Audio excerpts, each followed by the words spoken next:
You're looking at the beautiful Chicken Ranch Resort and Casino just outside Stockton, California, in north central California, known for great produce and a great history of fantastic fighters that continues tonight inside the ProBox TV ring. A great card from top to bottom. DeMichael Harris versus Anthony Cuba. It got hot at the weigh-in. DeMichael Harris, very big for the weight class, a knockout puncher. But Anthony Cuba, an up-and-comer, a lot of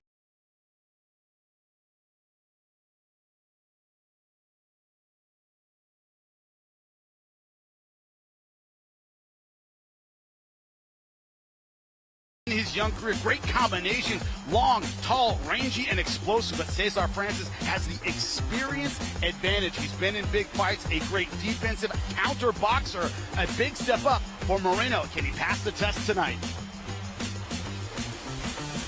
And in our main event, Gabriel Flores Jr. versus Jose Arellano. Gabriel Flores, of course, an amateur with all kinds of accolades heading into his pro career, looking for a reset against Jose Arellano, who wants to be at that elite level. What does he have? Pro box experience. That means he is used to very tough fights. He's got one in front of him tonight. Welcome inside the Chicken Ranch Resort and Casino. Jimmy Smith alongside Paulie Malignaggi. Chris Algieri had a personal issue. He will be at our next fight. We're thinking of you, champ. So a great main event we have in front of us, Paulie. One of those where the loser takes a big step back. Doesn't matter who it is. Flores Jr. has kind of the resume. He's the guy everyone was looking at. A couple of tough losses. Arellano, tough as nails. We've seen him here in ProBox before. You know, Arellano's been at this level, and the reason we bring him back despite his mixed results is because he's always in a tough fight. He's always in a good fight. He's always entertaining those fans at home. And for those of you that have watched ProBox TV for a while, you know that already. With Flores, he's a guy who's been to a higher level. You know, he's been in championship fights. He's been at a higher level. He comes with the amateur accolades and all that. But when he's gotten to that level, he's come up short, and it's been a consistent thing for him at that high level. So he's looking to bring it back down a notch, look good at this level. Not an easy fight against Arellano, like I said, if you've seen him. And if he can look good here, maybe he'll earn some stripes to look to maybe be more favored when he steps up again. But if Arellano can win, well, you know what? Arellano's been dying for that opportunity at a big fight. And so this is his chance. And that's why you said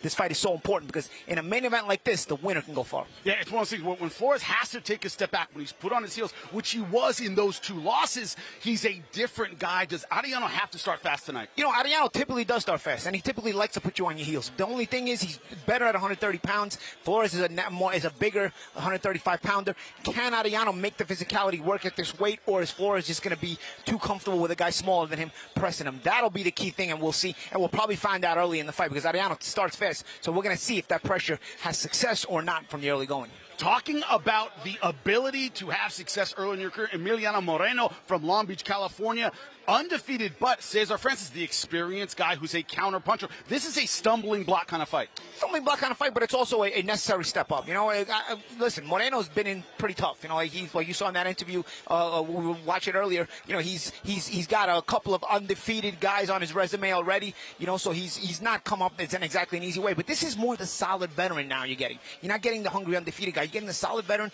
who's been there. He's not totally shot. I mean, listen, Francis is not looked at as a shot fighter yet. He's looked at maybe as a little bit past his best, but he's got some things in his style, you know, some craftiness, comes from those New York gyms, has some good power, has had a big knockout on ProBox TV in the past.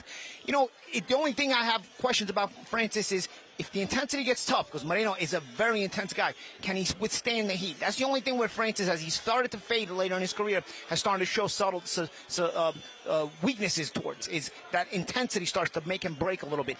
If Francis is able to deal with that craftiness could be a bit of a test for Moreno, but again, a necessary step up. What I'm curious about, watching Moreno fight, you see the length, you see the combination, you see the ability. He likes to scrap, Paulie. Yeah. A lot of times he takes those advantages away by moving forward and getting into a firefight. Is that his weakness as well as his strength?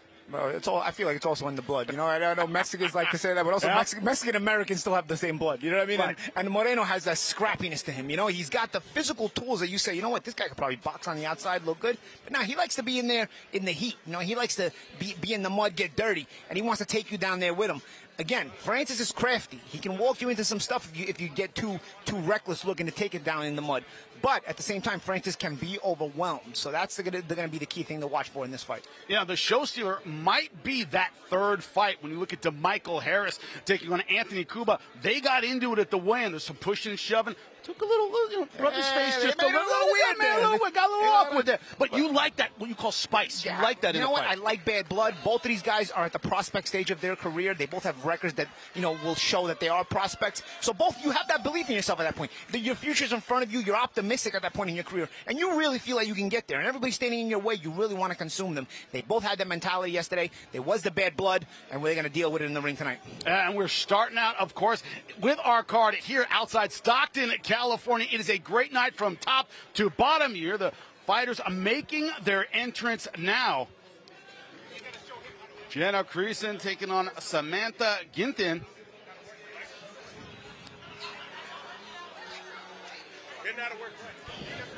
Four rounds in the super lightweight division. Only 18 years old is Creason. Gintin, 34 years old. You see the weight, fighting 140 pounds. Creason has trained in MMA in every style, but how is her boxing? We're about to find out. Lupe, get us going.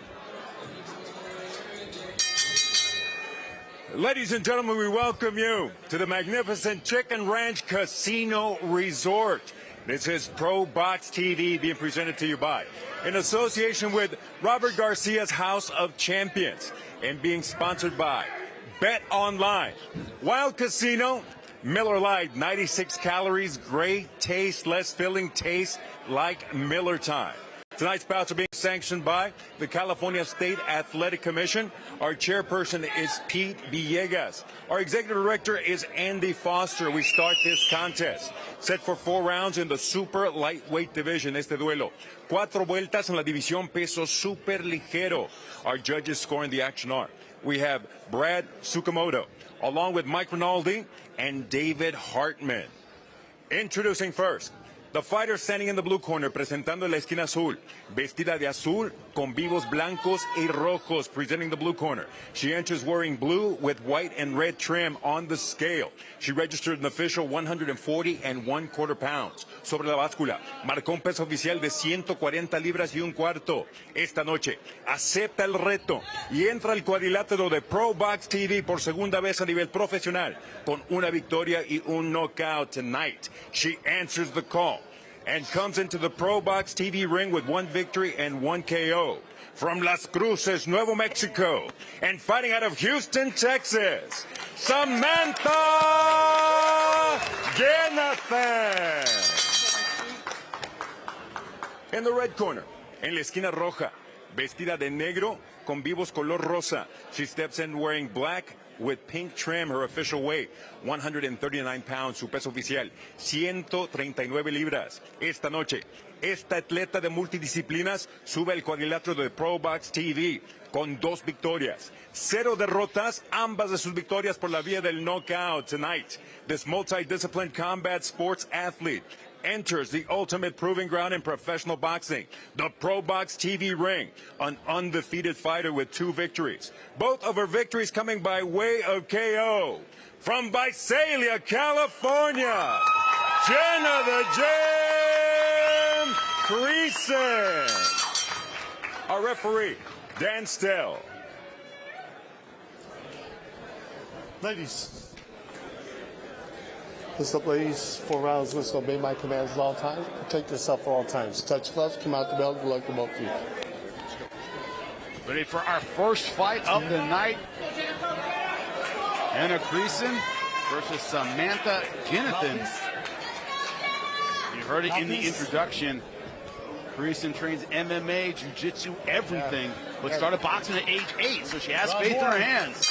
We're underway, round number 1. First righty right away, we see the opposite stances here. Gintin in the black, white, and red. Creason in the pink and black. And Creason looking to be intense right away. And you can see that she's 18 years old, right? So you can see that youth excitement. It's like it applies to the women and the men. She's looking to start fast. And, of course, with the women, I think that's an advantage. With 2-minute rounds, you got to get that work going right away. See Gintin with more of the veteran mentality, trying to take her time, trying to maybe set up some traps off that jab. Creason leaning in already with that right hand. Best weapon against the southpaw. Kenneth I was an athlete, transitioned to boxing, got in comparatively late, but let's go see the size disparity there. Creason's had to go up and down in weight in order to get fights. She's not used to being a smaller fighter, but she's a more aggressive fighter in round number one. Yeah, Creason being smart, coming in low, and getting from doing the opposite, actually backing up high, and it's making her, backing up straight and up high. Two things you don't want to do. You don't want to back up high, and you don't want to back up straight either. And that's caused her to get caught with those shots as Creason followed in. Doing a great job of smothering so far the taller fighter. Oh, got to be careful with the clash of heads, and that's the thing with lefty versus righty. Watch your head. Creason Watch your heads. Let's go. A little clash of heads there.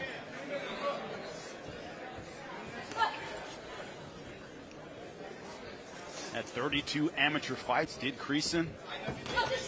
And Creason, for somebody who does a lot of different arts, sometimes, I look for the footwork. Sometimes when people do too many different types of fighting arts, their footwork is kind of messed up in boxing. But Creason really, you can see, she's not kidding. She's been boxing for a long time because her footwork transitions well into the boxing. When she pushes off her back foot nicely when she's entering the fray, entering the pocket, and she's landed some good punches here in the first round. Not have grappler's feet, looking good so far in round number one.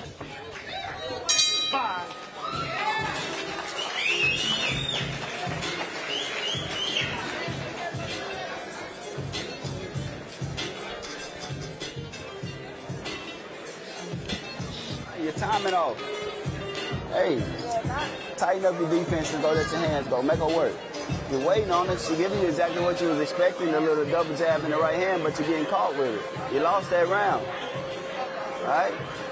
Use your jab just to even nothing else to play with the hand. Time her when she comes. Thank you. Welcome back. Round number two about to get underway. 2-minute rounds in women's fights in California. After you're done, do something. When you're on that side, move, hook. Don't just move. Move, hook, out of the way. Thank you. Okay? One more tap. Seconds out. Creason's corner. Jenna Creason from just down the road, Visalia, California. We're underway, round number two.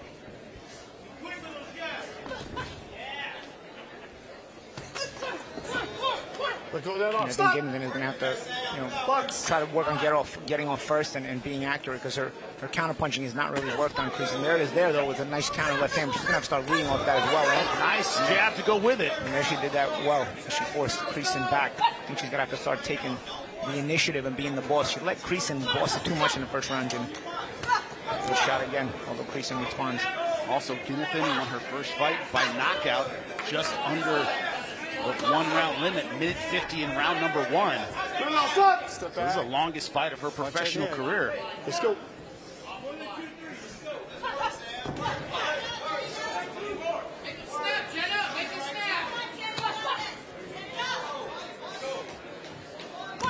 See that battle for that real estate is Creason a little shorter. She wants to close that gap. Jonathan would like to keep it out here, but again, she's gonna have to be busy at this distance to prevent Creason from getting comfortable closing the gap. Also low with that lead hand, Paulie. Yeah, A lot of blind rights have been getting over the top.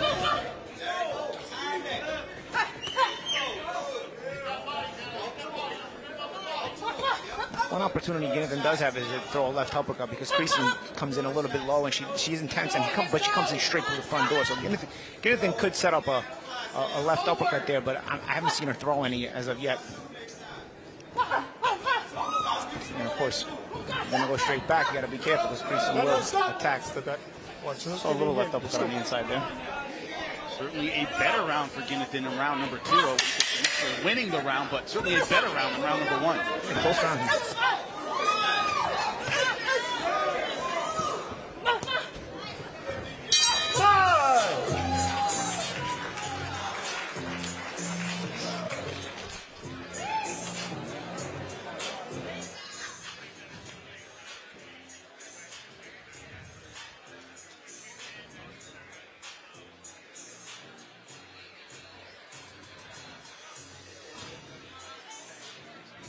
Tighten up.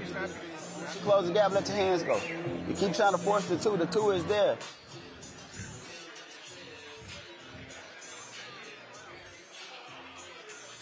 We're back inside at Chicken Ranch Resort and Casino, round number three. of this women's fight. In between rounds, the corner of Ginathan said, hey, time that power shot. She's going right into it. As you were saying, Paulie, she can time it properly. She's certainly the bigger fighter. Yeah, and Creason, some success in round 2 with her. Yeah, there was some success. I thought she had a good round. Creason was intense. I think another good thing Ginathan did that went a little bit unnoticed is she parried a lot of the shots Creason came in with, using some savvy defensive techniques. So let's see how each one adjusts here for the third round. Creason has been the aggressor throughout this fight. Ginathan bigger, but playing the counter-punching game. Sometimes what's happening to Creason is she smothers herself. She comes in too much and smothers herself, and then she tries to back out again, and Ginathan's hitting her on the way back out. Sometimes she lands well, but sometimes she smothers herself. What they say in the gym, Paulie, never watch your work. Yeah. Get in, get out.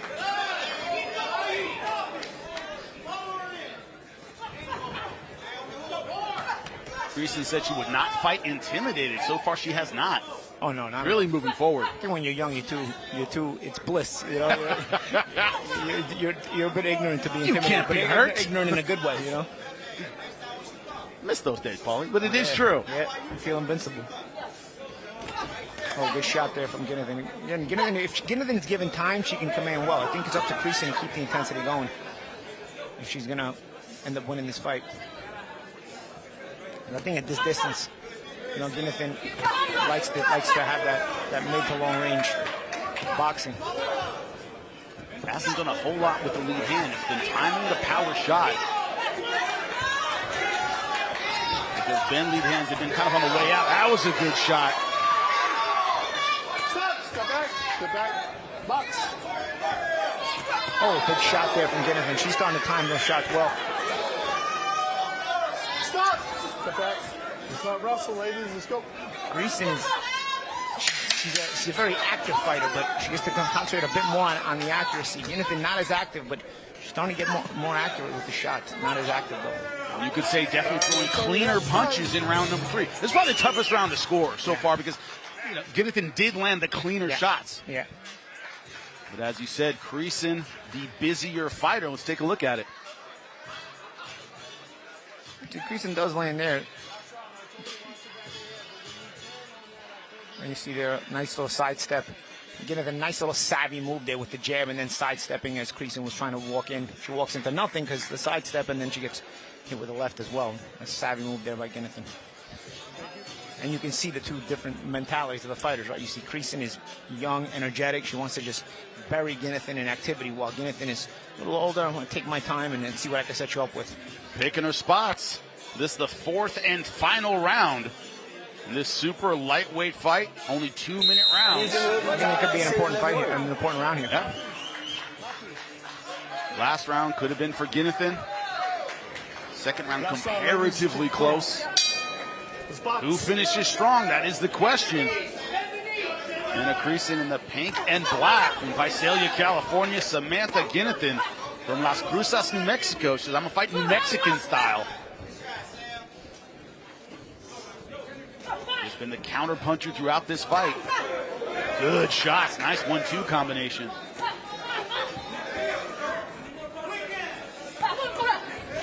Talk about timing, Paulie. She's starting to get it. Yeah. And that she's using that long jab. Now she attempted a check hook on the out. Good left hand there as well. And you can see Creason's energy is not the same. Good right hand there by Creason, but Creason's energy is not the same from the first round. And when Creason has to slow down, now it becomes more of a technical fight, and it starts to be advantageous to Ginathan.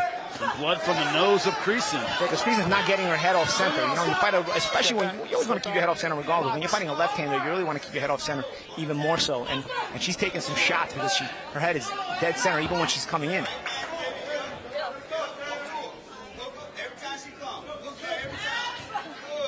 I know Chris Algieri isn't here, so we got to say it for him. A little over her skis. Yeah, exactly. Little off balance is Creason. Little over aggressive. And Ginathan has gotten better and better after a good start to this fight by Creason. I feel like Ginathan has really started to assert herself more, as Creason didn't show a lot else besides energy. She has the fundamentals as Creason. I think she can be taught. It's just all she knows is energy and intensity. But when you take that away from her, she doesn't have a lot of ideas. This could be one of those if we end up with a split decision or a draw, perhaps. I think 4 rounds, 2 minutes. Yeah, 4 rounds, 2 minutes. You just said it, Paulie, that, man, a couple more rounds kind of separates the technical fighters from the ones that, as you said, just have energy. Ginnifan's savvy, though. Crafty with her defense, Ginnifan's been, with the gloves, with the head movement, sidestepping. Ginnifan finishing strong in round number 4. Question. Only 4 rounds. You just said it, Paulie. 2 minutes. This could go either way. I'd like to have seen them fight 6 or 8. That sort of would have separated them a little bit. Good fight. Good entertaining scrap. And they both fought to their style. The 18-year-old starting out very aggressively. The 34-year-old picking her spots. And that started paying dividends in round number 3. Yeah, it did. It did. And I thought she had a very good round 4. Even 2, you could already see she changed some things from the first round. Could be headed for a draw with a 2-2 round. I think it could be a draw. I think if somebody has to win, I lean more towards Ginnifan, but I wouldn't be shocked at a draw either. Round 2 was close. See you today. Hell of a fight. Also, Ginnifan, as she said in the fighter meeting, started comparatively late. She said, I was an athlete and I wanted to do other things, and I ended up going to a boxing gym.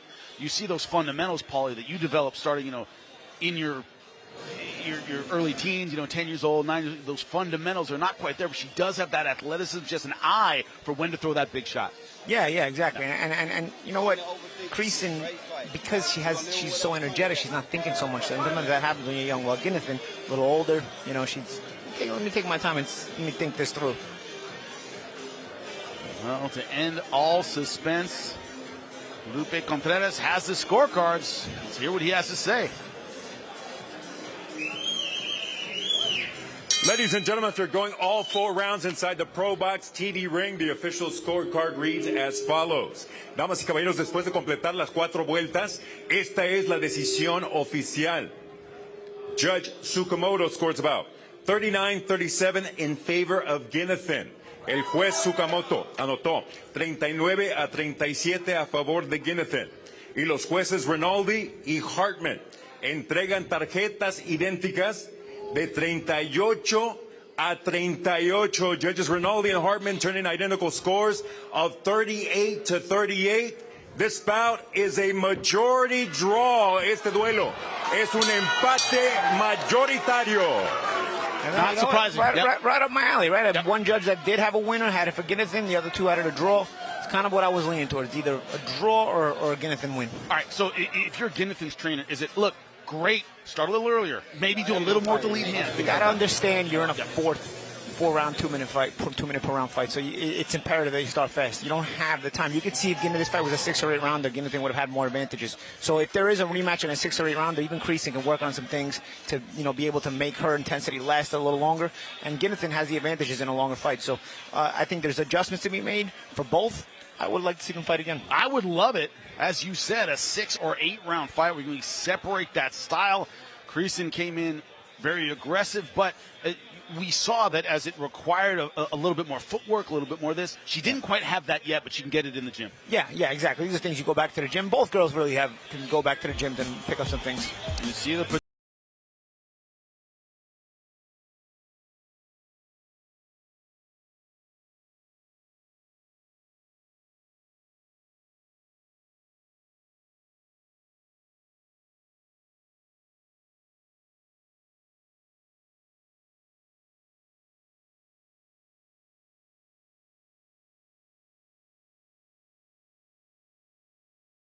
The Contender Series fight comes to you on March 8th from Thunder Studios in Long Beach, California. In the main event, Arnold Kagay risks a shot at a world title as he faces all-action Dangerman and multiple-time world title challenger Joet Gonzalez. Luis Correano Torres' return to ProBox against Nicholas the Axeman Walters.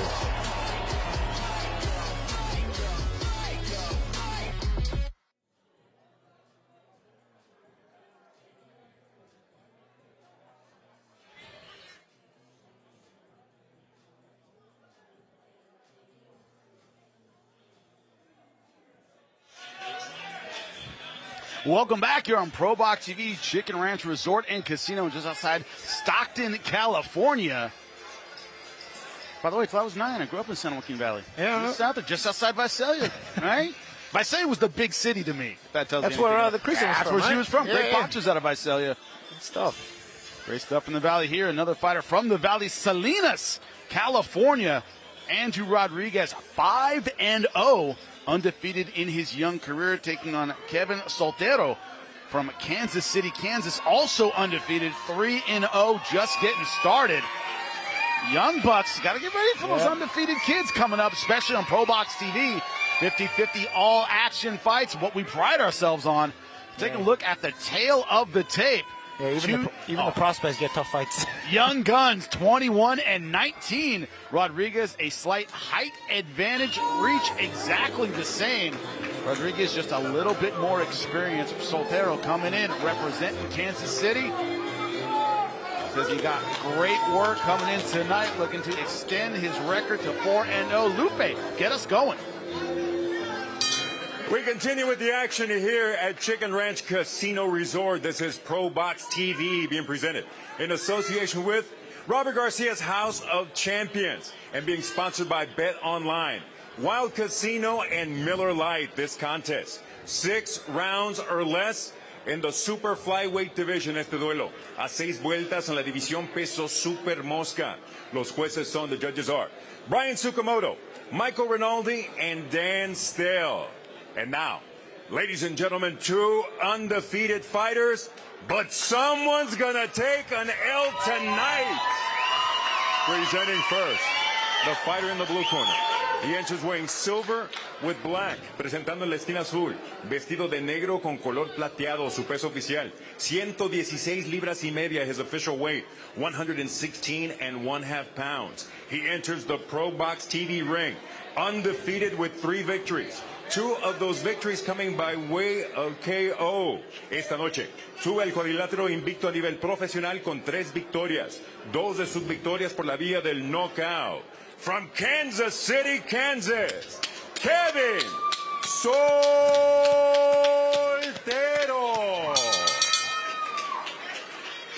Across the ring in the red corner, wearing white with gold trim en la esquina opuesta, vestido de blanco con vivos dorados. Detuvo la báscula a un peso idéntico de 116 libras y media. He tipped the scales at an identical 116.5 pounds. Igual que su rival, se mantiene invicto a nivel profesional con 5 victorias. Una de sus victorias por la vía del knockout, like his rival. He too enters the ring undefeated as a pro with 5 victories. One of those victories coming by way of KO. Ripping East Salinas, California. Superfly, Andrew Rodriguez. Our referee, Michael Margado Jr.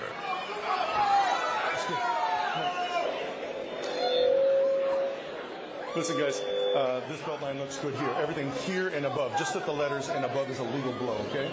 This belt line looks good. Everything here and above is a legal blow. Both received your instructions in the dressing room, okay? Let's have a good, clean, hard-fought bout. Fight by the rules. Protect yourself at all times. Touch gloves. God bless you both.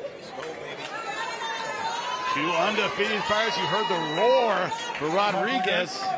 Of course, a local boy, Salinas, California. There he is in the white, ready to go.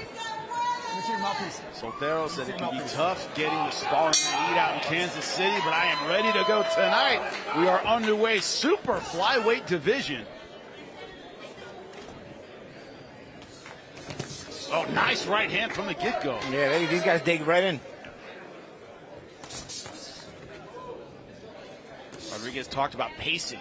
A lot of guys talk about the aggression in the early rounds. He did. He talked about, I'm going to box this guy and move. He's not used to a fighter like me. He's fine. Soltero, the brawling the boxer so far. Yeah, Rodriguez landed a good right hand a few seconds ago, but Soltero was quick with that left hook counter. So, and you can see he's keeping position and trying to close that gap and trying to make him uncomfortable. Already some swelling on the left eye of Rodriguez. You see that mental and physical pressure Rodriguez is trying to apply. If you watch when Soltero's trying to apply, when Rodriguez is throwing punches, you know, Soltero doesn't really give a lot of ground. He tries to slip or catch right from where he's at. And when you start to feel like you can't get a guy off you, when you can't get him to back off, he starts to mentally wear on you a little bit. something you see all the time is punch in the middle. If you got a guy who punches combinations, punch in the middle. Sotero, no problem punching in the middle. Yeah, and Rodriguez with some quick hands, but needs to calm down just a little bit. You can see Sotero's more calm and more deliberate with his pressure. Rodriguez was a junior Olympic silver medalist. He cuts off the ring nice too there. You see Rodriguez moved over and Sotero nice cutting off the ring. But had a great amateur career and I kind of got caught up in the streets. I walked away from boxing and came back to it. Had a couple amateur fights and then turned pro. When he saw the other amateurs that he was beating in the gym, ended up doing great things in the Olympics, things like that, brought him back to boxing. Nice jab hook a few seconds ago from Rodriguez. He's got to be more consistent with that. He's also got to make them count a little bit, maybe follow up more. Because you can see Sotero not giving ground, and Sotero also not losing position even when Rodriguez lands. So it's keeping the mental pressure and the intensity on top of Rodriguez when Sotero does this. One of the things with a young fighter, Paulie, is do they know what they're good at? Sotero knows what he's good at. He's staying controlled. He's not trying to do too much, not trying to dazzle you with the footwork, but he's hitting hard. And you can see understanding the position game is inside the ring. That comes with a lot of experience. And you can see Sotero has that amateur experience, and Rodriguez a little bit less experience than the amateurs.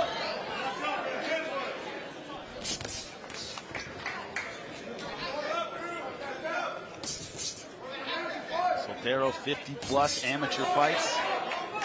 Like I said, not on the level of Rodriguez. Rodriguez is in more national tournaments. That was younger. Man, quick with that left hook, Paulie.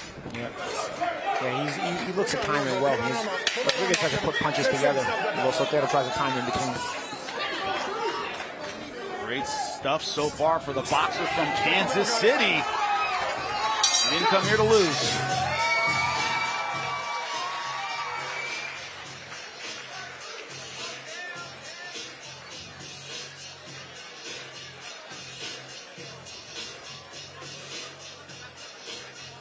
Boom, can't do that, because he's on shit, bro, and he'll jump, half step back and fucking press his shit.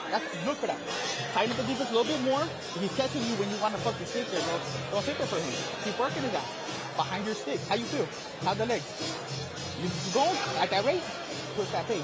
He never want to fight. Round number 2, man, a lot of action in that round number 1. Paul, you said at the beginning, man, they're coming after you. Right? Well, that's the thing. Sotero brings the pressure, and that mental pressure a lot of times will make you feel, if you're not calm, will make you feel like you got to fight it off of you. You don't necessarily have to fight it off. There's different savvy things you can do. You can initiate a clinch. You can, give a couple different looks as opposed to just moving. Give a high look, give a low look. That'll make the pressure guy sort of stall a little bit. And Rodriguez not using any of the other tactics, so he's feeling like he's got to fight Sotero off him. So it makes for a fast pace because Sotero's looking to break you and by pressing you, and Rodriguez, the only way he knows how to react is to fight that pressure off. Now, once again, Rodriguez talked about boxing. Sotero has come in with a power game. We're willing to brawl. But again, boxing requires a lot of other things, not just punching. And a nice jab there by Rodriguez, and he gets out of the way of the counter right hand. But why is that counter right hand even getting off? Is because Sotero's constantly holding that position well. So you've got to throw that position off. Nice shot there again by Rodriguez. Put your hands inside, you guys. Watch your hands. You see, notice the position of Sotero. Even when Rodriguez lands, it still remains in a danger zone, and it keeps the pressure on Rodriguez. Cut around the left eye. Clash of heads. Clash of heads. That's not good. Best thing for Rodriguez right now would be that they stop the fight on this cut, because otherwise he's on his way to taking his first L. Unintentional. All right? You sure? That placement doesn't look good, Paulie. Yeah. It is already leaking all over the place. Sense of urgency for both fighters at this point. It was because of a clash of heads. He's already wiping it away, too. So keeping it physical, making it physical. More combinations now from Rodriguez. Valero stepping forward. And again, Sotero, the only way he knows how to keep this off him is to fight Sotero off him. And you have to have more than one way to skin a cat. Rodriguez only knows how to fight the pressure off, and it's not working for him. And again, wiping away that blood. Best thing for him in the corner would be they stop the fight and they will go to the cards, because it is a bad cut. It is getting smudged all over his face because the pressure of Sotero is moving the blood all over the place because he's throwing landing punches. That was 110 into this round. A clash of heads took place. But it's almost as though, too, Paulie Sotero's felt the power of Rodriguez and said, I can walk through this. Yeah, and you can see that he's very strong with the positioning. You know, a nice shot there from Rodriguez, but again, you see where Sotero is. His position doesn't break. He steps right back in and keeps pressing. He's not a footwork guy as they exchange body shots with the right hand. We call that mental pressure. You know, it leads to physical pressure, but it's also a mental pressure. It creates a panic in your opponent if he doesn't have savvy ways of holding you off. Under 30 seconds left to go in the round. And a body shot there from Sotero right underneath. In a round where Rodriguez, I think, fighting better, but cut because of a clash of heads. Hasn't quite found a way to relieve the physical pressure of Soltero.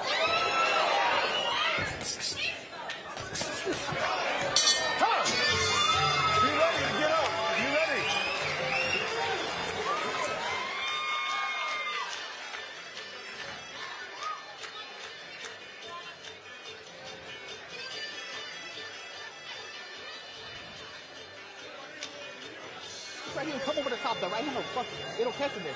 Just set it up. Nice, boom, boom, over the top. It's there for you. He's gonna be trying to protect that dude. Push him this way to walk him into that. All right? How you feeling? Feeling good? Looking good. We're back, round number 3. Taking a close look at the corner. There's the cut. You see around the left eye. Here's how it happened in round number 2. And you see that, again, a very intense exchanges. And there it is. You see the right hand of Sotero got around the neck of Rodriguez and kind of pulled the head in as Rodriguez was trying to maybe slide underneath that right hand.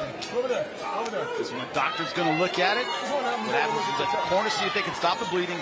And the doctor looks at it, see if it's possible to continue. He's good. Pretty simple. He's good. Okay. Let's go. Come on, Terry. Cut person in the corner did a great job, by the way. See how long it lasts.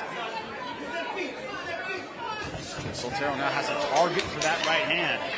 And probably veteran fighters have trouble when they start bleeding, let alone a guy, 5 fights into his career. Yeah, and it's compounding because Sotero's applying that mental pressure. Rodriguez not fighting bad. Listen, he throws some nice shots, he lands some decent punches as well, but it's not affecting the mentality of Sotero. You got to do stuff to frustrate your opponent to where his mentality and his game planning and the mindset is affected. Even the things Rodriguez is doing pretty well, it's not affected Sotero. Sotero's consistent with what he does, and that's why he's got the advantage in the fight. Right now, Rodriguez sticking and moving. The blood has started flowing again. Nice counter right hand. Sotero stunned for the first time. And that's the thing. You hold your position well. You got to make sure you don't get hit clean. That's one of the risks of holding position. You're always in position to give back danger, but at the same time, if you mistime something, you could get hit with a good shot. Paulie, we were discussing this at dinner last night, you and I, about guys who can hold position, but the danger is you can take clean punches. Yeah, and that's what just happened right there with Sotero. But you see how his mindset is. His mindset is to get right back on it and continue what he was doing. It didn't affect his mindset yet because, again, Rodriguez has to do more than land what could be just a lucky shot or just one big shot. You got to have different ways to skin a cat, as I said before, and deal with this pressure. And the only way Rodriguez has shown it's gallant, it's brave, but the only way he's shown how to fight this pressure is just to literally fight it off. But it's such a ProBox TV fight. 3-0 versus 5-0. And these guys are fighting with everything they have. Good right hand there from Sotero. You see, you can give different looks, especially when the action stops. Good right hands from Sotero. Sotero's starting to land more and more right hands. I don't know if that's the cut being affected, the vision being affected of Rodriguez's left eye, but Sotero's getting more and more accurate with those right hands.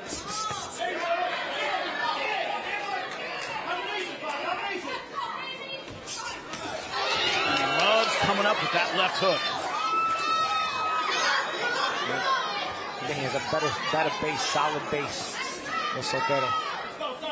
Remember, equal reach. Both these fighters 69-inch reach.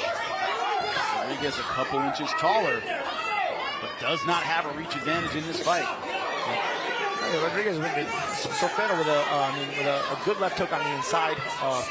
Right hands on the outside. Good left hook again. He shows that good left hook on the inside. On the outside, he closes range well with a pretty good right hand. As you said from the beginning, he's not trying to do what he's not good at. It's inside, hands up, good left hook and right hand. 10 seconds left. And what has been a barn burner of a fight. Local boy under a lot of pressure as they head back to the corner.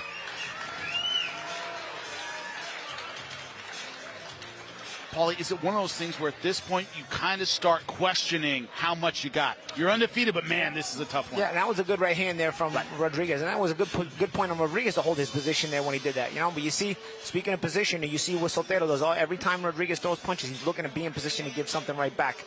You do start to question it, Jimmy, but at the same time, there's a lot of heart on the part of Rodriguez, and he's young, he's undefeated. He's going to have this mentality to fight Soltero off him. Like what you see on YouTube, give us a like, subscribe to the channel. Yeah, I'd say subscribe to the app. You know, the app is free. Best way to watch it. And the more subscriptions we get, the better the fights we can bring you guys, the better the products we can bring to ProBox TV. And I think the more people talk about ProBox TV, the more app subscriptions we get. This kind of product that we love to bring the fans only increases in quality and in numbers. Round number 4, ready to get underway. Saw the cut woman doing her job on Rodriguez. Done a great job in between rounds, but as you said, that right hand's going to open it up every single time. Yeah, because it is a bad cut. The work they do in the corner is actually good, but the Soltero's right hand is also good. Again, Rodriguez not fighting a bad fight. You know, this is just, you know, it's a tough matchup for him. And maybe he's in a position being in Kansas City. He talked about how he's got trouble finding a lot of sparring. It's not a great place for boxing.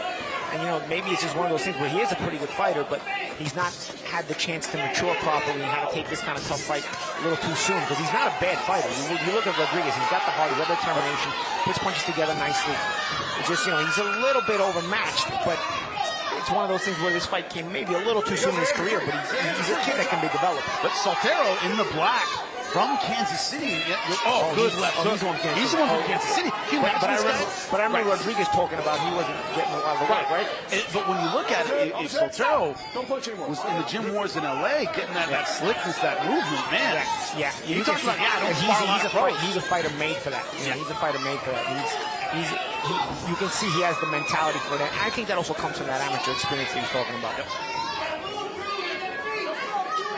Left eye getting worse for Rodriguez. And as you said, Rodriguez not doing bad when he throws in combination. His footwork is decent. It's hard not to, as we say, score blood. And right now, Rodriguez's face is an absolute mess.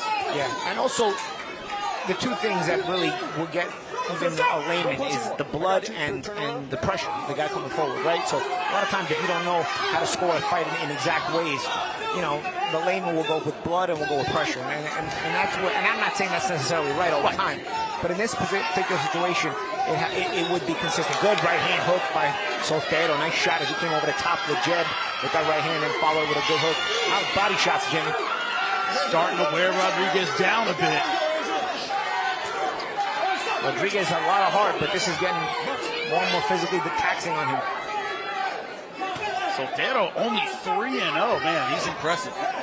Yeah, impressive, and also pretty cool as a cucumber, man. I mean, he's not breathing heavy because he's burning less energy. He's forcing, with that mental pressure, he's forcing Rodriguez to burn more energy. Because again, that's what mental pressure does. It makes you, if you're inexperienced in how to deal with it, you're gonna feel like you only can fight it and run, fight it and run. And that's not the only way to deal with it, but if you're inexperienced, that is the only way you're going to deal with it. Chris Algieri loves to say, boxing's hard. Takes a lot out of you. Soltero throwing punches.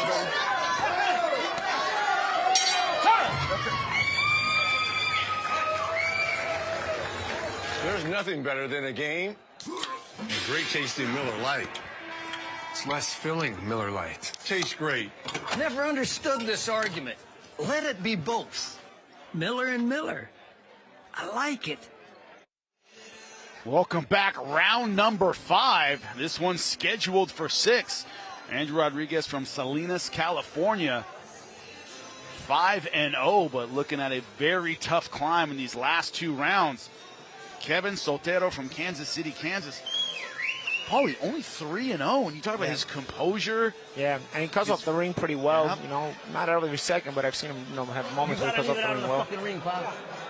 You gotta leave it out in that motherfucking ring, all right? Let's go. You heard that advice. Yep. Leave it all in the mother effing ring. Go there. Get that out. 2 rounds to go, Rodriguez. That should be standard. That's the least Standard of advice. That should be the least of what you should know. That timeout was because there was a towel in the corner. It's not to call the doctor in, which initially I thought it might be. Rodriguez in the white trunks, Soltero in the white and black. So far, this young man from Kansas City, Kansas, looking impressive.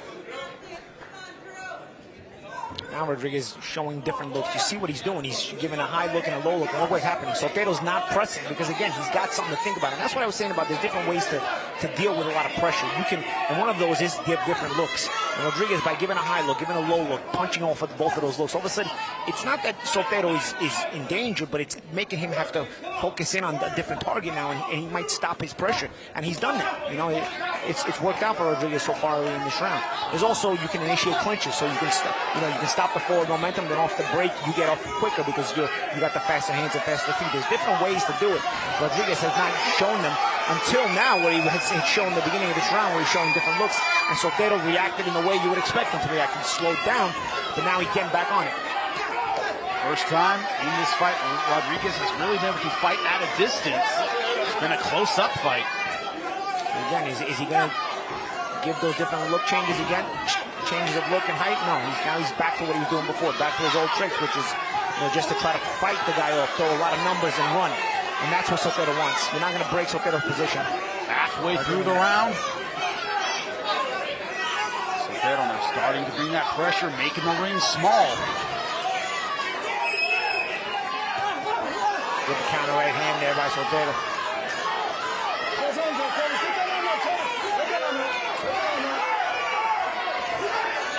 Talk about the clinching. Yeah, but you see there, he wasn't resting. He was trying to fight in that clinch, and it made it awkward. And that's not the clinch I'm talking about. I'm talking about the clinch where you just kill the forward momentum of a Soltero, and then the referee breaks you. And now Soltero, who's got the slower feet, has to restart. So your quicker feet may have the advantage off that restart. Under a minute left in the penultimate round. Nice counter right hand there by Rodriguez a second ago, but again, Soltero not breaking position, continues that pressure. Oh, good. Great left hook. Soltero is wearing this fight so well. No swelling, no problems with his vision. For under 30 seconds left in the round. And Jimmy, cool as a cucumber. Just this looks very, very composed in there. Looks like a real vet. Nice little uppercut on the inside as well. Time, gonna have the cut checked out again.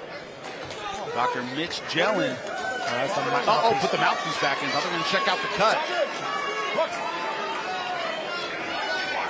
Back we go. 10 seconds left in round number 5. Big shot to end it for Soltero.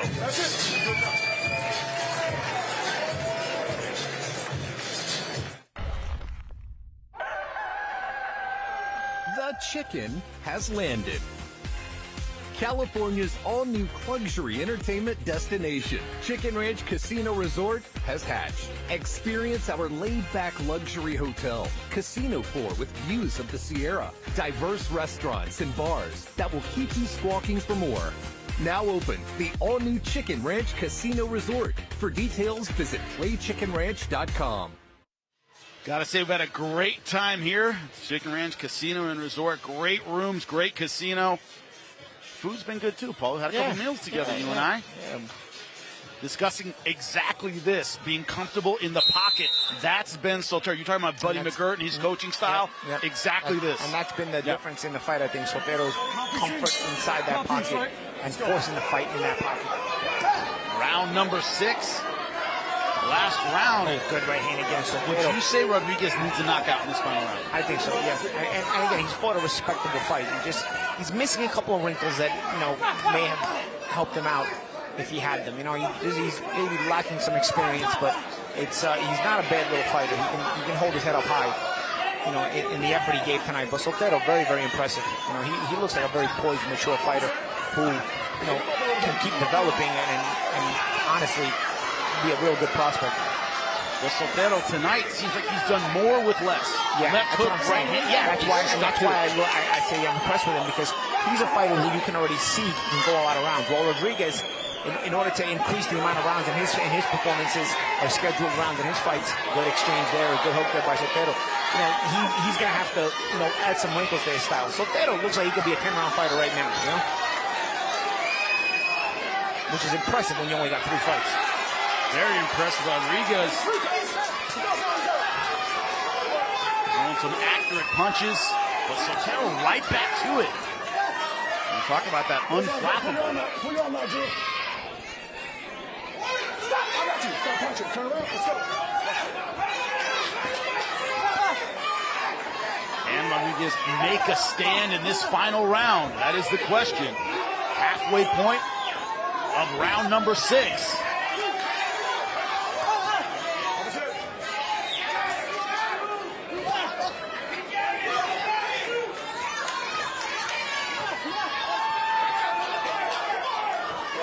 Rodriguez fought the whole way, man.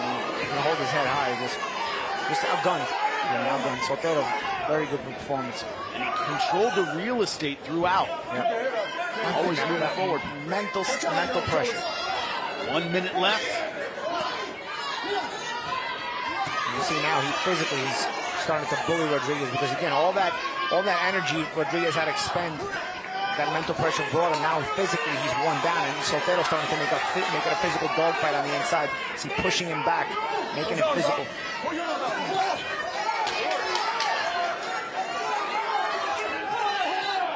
A cut around the left eye caused by a headbutt in round number 2. Clash of heads.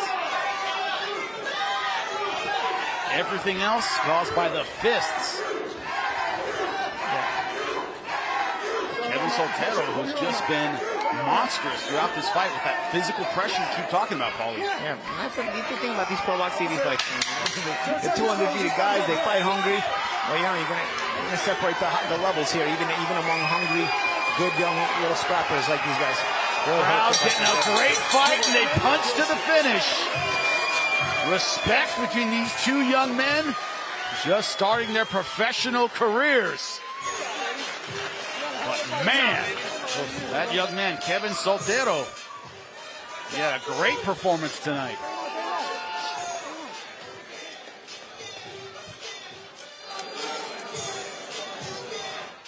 The question is, Rodriguez, you see him being worked on. Now the cut woman there, he's the local guy. Yeah. He's California. He's from nearby. The crowd reacted to everything he did. You know how it works, Paulie. Yeah. You know what? Something to think about. Yeah. But Sotero bringing it from the outset. Judges do like pressure, man. Right? They do like pressure. And a lot of times blood can be something that affects the way judges score a fight. And those are the advantages Sotero does have here. He drew blood even though it was from a headbutt, but his forward pressure never stops. You know? And again, I think the mistake Rodriguez made is to try to fight the pressure off him. You know, instead of using these other savvy veteran tactics, he used it for about 30 seconds in round 5. You saw it work, but you know, you can't just fight a guy off you unless you hit really hard. You can't just fight it. So you gotta have different dimensions to the way you're going to deal with a pressure guy like Sotero, who's very reliant on holding position and breaking you mentally and physically. And Rodriguez just didn't have those wrinkles, but he did have the determination, he had the mentality and the mindset, which means he's teachable for the future. Sotero, on the other hand, I mean, I think this guy's a 10-round fighter in a couple of fights, the way he's calmly gets through the rounds. Well, how did the judges see it? That is the question. Lupe Contreras has the answer in his hand. Ladies and gentlemen, they're going all 6 rounds inside of the ultimate proving ground, the ProBox TV ring. We go to the scorecards. Damas, caballeros, después de completar las 6 vueltas, esta es la decisión oficial. Judge Still scores about 57-57, even a draw. El juez Still anotó 57-57, un empate. Superado por los jueces Rinaldi, que anotó 60-54, overruled by Judge Rinaldi, who scores it 60-54. Y el juez Tsukamoto, que anotó 58-56, and Judge Tsukamoto, who scores it 58-56. For the winner, by way of majority decision, para el vencedor, por decisión mayoritaria, Kevin Sotero. Little hometown cooking there. There was one draw, right? So Yep. you were right about the hometown guy. You know, so the one judge did edge it a little bit in the direction of Rodriguez by giving the draw, and then one judge gave all 6 rounds. All 6 rounds to one guy and then a draw to the other. But I'll tell you what, I thought it was about a 5-1 fight. You know, a competitive 5-1 fight where the scorecards wouldn't have shown the competitiveness of the fight. But even a 58-56, good, you know, solid scorecard. But I didn't think 60-54 is blasphemy, because in reality, I thought Soltero dominated the fight, but the action was good both ways. It was an entertaining, you know, pretty one-sided fight, and I think both guys could have a pretty good future.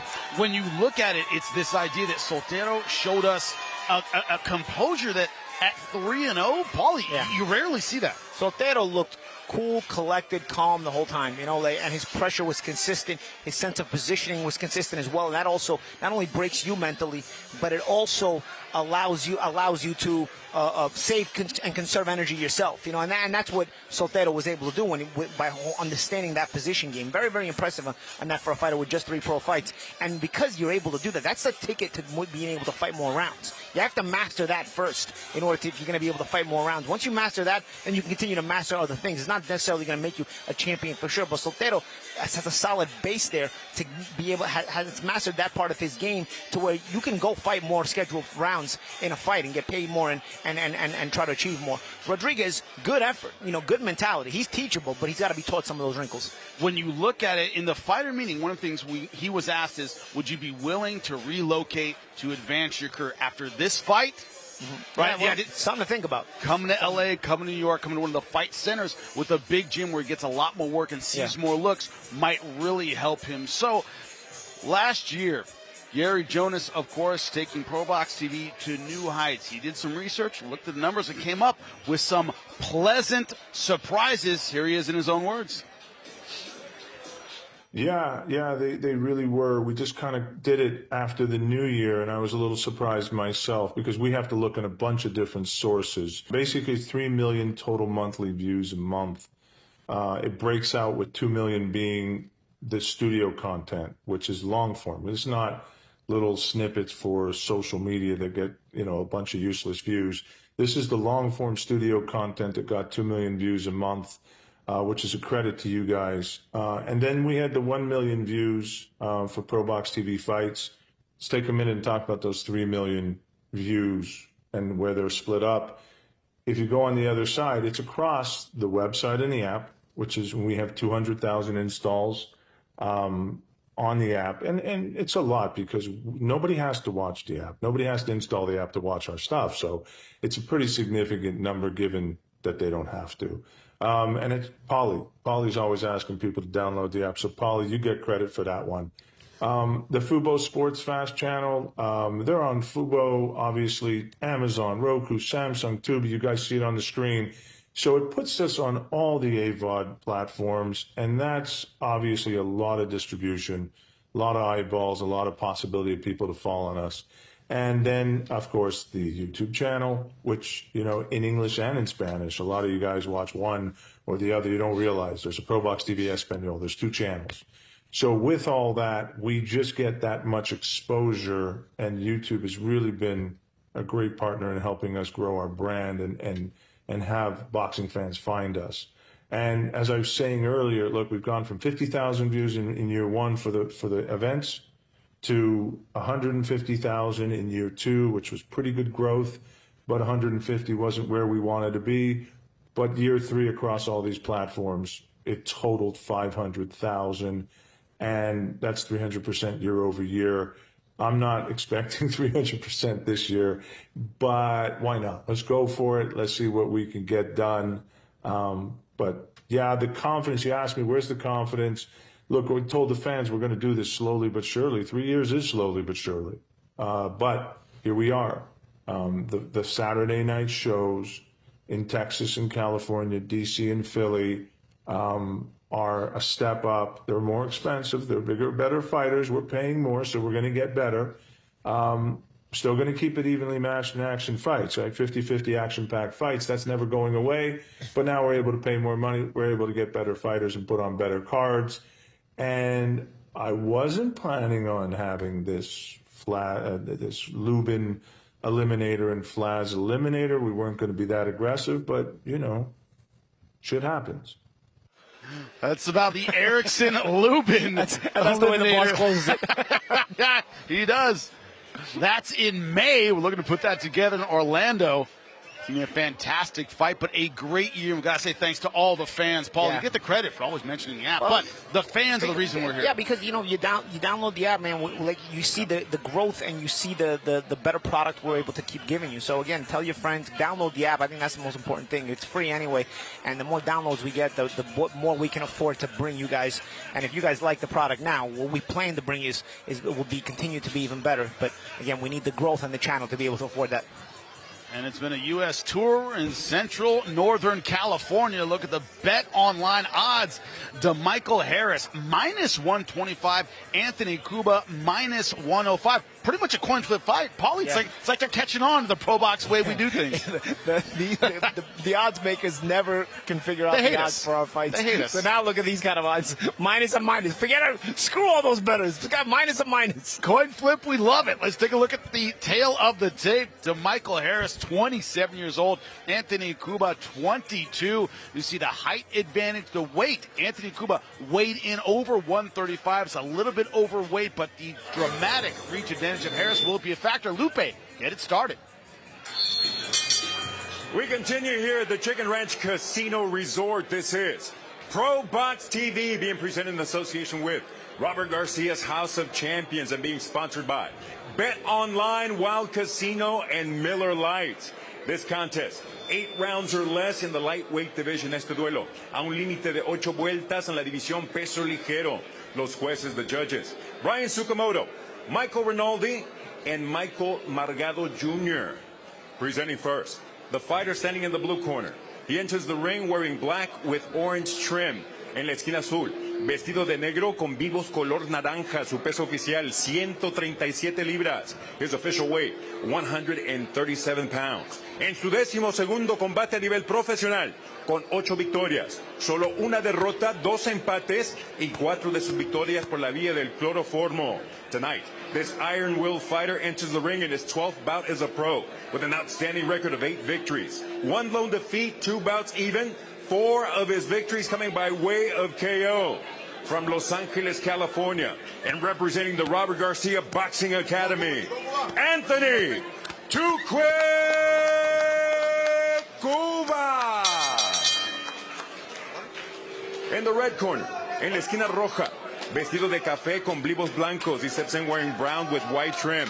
His official weight, 134 1/4 pounds. Su peso oficial, 134 libras y un cuarto. Esta noche, dentro del cuadrilátero de ProBox TV, pone en juego su récord invicto de 12 victorias, un empate, 11 de sus victorias por la vía del knockout. Tonight, inside the ProBox TV ring, he puts his undefeated record on the line, consisting of 12 victories, 1 bout even, 11 of those victories coming by way of KO. Repping the ATL, Atlanta, Georgia, the Trigger Man, DeMichael Harris. Our referee, David Hartman. Step back a little, gentlemen. Step back. Belt lines look good. Right here and up's legal. Right here, about mid letters and up, legal. We already had our instructions done in the dressing room. Obey my commands at all times. Protect yourself at all times. And I demand a clean bout. Here we go. Touch them up. No, Jimmy, I always used to hate when you have a referee that grabs your hands and makes you touch. Bro, let me do the touching. I want to barely touch you. It's a mind game. Let me play the mind game. Don't get into my don't fiddle into my mind game. Yeah, it's up to me. Part of barely touching gloves or not touching is part of that. I know some referees want you to touch gloves. That's fine. Then I will barely touch you if I have to. But you know what? I don't play with that mind game, dude. They let the fighters deal with the glove touch. Or some guys touch it so hard it's like a jab. Boom. Yeah, whatever. That's why I just used to barely graze you, but that way you couldn't even play that game with me. You know what I mean? Like, I don't want nothing to do with you when I'm fighting you. And the reason the referee asked or demanded a clean fight is this got chippy at the weigh-in. It got chippy, but I've seen other refs do that. They grab both guys' hands and they make them touch. Don't touch my hand, dude. Paulie's getting mad sitting next to me just because you know there's so much involved in a fight. Yes, there's 2 guys fighting, but there's so much mental there. You know, you kind of disturb that when you do something like that. You know. So Michael Harris on the right in the brown and white trunks. These two guys, though, going back to what you were saying, Jimmy, some bad blood at the weigh-in.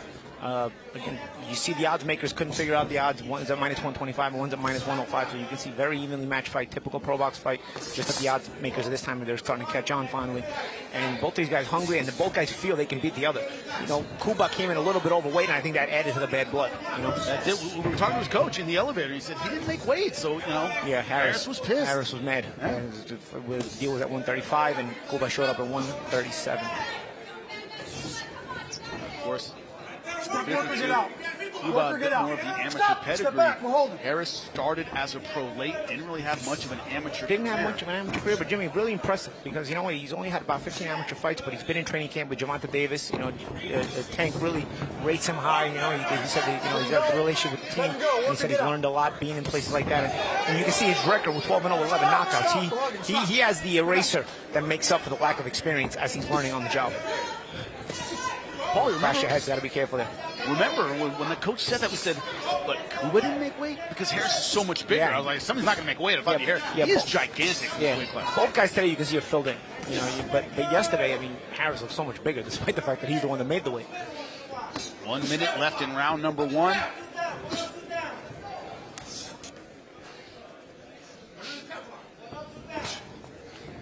Cuba does not want to be at the end of the punches with Harris. And Cuba being smart in that he's either all the way in or all the way out. You don't want to be languishing in that mid-range with a guy like Harris because he's trying to set you up off that jab and trying to land a monster right hand. Cuba just misses with the right hand, but again, you see him jump all the way in and he's all the way out. Cuba certainly the busier fighter in round number one. Harris looking for his countering opportunities. Yeah, Harris a little bit stuck in the mud, looking to settle in, and Cuba sort of like a jumping jelly bean, won't let him settle in. You talk about it yourself in your career. You said I was a range guy. I was in and out. You never really quite knew where I was. Cuba definitely fighting with that style. Yeah, he's a little bit awkward with it too. Work it out, guys. Stop. We're holding. Stop holding. Ready for the bell.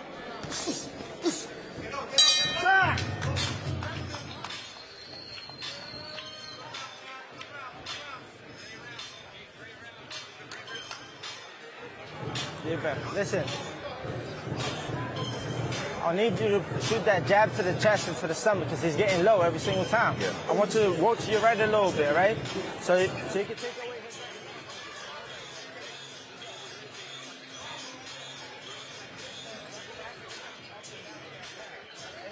Be first a little bit more.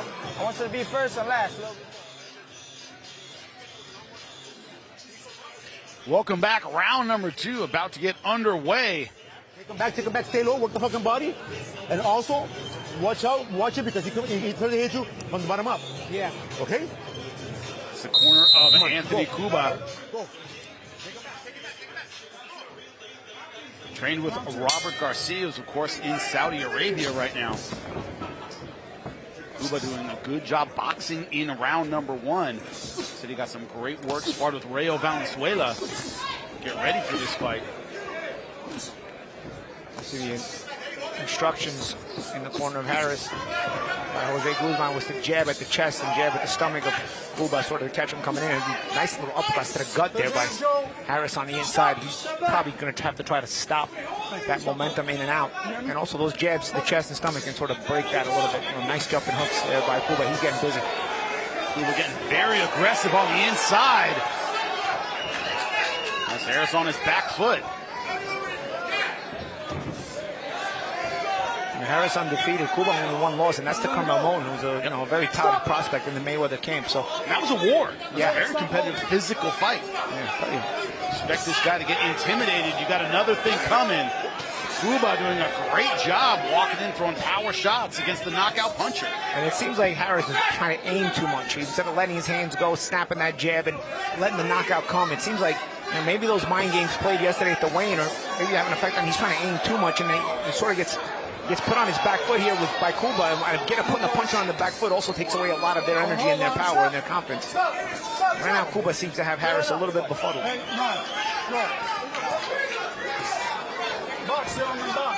See, at this range, Harris has to be first with the jab. He cannot be waiting and allowing Cuba to get off. Great combinations from Cuba. They're trying to parents are back. You see the disparity in the hand speed. Cuba looking a lot faster on the inside. See there, he pushed out that right hand. He stepped in too hard with the jab. He's looking too much to land a big shot. You can see Harris is a bit too much in that mentality that he wants to land that one big shot. I get you falling in love with your power when you have a record like Harris, but he's got to let it flow a little bit more naturally. And Cuba's doing that. You know, Cuba obviously not in love with his power. He likes the numbers game, likes to be physical, and likes to take you out of your game, and that's what he's doing. You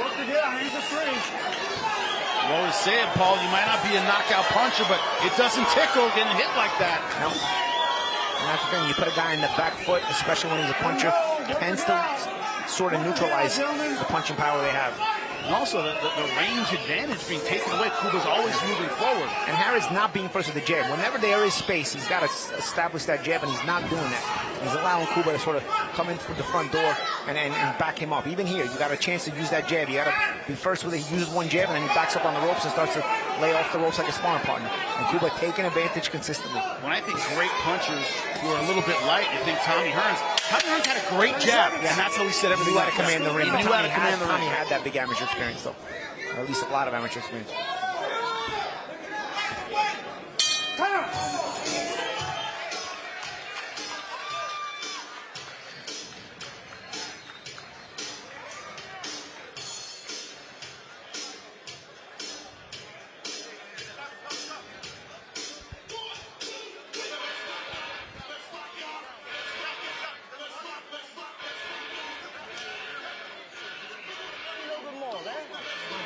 Yeah, you need to work it. Hey, you need to work his body.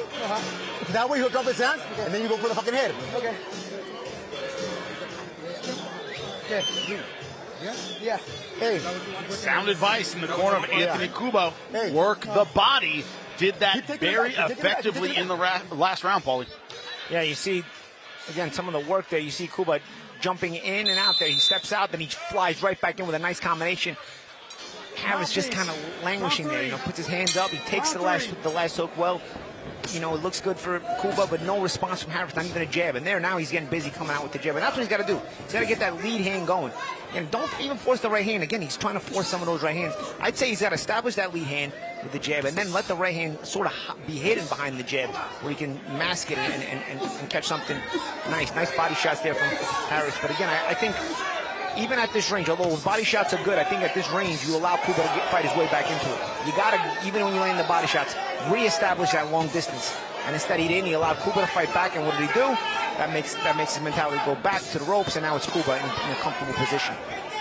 Nice right hand by Cuba. You know, if your name's Trigger Man, you gotta pull the trigger. Gotta pull it. You gotta pull the trigger. And Harris is not doing that. Cuba, the young man from Fontana, California, right now, opening up. Work it out. Stop holding him. And Paul, you say it all the time. Amateurs is where you kind of build the fundamentals. You get all the toolkit and you add to it. You see a little bit that Harris, starting late, you know, as a pro, as an adult, doesn't have the depth of skills. He do a couple things well. Yeah. Cuba's doing a lot well. Yeah, and that's the thing. Cuba's also just burying him in activity now. You know, and again, the lack of experience comes into play here because Harris doesn't have a lot of methods to defend against this besides just keeping his hands up. And Cuba's starting to really put hands on him a lot. Remember, this one's scheduled for 8 rounds. We are halfway through the round. And again, it just looks to me like, though the big punching power of Harris is there, I've heard a lot of good things about this guy's punching power. He's aiming the shots. He's a big right hand there from Cuba. Cuba's taking full advantage. He's fighting naturally. Cuba's just letting his hands go, taking what's there. Nice counter left hook there. Taking what's there, and he's taking control of this fight. Gotta give your opponent a reason to back up, and so far, Cuba has not had a reason to back up, even against the power puncher and Triggerman Harris. Trigger's looking at flinch now in there. So now fighting his way back, and that's not a good sign because he hasn't done a lot of fighting, so he's already looking to clinch when he's up against the ropes. And he's going to be starting to be worn down by this physicality. Yeah, look at that. That push sent him halfway across the ring. Yeah, Cuba's starting to boss this, and he's starting to both mentally and physically boss this. Again, looking for an uppercut when it's not there from 6 feet away. Again, Trigger and Harris knows he's a big puncher, but he's looking too much for the one big shot. He's got to be more natural and know how to hide these big shots. And Cuba's got him so frustrated that he's not doing that.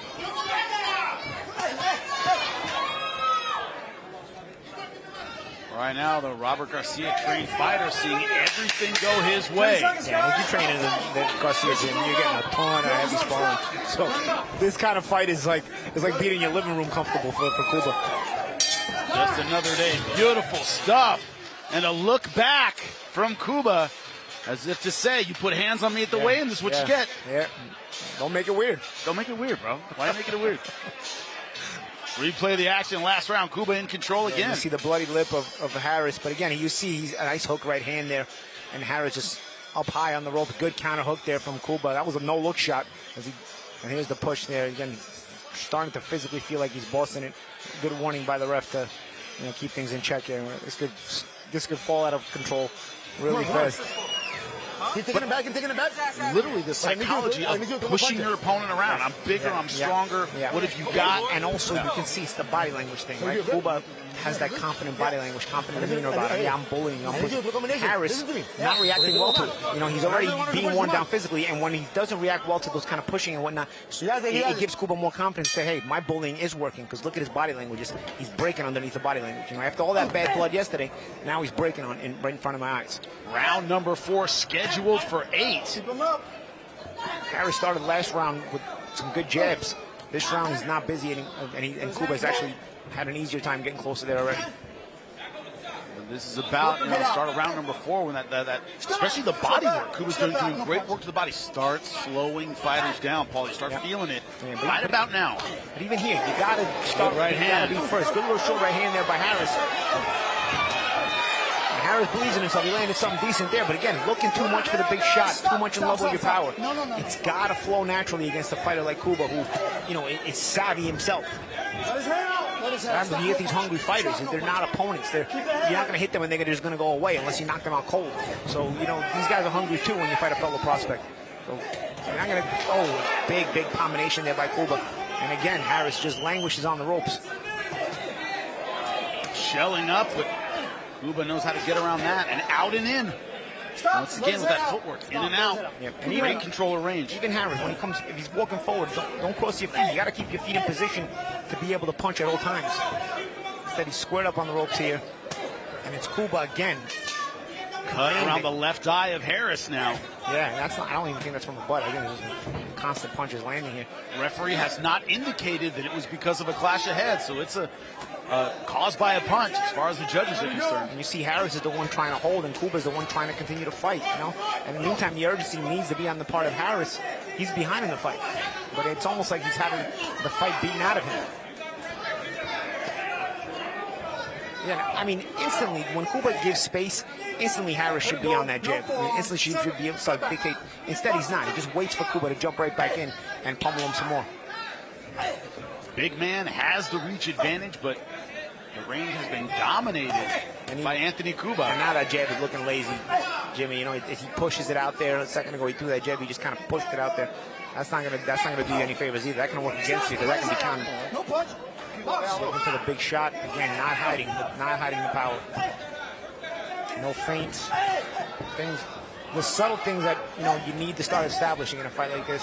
And it's just getting away from Harris, and it's some very nice work being done by Cuba, who's won this fight mainly on effort, but also on mentality. He's wanted to be the boss in the fight. He's had that in and out style. Early on, he had a solid game plan, Jimmy, of being all the way in and all the way out, and it was working for him. Done a good job too, kind of clinching when it looks like Harris is starting to get going with his combinations. He's cognizant of the heavy hands of Harris, so he knows I'm either all the way in or I'm all the way out. I'm not going to hit him and then kind of lay there at that middle range where he can return fire. And if you look, that's what Cuba's done the whole fight. Throws a nice combination. When he's out, he's all the way out, but he'll jump right back in if he needs to. Great combinations throughout this fight for Anthony Cuba. Combination on the ropes, and that was Harris, hands out of position as well. Took it, and look at Harris's body language. It's not that I need to return fire. It's that, oh man, let me just lay in here for a second and get a rest. And a rest from what? Just from being beaten out, because he hasn't done anything really offensively himself. And you don't get the sense that any one punch is doing that much, kind of slapping shots, but enough of them start wearing down. Yeah, Cuba has 4 knockouts and 8 wins, so it's not a huge puncher, but it's the mentality. He's also 8-1. He's a mentality. He's at a good level of opposition. A little bit of concern in Harris's corner, you think? They're certainly urging their guy. I think at this point, yeah, a little bit. You need to start at least planning on how you're going to turn this thing around. You know, it's an 8-rounder, so there is a little bit of time, but Harris needs to start hiding the shots a little bit. You know, Harris' punch and power can leave you hopeful that he can land a big shot and knock out Cuba and then pull this win out. But it's not just going to happen with a lucky shot. You're going to have to start establishing your jab. You're going to have to start establishing things that will hide that power punch so that you can land it. Cuba is very cognizant of it. He's still all the way in and all the way out. He's not languishing in any danger position. We are halfway through this 8-round fight. So far, Anthony Cuba has controlled the action, to say the least. He's yet to have Harris really hurt or rocked, but combination after combination. Triggerman not able to use his power so far against Cuba. Not behind the head. Not behind the head. Oh, good 1-2 there by Cuba as he comes flying in. But again, that's a shot that Harris is supposed to see. It's like, Cuba flew in straight from 6 miles away and showed that 1-2 on the way in, and he still landed it, you know? And then you can see maybe the fatigue of Harris starting to fault him, starting to really betray him now. Give us a like on YouTube, subscribe to our channel, watch more great fights like this. And Paulie, we said this card was stacked from top to bottom. It's been a great night of competitive fights just like this. Oh, good shot there from Cuba as he establish good body shots. Harris, one thing he's done at times well is go to the body, but again, he's not fighting with any kind of identity, because he's not going to lay on the inside and win the fight. That's Cuba's fight, you know? So even if you want to go to the body well, you got to then go back and establish what you're going to do. And he's not doing that. You know, he sort of, see how he's doing, just laying with his hands up there and waiting for Cuba to get off his shots. Identity is being the difference in this fight, and Cuba is the one that has the identity in this fight. There's a difference between not executing your plan and not having a plan. They are two different things. Nice left hook.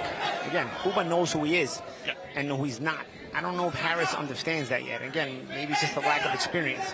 But in a fight like this, understanding your identity is important to understand your ticket to victory. And Harris is befuddled, and Cuba knows exactly what he needs to do to get the victory, and he's doing that. In our last fight, Kevin Soltero, 3-0 heading in, now 4-0. He knew what he did well, and he stuck to it. And that got him through that fight. Consistency. So far, it's Anthony Cuba being consistent. Volume, body to head, and controlling range. He's done all three of those things very effectively. Now, there is a chance because Cuba jumps out and then he jumps in. So there is a moment in time where Harris can time him with a shot coming in. But again, he's so mentally halfway checked out already that he's not even thinking about how can I set this guy up when he jumps in. How can I maybe throw a little trap shot to make him jump in and then catch him with something coming in. I have the power to do that. It's the identity's not there for Harris to understand that. Under 10 seconds left to go.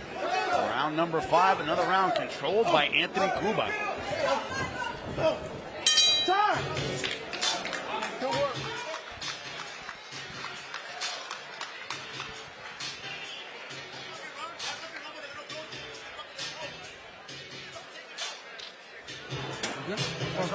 Hey, that round got a little close because you didn't come forward. Okay.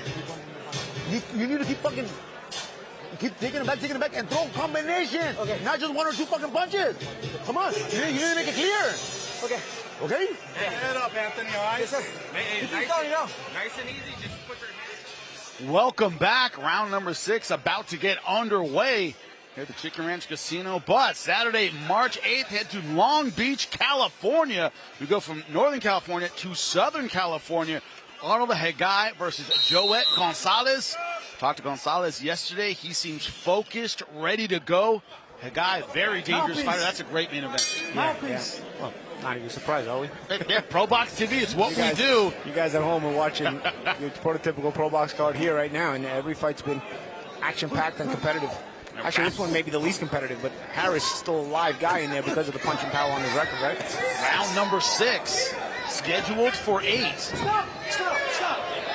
Hey, no, we're not wrestling, okay? Box. Referee admonishing Harris for that little underhook throw. By the way, great wrestling out here, by the way, in North Central California. Gilroy, Buchanan, Clovis West. Wrestling's all over the place. Right now it's a boxing match that right now. Anthony Cuba doing great stuff. His combinations. And Cuba with the numbers, pushing back, you know, and that's what they were asking for in the corner of Cuba, man. Put the combinations, do not just hang in there and give him 1 or 2 shots. Put the combinations together. And I think that also is a psychological thing, too. You don't have to put everything on every shot in the combination, but when you put the numbers on Harris, it sort of withers his desire away. Death of 1,000 cuts, Paul. We've seen a lot with a bigger puncher just ends up getting behind. And again, the gym culture matters, man, because when you're in a gym that is known for gym wars, you're very comfortable in the trenches. You're very comfortable in doing this kind of thing that Cuba's been doing, where it's not always super pretty, but what it is it overwhelms you. It makes it physical. It makes it, sort of, very uncomfortable. And Harris has looked the worse for wear in the fight because of it. Cuba's father, Rayo Valenzuela. That's going to be a nightmare. Just getting in the ring with that guy every single day, and it pays dividends, and we're seeing that now.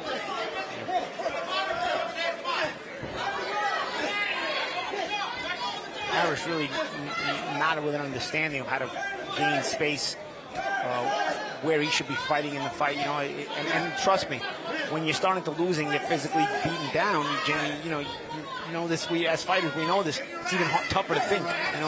So now he's at that point. Big right hand. Good hook there. Harris is at that point where it's getting tougher to think for him. Honestly, under a minute left to go in round number 6, and Cuba now turning it on. You got to start honestly starting to consider, even though not one shot is hurt Harris badly, he's getting hit some clean shots more and more. You got to start wondering about stopping the fight. 30 seconds left to go. Anyway. Step back. That's the balancing act. It hasn't been competitive, but there haven't been a lot of damaging moments for Harris, where his legs have been frozen. Nothing like that. It is death of 1,000 cuts. You see Cuba's fighting naturally, just throwing the shots. Harris looks like he's aiming every single thing he's throwing, like he wants to land that perfect bomb.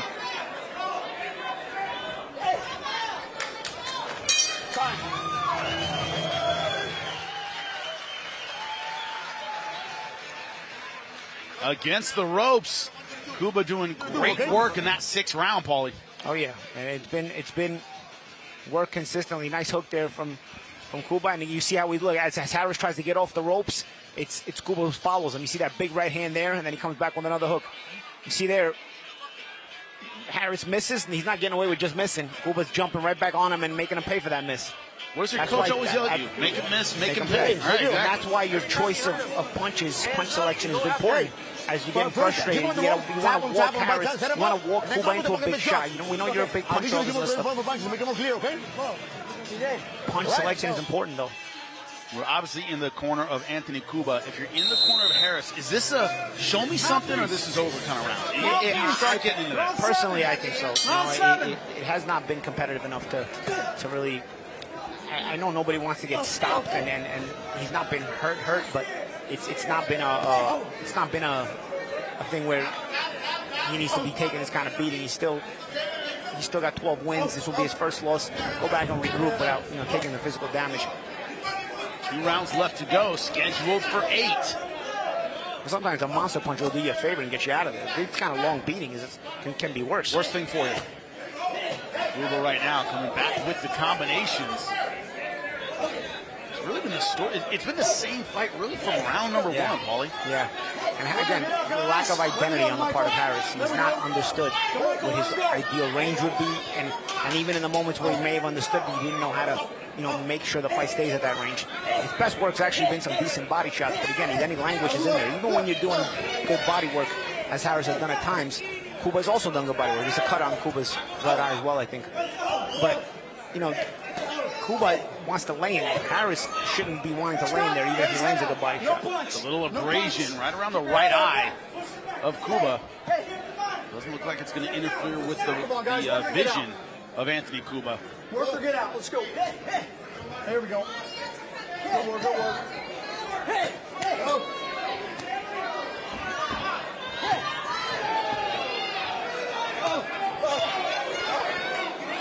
Very impressive Cuba's conditioning in round number 7. He's still going for it. Yeah, see, he's pushing everything out. You see, even that jab is being pushed out. He's aiming it. He's not snapping it. You know, a guy with the frame of Harris, you like to see him snap those shots. You know, you mentioned him with Tommy Hearns. Tommy Hearns used to snap that jab out there. Sounded like a rifle. Really hook there. Cooper makes that move a lot nicely when he goes down underneath and pivots and comes up with a hook. He's good at finding the space at close range, is Cooper. Under 1 minute left in round number 7.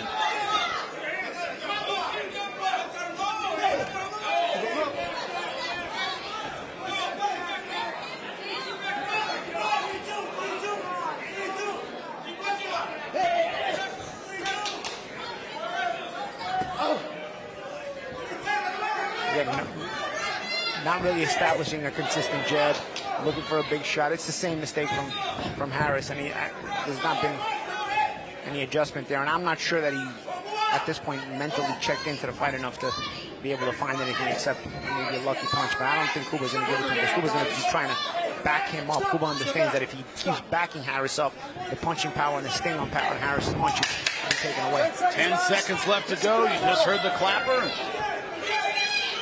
Cuba doing a great job of keeping the pressure on Harris in this last round. Needs a miracle.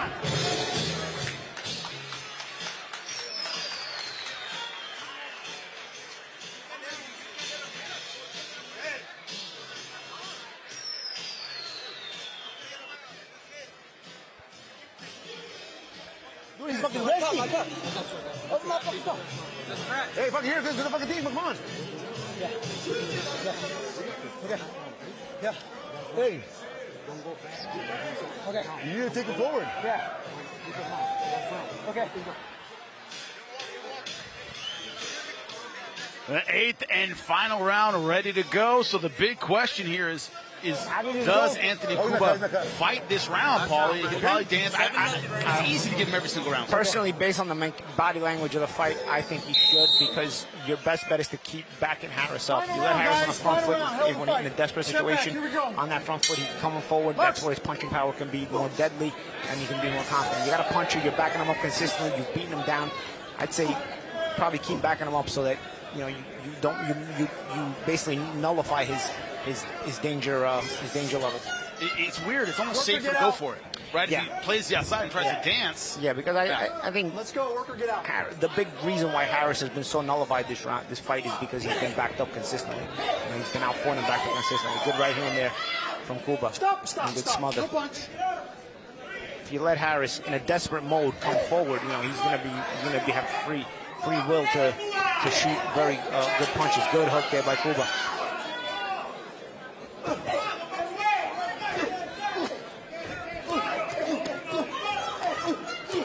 Bit of an exchange. You see when Harris gets his hand moving. He's got to pull the trigger. And he did. Now he's angry. He's in the neutral corner. He wants to get his hands on Cuba. But where was this before? Holding the ground, not getting backed up. And Cuba complaining it was to the back of the head. That was a good hook. It was good. But again, you see how he overthrew that right hand. Right, he's looking for the one big shot. Overthrew it, and now he winds up in a clinch. He gives Cuba a rest. Still got to have the mechanics. About halfway through the round. Push that jab out. Still pushing his punches out. A second ago, he was snapping the punches in the exchange. He got him a knockdown. Now he's going back to his old tricks and pushing his punches out again. And Cuba's going to recover and start with that in and out again. Cuba's got to understand now. What won him this fight is being all the way in and all the way out. So if he's going to be all the way out, he's got to be all the way out. If he's going to be in, he's got to be all the way in. And also, Paulie, a legitimate knockdown for sure, but it doesn't seem like Cuba's hurt. It seems like he's upset by that knockdown. It doesn't seem like he was hurt or rocked. And again, Cuba in shape, so he's able to withstand that and come back. Good right hand from Cuba. Another good right. He is fighting fire with fire, Paulie. But you see Harris when where was this before, You see moving his hands. If he would have done this for the duration of the fight, he would have probably scored more knockdowns and maybe had won the fight. Now, things getting bad to worse for Harris. His shorts are ripped. Right on the left belt. Not even worried about it at this point. At this point, he can finish this fight naked. They're still talking. The bad blood that started at the weigh-in looks like it's continuing in this final round.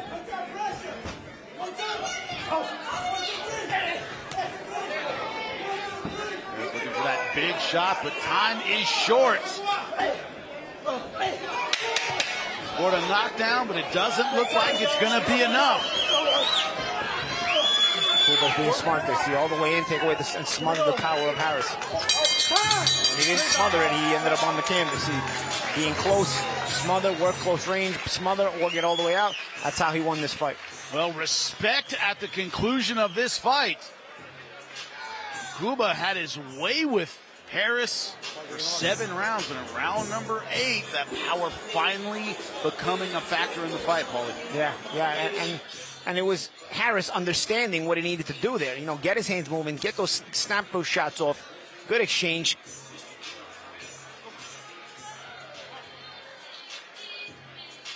And the truck will get us a knockdown eventually, right? What do you think? Thought we might see the knockdown. I guess not. But it was close inside. Maybe we'll see it here, round number 2. Go back started taking this fight over. So the story of the fight here was Kuba backing Harris up consistently. Punches and bunches, and it froze the attack of Harris. Harris is a guy who, you know, wants to have a little bit of range to be able to get that big punching power off.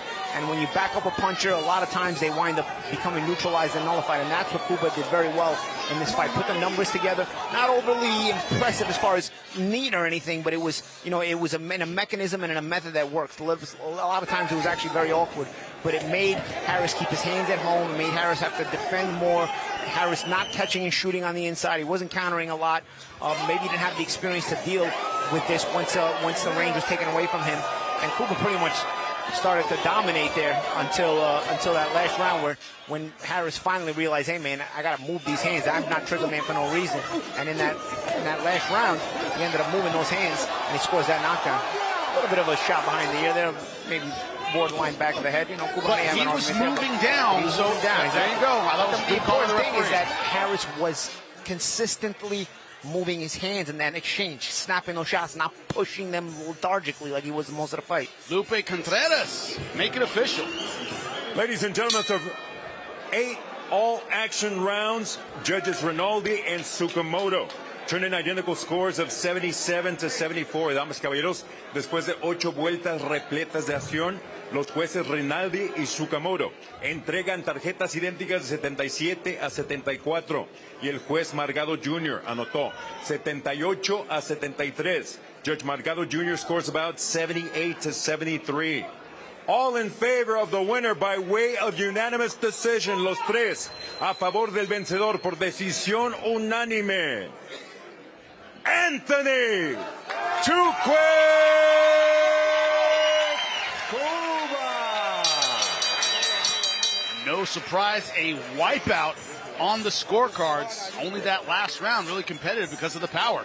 Yeah, you know, but it's something that Harris is going to have to leave thinking about. Oh, what if? A lot of what ifs there. Good performance by Kuba. You know, he put in the good effort. He had a solid game plan, had the identity to his style that Harris didn't, and that proved to be the difference in the fight. Yeah, this is a man who may have a future at the elite level of the sport. Well, Emiliano Moreno trying to add his name to that list as well. A guy who has a future in the elite level of the sport, but problem he might have tonight, Cesar Francis in his way. A man with experience, good counterpunching, and a tough mentality, that veteran grit. Is it enough? Well, here's the man in his own words. You got to be a dog in there, man. So I know, I see exactly the kind of steps he's taking. I've been there before. I know exactly what he's doing. But I'm different. So I know exactly what he's doing, man. Trust me. We took the hard route. We never took the easy route. Paulie, Chris, you guys know me very well, man. I was like, I only had 9 fights fighting the best in the world. So I know exactly what, you know, this undefeated fighter is trying to do. I get it. But at the same time, like, you got to know who you fighting. You know what I'm saying? So good luck to him and his team. How do you combat that and say, okay, you know, maybe I don't have the youth energy that he has, but at the same time, you know, how do you offset it with that ring intelligence that you've acquired through the years? I would say most importantly is staying consistent. Consistent is the key. So as long as you're consistent, you're always training your body, you're always working out, you're always doing exactly what you have to do. As far as taking care of your body, you'll be pretty well, man, when it comes to boxing. Because you guys know, man, boxing is all about staying consistent. I feel like I've been in camp for a while now, you know, so I've just been consistent. That's all. I feel like that's the main thing is just, you know, staying healthy. You know, it's been over a year since your last fight. What's been the holdup? You say you've been training, you've been in the gym. We see that you've been doing that, but you haven't gotten the fights under your belt yet recently. I know you're coming back now. What's been the holdup? You know, like I said, I asked for tough fights. They threw some fights at me. I said, nah, I ain't fighting this guy. There's no point. Then you know, we got hit with this fight right here. And I was like, yeah, this kind of fights, like, these are the fights that we need. Like, this excites me, understand? So it's all about, like, just not, you guys know I'm not fighting no bums. I don't want that. I don't want that at all. So when I say no to fights, you guys only see me in tough, hard fights, and that's what I like. You know what we love here at ProBox TV? Of course, we love evenly matched 50-50 fights. We love guys that are almost jumping out of their skin. And you got that sense from Cesar that he's just can't wait to get in there. Like, he didn't want bums. I wanted this kind of fight. He seems ready to go. Yeah. I think he's kind of angry that people are writing him off, and this is his opportunity to say, hey, you know what, you wrote me off a little bit too early. You know, you're giving this guy all the credit, and I'm going into this fight like I'm some kind of bum opponent. I'll show you. And you can see he has that mentality and that motivation. Will he bring it into the ring? It's key, because when you can have that mentality when you're older, when the offense starts flying your way, can you maintain that mentality like you did in your youth now that you're older? Can you keep it against a busy puncher? That is the question. Emiliano Moreno, a very busy puncher. Also undefeated. Also from Long Beach, California, comes in with a lot of aggression. He sees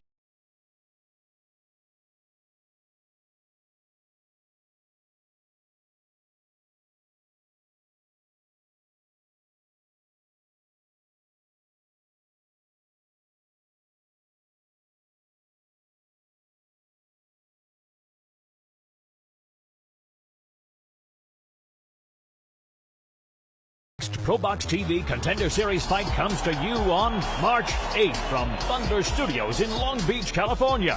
In the main event, Arnold K-Guy risks a shot at a world title as he faces all-action Dangerman and multiple-time world title challenger Joet Gonzalez. Luis Correano Torres' return to ProBox against Nicholas the Axeman Walters.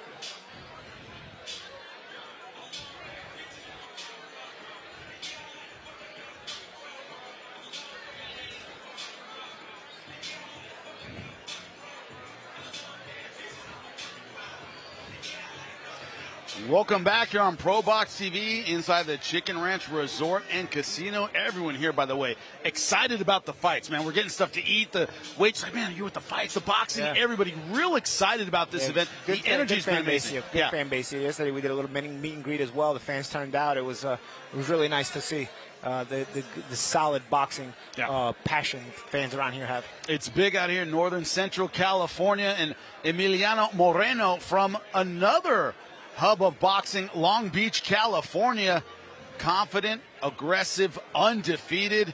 One of those guys who believes in the work he has put in. Here's what he had to say about it on ProBox. It's going to be a fight that's going to express it's going to show a lot of what I can do in the ring, a lot of things a lot of tools I have and everything. Most challenging, I don't know yet, but you know, I've already beat 3 undefeated fighters. So, and then Cesar Francis, you know, one of my stablemates has fought him as well, Jesus Saracho, and he beat him as well. So, I just feel like his style and my style is just going to show a lot of what I can do, and you know, I'm really going to be able to put my talents on show. Has Saracho himself told you anything about Francis that maybe you'll take into this fight that maybe was knowledge you may not have had otherwise? Yeah, I've learned a lot of things from watching him fight, seen him fight Saracho, his recent fight. Sriracha, me and him really don't talk like that, but he's just a stablemate. That's it. But yeah, we're boxers. We understand that. We know how it is sometimes. Yeah, but yeah, just watching his fights, I've learned a lot from what punches he gets hit with, what punches he throws, so I know what to be ready for, and yeah, I've just seen a lot and studied him a lot. What is it about where you guys are at in your career that your team feels confident that this is the right fight at the right time? Yeah, he does have a lot of experience, and you know, he is a vet in the ring, but we just feel like, you know, seeing his last couple fights, we just feel like he's not really at his best no more, and you know, I'm starting to get into my best, and we just felt like it was a good time to take the fight. We're training, we're working really hard, facing a lot of things in the last fight. You know, I got caught with a couple of punches. We've been working on that. Throwing punches from different angles, you know, just new things we've been adding to my arsenal. And here he is live, Emiliano Moreno. Looking focused as always, and if there's a weakness to his style, Paulie, is that he believes in his aggression. Even when he could stay outside and maybe throw some jabs and use his reach, he wants to get in and brawl. The only thing I have with him is he needs to get hit in order to, you know, wake up a little bit, you know. And sometimes when he wakes up, though, he wakes all the way up. And look at the odds, Emiliano Moreno, minus 350. You know what? The odds are because they're getting froggy. You know, they're leaping at minus 350. All right, we see you. You know, you notice, I will say our last fight, they made both minus fighters, but the one that was minus 105, which is the slight underdog, ended up winning the fight. Of course. We'll see we get another upset. Look at the age difference. Cesar Francis, 34 years old. Emiliano Moreno, only 19. Slight reach advantage for Francis will be a factor in the fight. Let's find out. Let's start our co-main event. We continue with the action here at the Chicken Ranch Casino Resort. This is ProBox TV, being presented in association with Robert Garcia's House of Champions and being sponsored by Bet Online, Wild Casino, and Miller Lite. This is our co-featured bout of the evening, set for 10 rounds in the welterweight division. Este es el duelo coestelar de esta noche, pactado a 10 vueltas en la división peso welter. Los jueces, the judges, Brian Tsukamoto, Michael Rinaldi, and David Hartman. Presenting first, the fighter in the blue corner. He enters the ring wearing multicolored trunks, presentando la esquina azul, vestido de pantaloncillos multicolor. Detuvo la báscula a un peso oficial de 146 libras y media on the scale. He registered an official weight of 146 1/2 pounds. En 15 combates profesionales, mantiene un récord de 13 victorias, solo 2 derrotas, 8 de sus victorias por la vía del cloroformo. In 15 bouts, he maintains a record of 13 victories against only 2 losses, 8 of his victories coming by way of KO. Fighting out of Brooklyn, New York, and representing his people from San Miguelito, Panama, Cesar Rainman Francis. In the red corner, wearing the gold trunks en la esquina roja, vestido de color dorado, marcó un peso oficial de 149 libras y media. He registered an official weight of 149 1/2 pounds. Esta noche, este fenómeno juvenil entra invicto a nivel profesional con 11 victorias, 6 de sus victorias por la vía del knockout. Tonight, this undefeated teenage phenom puts his record on the line, consisting of 11 victories, no losses, 6 of those victories coming by way of KO. Repping the LBC, Long Beach, California, Emiliano La Revolución Moreno. Our referee, Dan Stell. Jumping. This up 10 rounds. Let's obey my commands all the time. Protect yourself all the time. This is a little high. We're going to go on the hip line here, okay? The hip line. Anything below the belt here is low. Anything above that is good. Anything below this is low. If you touch gloves, come out the belt, go like the both of you. Mike? Trying to keep his O. Emiliano Moreno, repping Long Beach. You see it on his shorts. He is in the gold. Multicolored trunks for the fighter from Panama, Cesar Francis.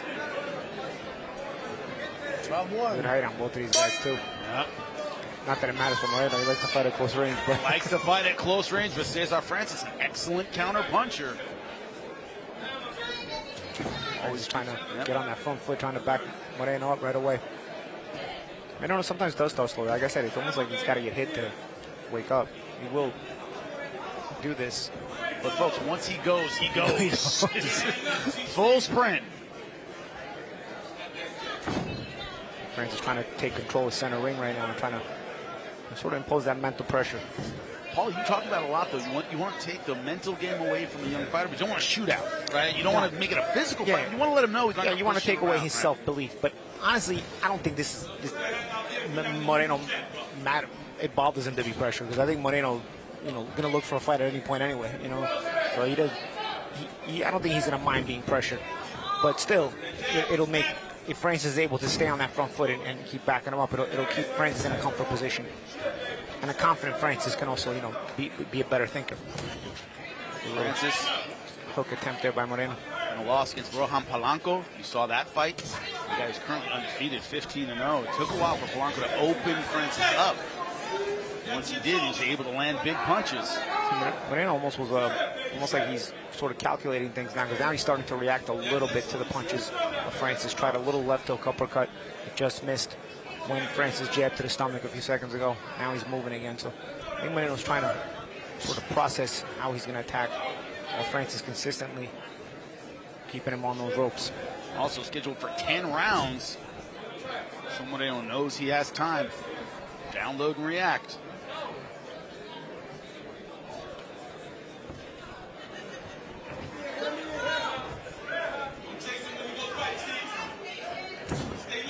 Francis has done a good job of keeping the ring cut at least.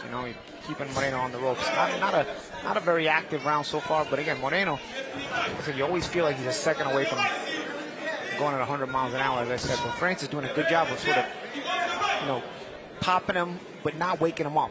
And I think that's also a smart tactic for a guy like to sort of domesticate a guy like Moreno. Will Moreno wake up on his own? Because if you do this, you can beat him in a quiet fight. So Moreno, at some point, it's going to be up to Moreno to wake up too if Francis keeps doing this. Francis is backing him up and keeping him on the ropes. Paulie, if you're in Francis' corner and you're right next to me to my left, good jab hook. Is it one of those where if the crowd's booing, you're winning? Yeah, it's kind of like that.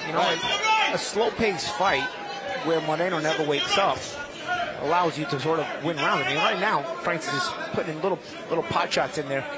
And he probably won the first round unless Moreno does something huge in these last 10 seconds. Like I said, there are guys, they have to kind of feel like they're in a fight before they wake up. Let's see if Moreno's that tight, because Francis might could do this all night.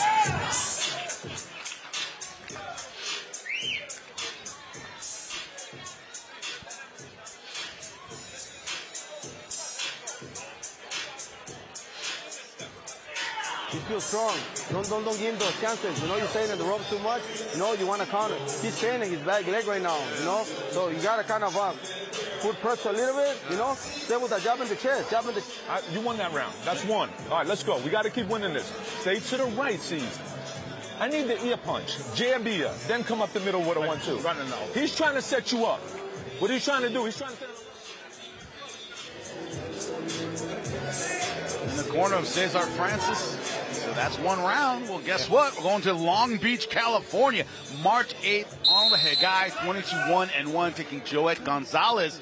Gonzalez spoke to him yesterday, focused, motivated, ready to go. So we begin round number 2.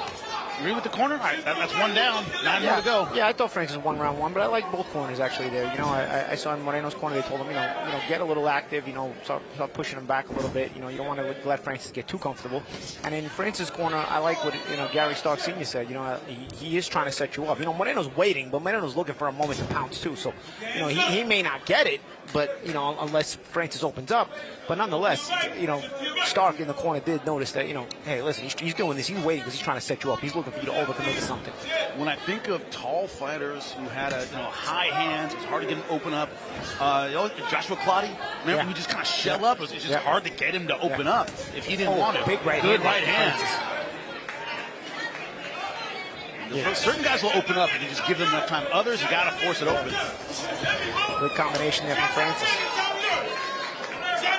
Francis right back in. The only thing is you hit him, you threw 2 consistent 1-2-3s. Now it's that's the kind of thing that will wake up on him.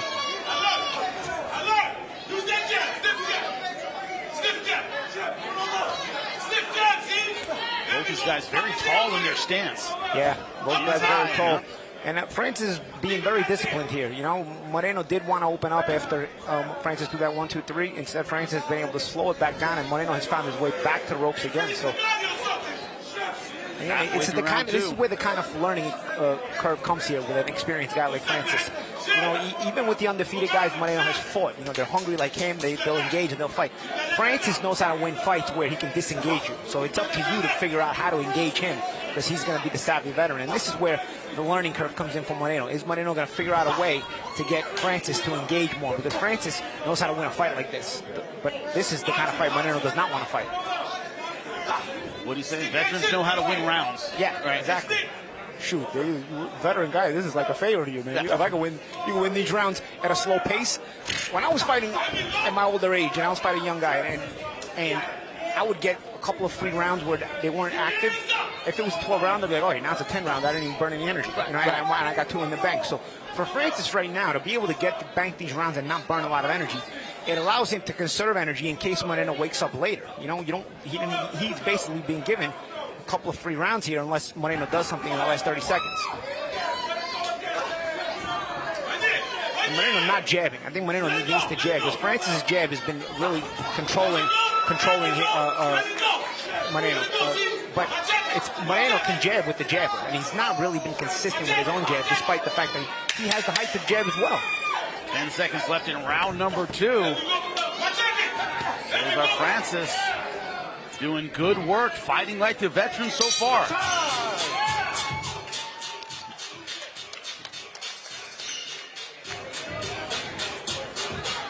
Talk about some people fight without a game plan. Francis has a game plan. Hay que trabajar, güey. Hay que arrimarse. Estás peleando la distancia de él, mira lo que está pasando. Estás peleándote a la distancia de él, entonces él está conectando los golpes que quiere, güey. Aquí se metiendo cerradito, se llava el pecho, güey. Hay que hacerlo para atrás, hay que pegarle al cuerpo, güey. Si no, ese güey se nos va a ir, güey. ¿Entiendes? Hay que empezar a trabajar ya, güey. No se está esperando. They're a little bit animated there too, the way they talk to them. Y tenemos cualidades para trabajar, You're basically, in so many words, you're fighting his fight. We need to work. We need to start making him uncomfortable. Around him. Don't back up. That's how you letting him come in. Take one hand away. Jab, 1-2. Double jab right hand. Got it? Tommy Hearns, baby. Finish with a hook. Let's go. Yeah, they want him to give that Tommy Hearns stance, you know, where you control with that lead hand. I think it's a balancing act you're playing here if you're Francis, because if you open up too much, Moreno, you're inviting him over. You don't want a firefight. You're inviting him for a buffet. You know, but Moreno loves a firefight.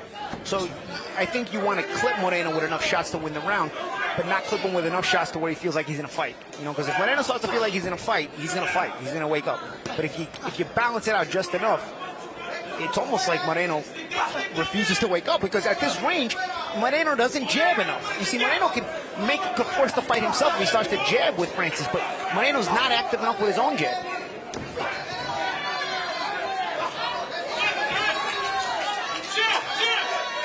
You think Moreno expected Cesar Francis to kind of take the center and jab the way he has? Not expecting this kind of fight. What else would you expect from Cesar Francis? You know, and the thing is, he's also got a guy I'm noticing when Moreno does reach. Francis is able to pull back, because now Moreno doesn't have the height advantage he usually has. You know, so Francis is able to pull back a little on Moreno's offense, and you got to miss him. You know, usually the shorter guys can't pull back on Moreno because Moreno can reach them. But this is a guy who is his height. Moreno's pretty tall for the weight, but so is Francis. A lot of fighters in boxing, you think Lennox Lewis and MMA, you think John Jones, guys that when they fought someone their size and their height, they were different guys. Yeah, right. It's because range changes. Yes. Range is a big deal. Moreno's trying to put himself on the front foot now, trying to assert himself a little bit. So Francis is having to box back on the back foot a little bit, and Moreno is at least getting closer here. Talk about that ability to go from 0 to 100, and we have not seen anything over probably 20 so far from Moreno. He backs up again when Francis started jabbing. Francis wasn't jabbing before now. Francis starts jabbing, and Moreno backs up to the ropes again. Again, this is where Moreno shouldn't be. And Paulie, it's hard to give rounds to the guy against the ropes, right? Yeah. Francis wins this fight with a consistent jab, but now he's starting to wait as well. There's a little bit too much space between Francis' jabs as well, and it's going to give Moreno an opportunity here if Moreno chooses to use his own jab. So you see how Moreno comes up short with those right hands. Francis is able to pull on those. Usually Moreno reaches those guys because he's the taller guy. He has the range. He's coming up just short, so he's going to have to either step in a little harder and commit more. Under 30 seconds left to go in the round. Or he's going to have to try to lure Francis a little closer.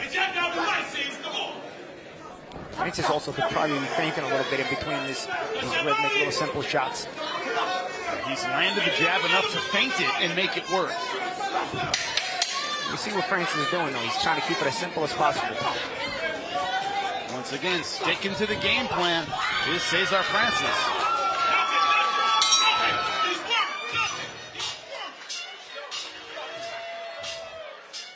Tell you what, Jim, I got a 3-0, man. This is interesting because Moreno is going to...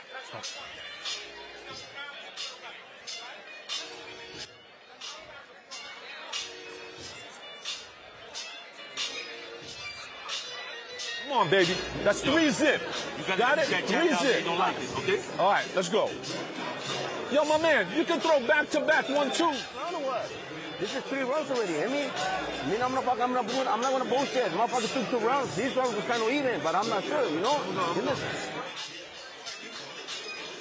Round number 4 about to begin. Paulie, during the break, you were saying 3-0 to you? Yeah, I got a 3-0, man. Moreno did try a little bit more last round, but I don't think it was maybe for like a 20-second clip, and it was back to his old tactics again. So, you know, I think Moreno's going to have to figure out how to open this up himself, because Francis is going to be quite comfortable doing this every round unless you force him to do something else. Again, Francis is a veteran. He knows how to win fights. He knows how to win rounds. Vasily Lomachenko, known as the guy to get information and then use it against you. Against Teofimo Lopez, he did it too late and took that loss because of it. Yeah, and that's the thing. You have to balance that out. You have to sort of captain the ship the right way, right? I mean, where are those decisions when you start to step up a little bit? But my question is, does Moreno know how to step up? Does Moreno know how to gauge in a fight where he can't figure out how to force a guy to fight, where the guy's tactically good enough to keep it like this? That's my question, because that's more so what I'm wondering. Moreno likes to come into the front door and force a fight on you, force a pace on you. Now he's got a guy I took from Frank. He's got a guy who makes him pay every time he tries to get aggressive, and he also has a consistent jab. So does Moreno have the wherewithal in terms of intelligence to, force this guy to, fight his fight? Is it also a little bit, Paulie, a willingness? Hey, you're going to take a couple, but Cesar Francis is not the biggest puncher on earth. You're going to have to take a couple to make this a brawl. He's not just going to accept you coming in. Yeah, but there's moments where Moreno has a chance here, because it's not like Francis is overdriving on the jab. Right, other times Francis waits on the jab too. So there's moments where Moreno can take advantage and he's not. So it's not like, I gotta take a chance. You got moments with Francis is also not feinting anymore. So there's chances where that Moreno can sort of see. He has a right hand there, he landed, and then sort of take advantage. But he's not, and that's the thing. It's not always a matter of will. Sometimes it's a matter of skill. Does Moreno have the skill to be in a fight like this? We've seen he has the will in all his fights. No. And at close range, he's got the skill too. But there's also a skill in closing the gap. And that no man's land in between the fighters has been controlled by Cesar Francis. Good uppercut there by Francis. That might have woke up Moreno. He's coming forward after getting hit with that uppercut. The young man now throwing big punches. Starting to turn up the heat. Again, you see how he comes up short here. He's got Francis who can actually change range well because he's got the same height.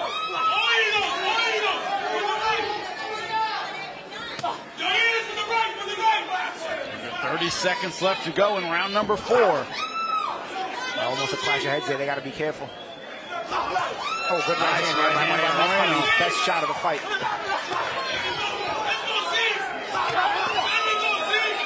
Good exchange there by both guys.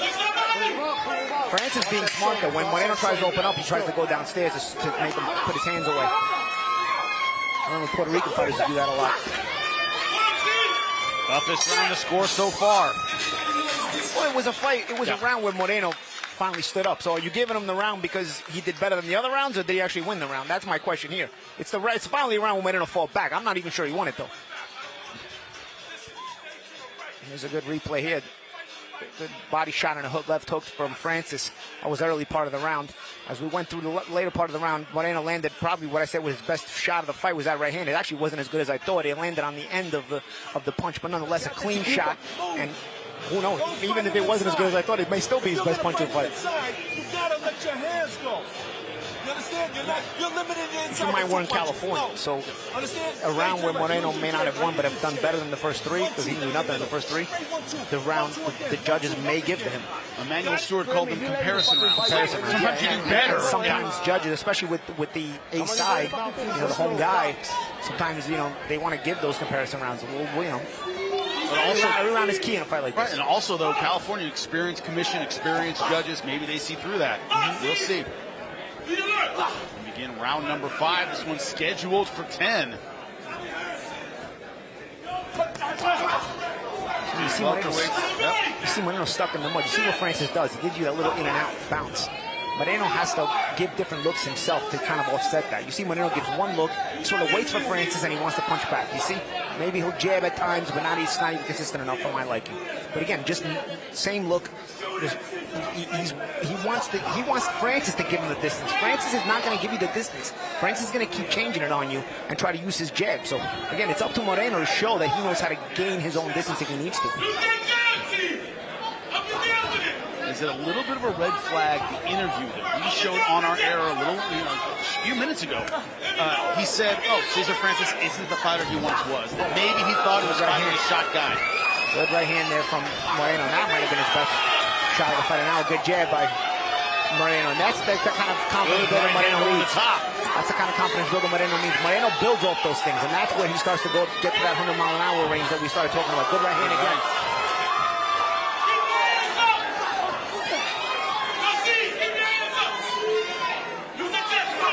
Moreno 6 knockouts of his 11 wins. Francis 8 KOs and 13 wins. Good jab there from Francis. He's trying to reestablish that distance. Neither guy really a one-shot knockout puncher. Both tend to get their finishes in combinations. See, this is a round where Moreno's finally been a little bit more consistent with some of the things he's done. Landed a few right hands, and he may be winning the round here. We still got a minute left, but unless he gives it back to Francis, so far I got him winning this round. 1 minute left in the round. And that's why it's not good to give comparison rounds, because you see now, you may have given a comparison round and won in the last one. Now you give this one where he actually wins it before you know it. Starts swinging back and forth. The fighter from Long Beach opening up a little bit more. Francis has to get back on his jab. Let's see if Francis also, in his frustration, starts to weigh too much.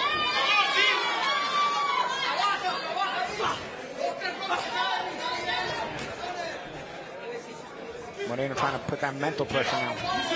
30 seconds left. Good right hand from Moreno.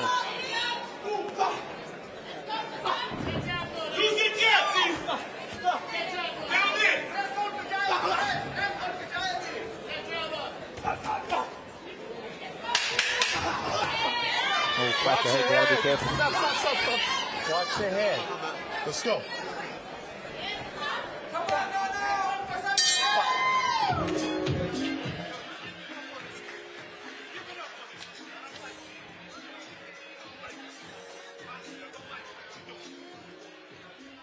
I don't like what you're doing, man. You're not listening, man. Come on, baby. Don't look at me like that. Get mean on this kid, man. You hear me? Yeah. Get mean on this kid. You're backing up. You're doing everything we know not supposed to do. You're letting him go to the corner. You're not telling us. Este güey lo puedes parar, Emi. Cámbiale los pinches golpes. Porque yo, lo que te quiero decir, güey, you fight with me. Hay que trabajar más en corto, güey. Cesar Francis, his corner not happy with the way he fought in round number 5. Moreno waking up a bit, Paulie. Yeah, Gary Stalker, Sr. in the corner saying you're letting this guy back you up. But when you land right hands like that, those will back you up. We used to call those rooftops in Brooklyn. Jab to the stomach, right hands to the head. And, they kind of get your eyes looking down, and then the right hand surprises you up top. Well executed there from Moreno. It was one of several right hands he landed in that round. halfway through this fight, scheduled for 10 rounds in the welterweight division.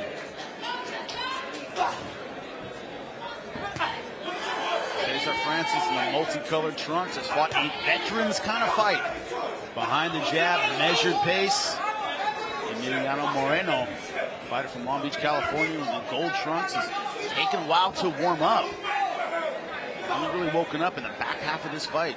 Nice shots there by Francis as he steps around, but you see Moreno now more confident in his pressure, more consistent. There's a little pep in his step as he's pressing forward with a little more urgency. Good shot there by Francis and a return from Moreno. One thing I haven't seen from Moreno this fight that we've seen in other fights, Jimmy, is the body attack. Maybe he hasn't been able to get close consistently enough, but he's got a very mean body attack when he gets close.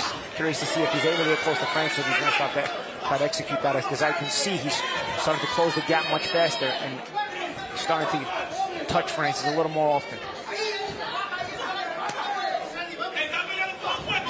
Using the jab battle, also facing a fighter his height that has forced Moreno to kind of change his style a bit. As you said, Paulie, not a lot of body work. I think Francis has to hold his ground a little bit more if he's going to be able to hold up this pressure, because Moreno, once he gains confidence, is going to start bringing more and more pressure physically and mentally, and it's going to wear down Francis. So if Francis wants to avoid trying to be worn out here, he's going to have to hold his ground a little bit in some moments. Moreno gaining confidence. Remember, folks, round number 6 scheduled for 10. Right? Not impossible. He took all 5 of the first rounds. Cesar Francis. I wouldn't give him the 5th round, right? But I could see Francis winning the first 4. But Moreno's pushing forward, and almost like Francis is getting shy with his offense. Even the shots that he's throwing, there's not as much umph on them, not as much, mustard on them, and they're almost like stay away from me punches instead of, fighting punches. While Moreno is looking to get close and instill some damage. Not getting off enough still, but at least he's starting to cover the real estate. And he was snapping that jab earlier in the fight.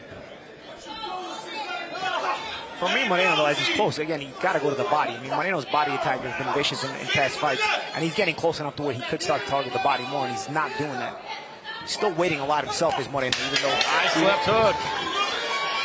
Moreno trying to get one back. Under 10 seconds left to go.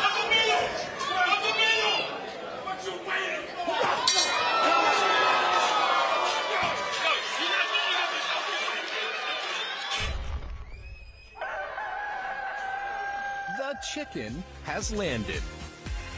California's all-new luxury entertainment destination, Chicken Ranch Casino Resort, has hatched. Experience our laid-back luxury hotel, Casino 4 with views of the Sierra, diverse restaurants and bars that will keep you squawking for more. Now open, the all-new Chicken Ranch Casino Resort. For details, visit playchickenranch.com. Had a great time here at the Chicken Ranch Casino. We begin round number 7. Look at some of that action late in round number 6. You see late in the fight, good hook there. And not a lot of muscle on it, but a solid snappy shot Francis landed. Then right at the bell, though, good little shot there was landed by Moreno as well. And Moreno, again, his pressure is more consistent that round. I gave Moreno that last round. I've got it 4-2. Sometimes the commissioner to get out. That's why the referee paused it for a second. Sometimes those guys are slow with those inspectors. Yeah, sometimes it takes them a second. This one's scheduled for 10. We're on round number 7. If you're just joining us, Cesar Francis in the multicolored trunks had a great first 4 rounds. Emiliano Moreno in the gold trunks, undefeated, starting to come on late, and wondering when he would wake up. Known for his combinations, his aggression, has not really been on this display consistently throughout this fight.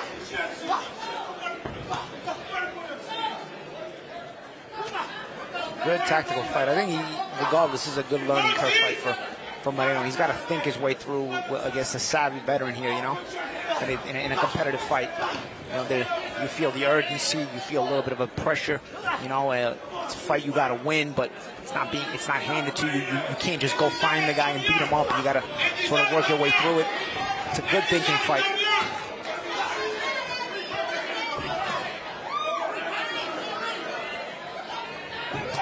Good hook there from Francis on the out.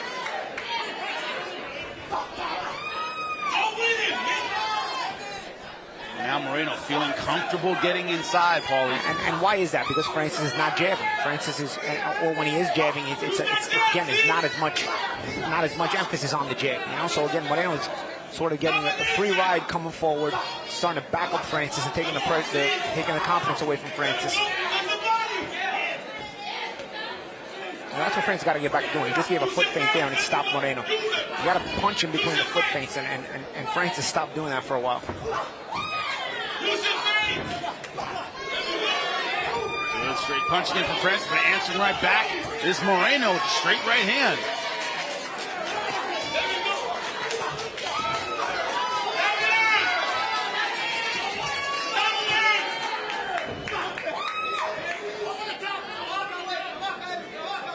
Now, Cesar Francis going back a little bit to the counter punching, Paulie. Yeah, little combination there by Francis.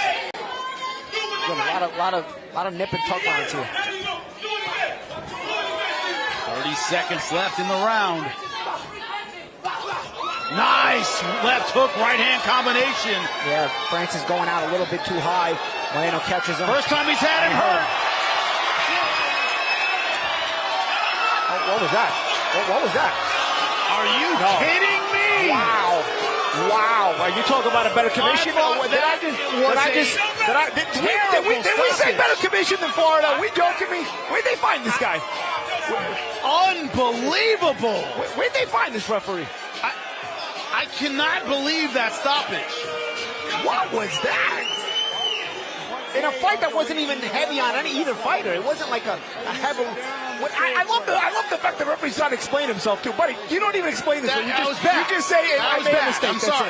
That was bad. This is one where you just say I made a mistake and that's it. You don't even explain this one because there's no explanation for it. Because the fight itself wasn't even a heavily physical fight. You know what I mean? It's not even taking a lot of shots. Yeah, it was like, oh, I got to start watching because this is a very intense fight. It actually was a very slow, very, very technical fight and not intense fight. All right, take a look at it, Paulie. Explain it to me. There's nothing to explain. Please. I mean, this fight was very tactical, very technical. It was at a slow pace. Good shots here from Moreno. It finally starts to open up a little bit. Sure, Francis was wobbled here for a quick second. He was wobbled. Moreno did get his attention with some good shots. There's a good hook by Moreno, but again, I don't know what. Hands up. He's looking for the punches. I don't know what that was. I don't even know what that was. That's amazing. The stoppage makes no sense. And what sucks on the other side, Paulie, the crowd is booing.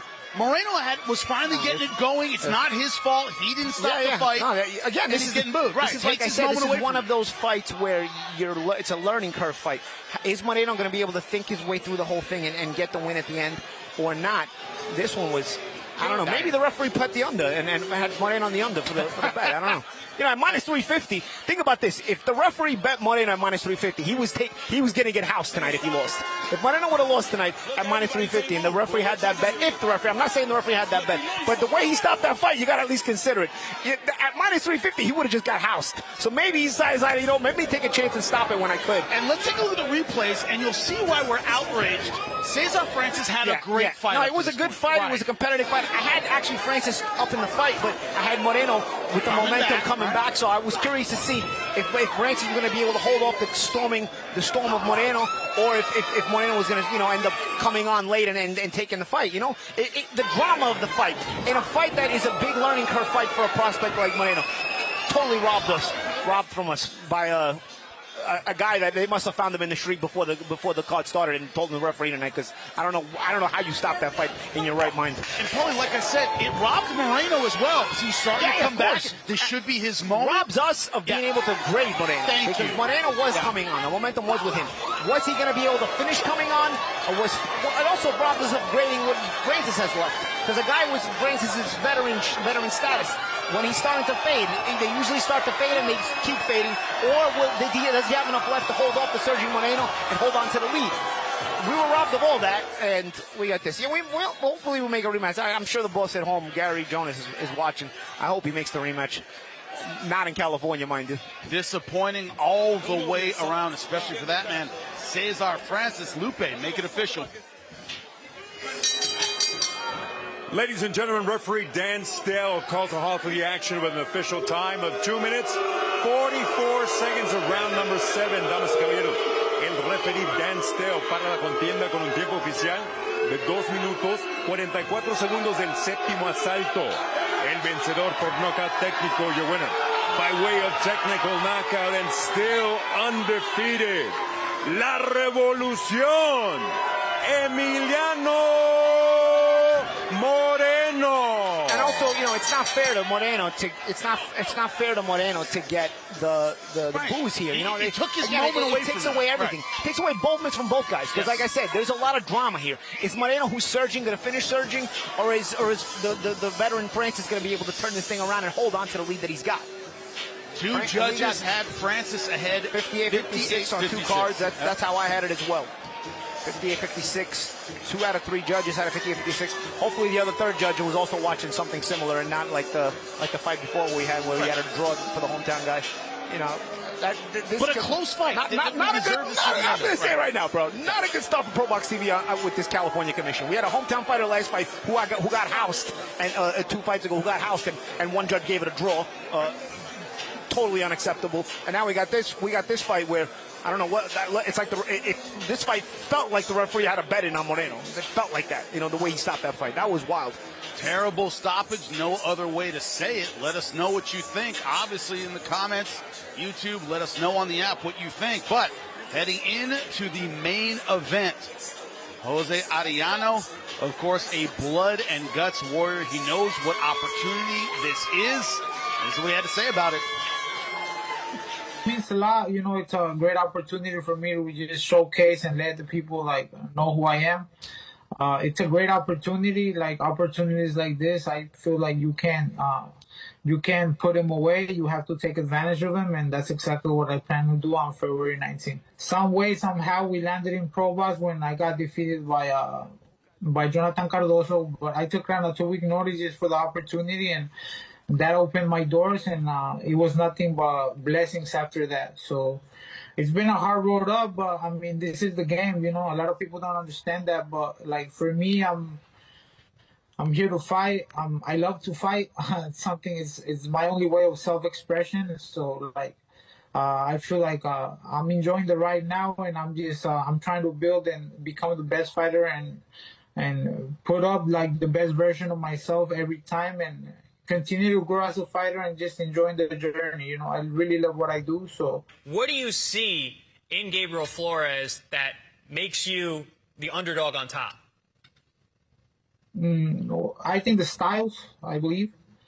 And he's a young veteran. He's a great fighter. He has a high IQ, good boxer as well. But like I said, I believe in myself, and I'm only getting better as the time goes by. I'm thanks to Javier again, that I'm improving a lot. He's teaching me a lot. He's a great teacher, a great coach, a great trainer, and a great leader. So I'm learning every day, so I believe I will pull up the upset. I believe in myself. I truly, truly do. It's a man who believes in himself and his abilities. In this main event, Jose Dinamita Arellano, 11-2, and also, as we said, a veteran of ProBox TV. He knows what it takes to be successful here. Ramon Cardenas, successful in the main event in San Antonio, had a tough few rounds, came back because he had grit, because he'd been here before. That is Jose Arellano, with his opponent, Gabriel Flores Jr., looking to continue his rise in the sport. The Chicken Ranch Casino, they've been great, and they've been treated to a night of great fights. They continue right after this.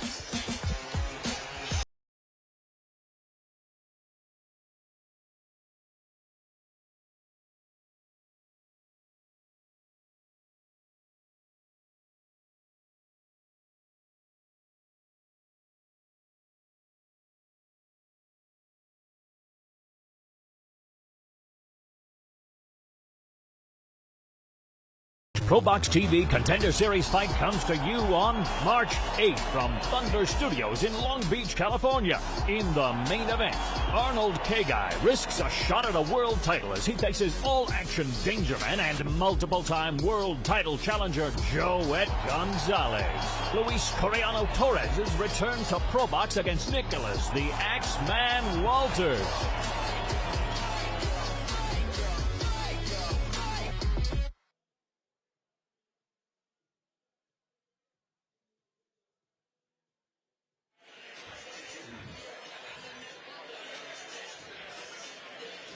Welcome back inside the Chicken Ranch Resort and Casino. Disappointing ending to our last fight. Early stoppage. Brandon Moreno keeps his undefeated record, not without controversy. Cesar Francis fighting a great fight. It was close. It was starting to go Moreno's way, and then an early stoppage. Hopefully, early stoppage. That was one of the worst stoppages I've ever seen in my life. That's bad. Even calling it an early stoppage is underrating it. Yep. That's true. We got a main event coming, hopefully, which will be drama-free when it comes to stoppages, because both these guys, absolute warriors. Of course, we caught him in his car, Gabriel Flores Jr., on the way to the gym. This is what he said. I'm ready to put on a great car. You know, I mean, an amazing casino like Chicken Ranch, you know, right there around my neck of the woods. So it's a great opportunity, and I'm going to make the most of it. He's not shy to get hit, you know, and he's going to keep on coming. You know, his game plan is to just keep on coming, put the pressure, and try his best to slow me down. Fight night, you just always feel like nobody's better than you. Nobody could mess with you when you step in that ring. You know, you got that chip on your shoulder coming from where I come from. So it plays good in my part. What's something Arellano is going to see from Gabriel Flores that he hasn't seen before? I'm real active. You know, I feel like I'm going to be able to throw as many punches as I want, do whatever I want, ring generalship. So I feel real confident about my pace. So I feel great. I feel the best I ever felt. I've grown into it more and more as time went by. You know, my first fights at 135, you know, I was like a good 135er, but now I feel like the best to be at 135. I fully grown into it. And now Jose Arellano, you see with the Mexican flag draped over his shoulders. Now in the ring, absolutely ready to go. Every time we talk about this fight, Paul, we talk about his aggression. Can he put Flores Jr. on his back foot? Because when you do, he's a different guy. Yeah, and that's the case for a lot of guys, right? Yeah. A lot of guys are uncomfortable being on the back foot. Flores, when he's not on the back foot, is very, very good. One can be one of the best, but getting backed up is different. Odds-wise, pretty close. Flores Jr. minus 205. Jose Arellano plus 165. Considering the background and the experience of Flores Jr., obviously decorated amateur. Some of these makers are starting to watch our fights. They've probably seen Arellano fight. They're starting to get it. That's closer than I would have expected in the odds. It's almost like they're starting to catch on. Tail of the tape. Jose Arellano from Mexico, age 30. Gabriel Flores, 6 years younger. Remember, Jimmy, they came out of pocket last fight with a minus 350 favorite, and then he was down on 2 cards when he got a gift stoppage. So I think they toned it down a little bit for this. Keep your eyes open. Lupe, get us going. We continue with the action here at the Chicken Ranch Casino Resort. This is ProBox TV being presented in association with Robert Garcia's House of Champions and being sponsored by Bet Online. Wild Casino, Miller Lite, 96 calories, great taste, less filling. It tastes like Miller time. This contest, 10 rounds on the line, the WBA Continental America's lightweight title. Este duelo, 10 vueltas en juego. El título peso ligero Continental Américas de la AMB. President Gilberto Jesus Mendoza, our judges scoring the action. Los jueces son Brian Tsukamoto, Michael Rinaldi, y Dan Stell. And now, ladies and gentlemen, damas y caballeros, we're going to find out quién es el más macho. The ProBox main event is on now. Introducing first the challenger. Fighting out of the blue corner, presentando al retador oficial en la esquina azul. Vestido de negro con el tricolor mexicano. He enters wearing black with the colors of Mexico, green, white, and red. He weighed in officially at 133.5 pounds. Sobre la báscula, marcó un peso oficial de 133 libras y media. en 13 combates. Mantiene un récord de 11 victorias. Con solo 2 derrotas, 6 de sus victorias por la vía del cloroformo. In 13 bouts as a pro, he maintains a record of 11 victories against only 2 losses, with 6 of those victories coming by way of KO. Puro Juarito, Ciudad Juárez, Chihuahua, México. José Dinamita Arellano. In the red corner, the defending champion en la esquina roja, el campeón reinante. Vestido de negro con vivos rojos. He steps in wearing black with red trim. He weighed in at 134 3/4 pounds, su peso oficial. 134 libras y 3/4 en 27 combates. Mantiene un récord de 25 victorias. Solo 2 derrotas, 8 de sus victorias por la vía del knockout. In 27 professional bouts, he maintains an outstanding record of 25 victories against only 2 losses, 8 of those victories coming by way of KO. He started from the mud. Now he enters the ring a defending champion, repping the 209, Stockton, California, Gabe Flores Jr. Our referee, Michael Margado Jr. Let's say you got your mouthpiece in. Come on up. Crowd is amped for the main event, Jimmy. 209 gets a lot of respect out here. Crowd, man. Good crowd here. Good energy.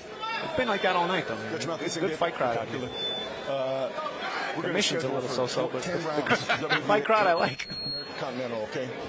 This belt line looks good as well as this. I was a judge in the Soltero versus Rodriguez fight too. No. I made mental notes.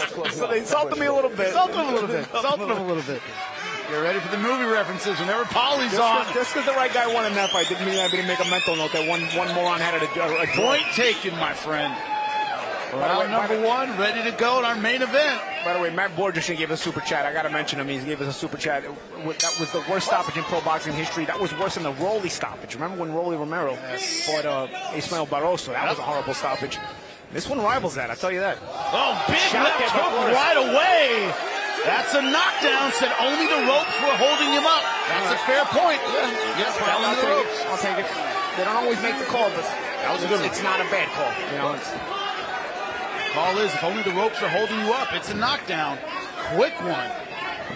Jose Arellano, we knew he would bring the physical pressure. The only thing now is something that's rarely done when they do that. So if that happens again, for example, if that happens to Flores, we have to expect that to be done again. Right. You got to be consistent. Most refs don't call that. It's a good shot there by Arellano. Most refs don't count that as a knockdown, even though they have a right to, because the ropes held Arellano up. That's right. Gabriel Flores Jr. right now in the black and red trunks. Jose Arellano in the black and tricolores just got hit with a right hand. Wow. You see Flores does look bigger. Flores came out ready to fight tonight. Yeah, I can tell you, he looked confident when he read the fighter meeting. You know, I know he was driving in the car and stuff, but you know, he had that confident demeanor about him, and he's starting out very sharp tonight. Good big double left hook. This might be over in round number 1, Paulie. Yeah, I tell you, he shot Arellano not super comfortable with him, but I tell you, Arellano's a tough guy. He's not going to go away that easily, but at the same time, it does look a little too small here. Flores is a more comfortable lightweight, Jimmy. Yeah, definitely. See the size disparity here. Arellano coming up in weight. The idea that Arellano can get you on your heels early, that's how he wins fights. Without that, he's got to box with a guy with real skills. Let his arm go. Let his arm go. Flores come out aggressive himself. Yeah. Shot left hook, beautifully timed. Trying to make a statement in front of the hometown crowd.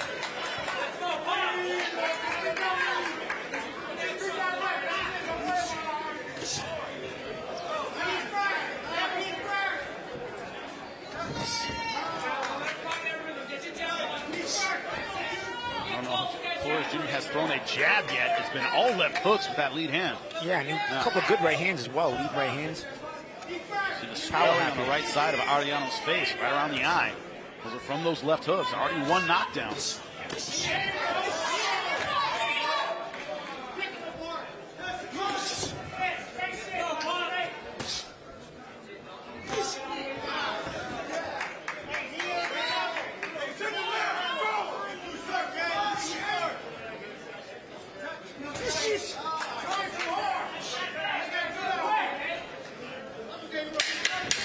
Seconds, you gotta stop that belt. Brilliant first round for Gabriel Flores Jr., Stockton native, in his hometown of Peru.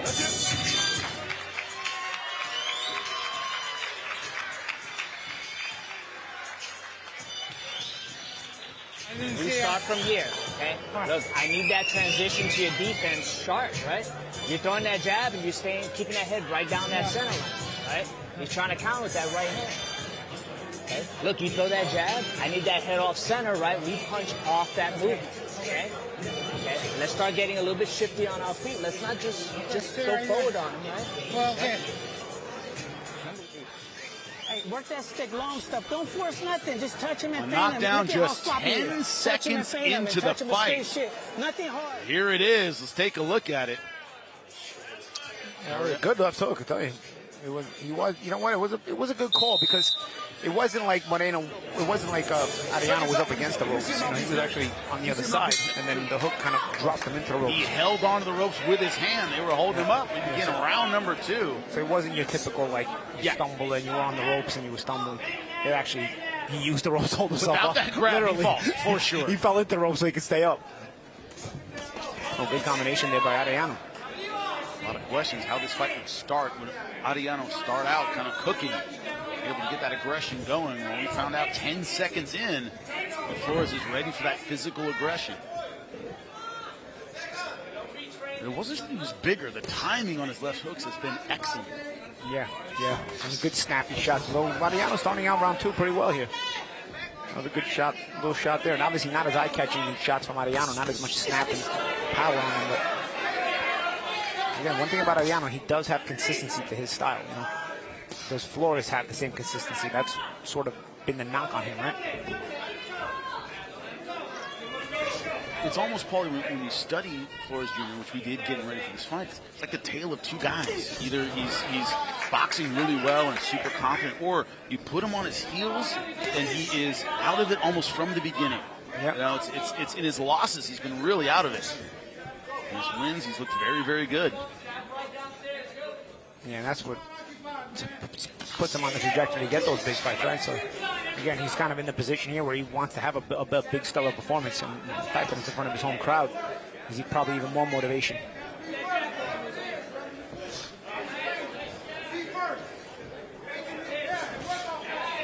Arellano, for his part, on ProBox TV, fought some undefeated fighters, fought some prospects. He's had a very tough run in the last few fights. And I'll tell you, see, quietly, Arellano's winning round 2 after a big first round by Flores. And that's what I mean about the consistency of Arellano. He doesn't have the eye-catching style and snappiness of a Flores, but he'll be in there, and he's going to be consistent. And then in round 2, he's having himself a pretty good round with 54 seconds left. Do one thing, but do it well. Arellano's good at putting punches together and moving forward. Making you uncomfortable, you know? It's like, dude, get off me. Yeah, he does make it weird. Right, he does the thing that gets you off your game, right? Makes it weird. That's what it weird is. for you. Before you know it, you're uncomfortable, you're losing some rounds. In the corner, you're wondering what happened. It's getting weird, man. But what I like is that, you know, he got dropped early in the fight, but Didn't he lose hasn't been confidence. yes, he hasn't been gunshot since. And this round will actually make him gain confidence. So he's got to sort of just honing in on the trajectory of Flores' right hands. He's able to step out of range. Now he's sort of getting the timing on them so he doesn't take them as cleanly or cleanly at all. A little bit of a round off for Flores. Arellano starting to look good. Good rebound now.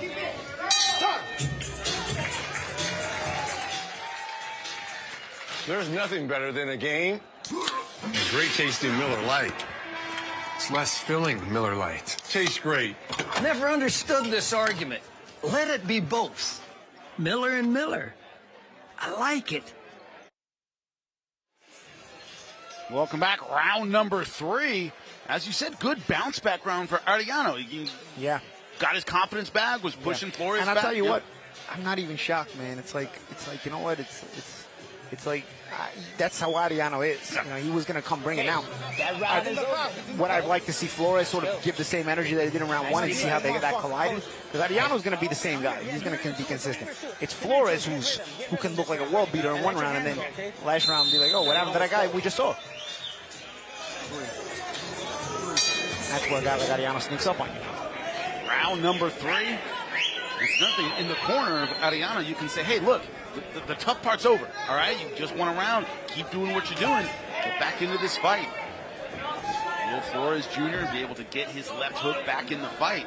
Hasn't been jabbing a whole lot, a little bit to the body. More relying on exactly that check left hook.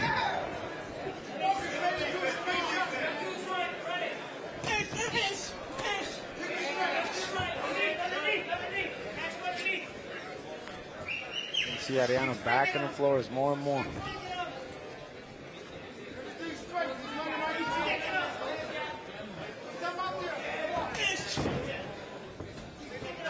Arellano patiently stalking, not getting reckless. You see, because he knows the snappy shots now of Flores. He's been victimized by it in round 1. Flores not looking at the referee. What happened over here? Yeah, got his arm caught up. He's going behind him. See Arellano saying it's my fault. Typically not a dirty fighter. A little rough. Rough, yeah, rough, definitely inside. Like this. Shots to the mouth by Arellano there. You see Arellano trying to work out of there. Hold on, stop! I got you. Stop punching. Good job. Good work. Box.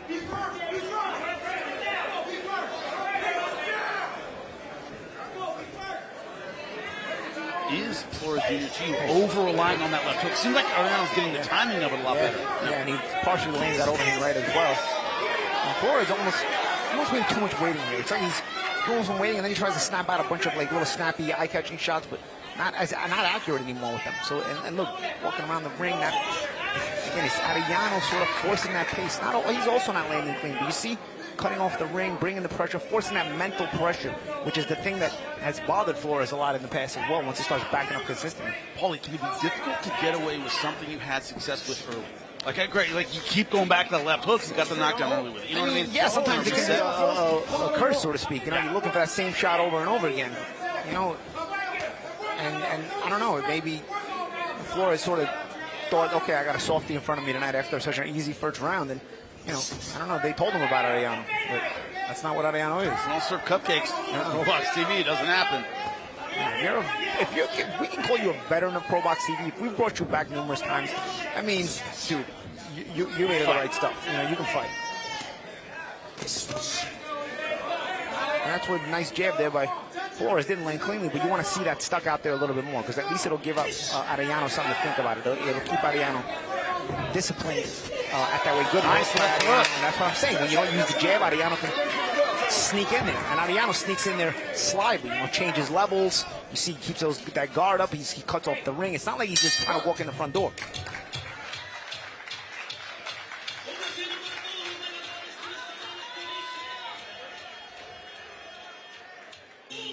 Now I want you to go. He's waiting for you to engage now to try to counter you. I need that little feint. Let him fall with something, right? That's when we're going to go ahead and come in, right? Break clean, okay? I know you didn't mean it. You apologize. All right, my bad.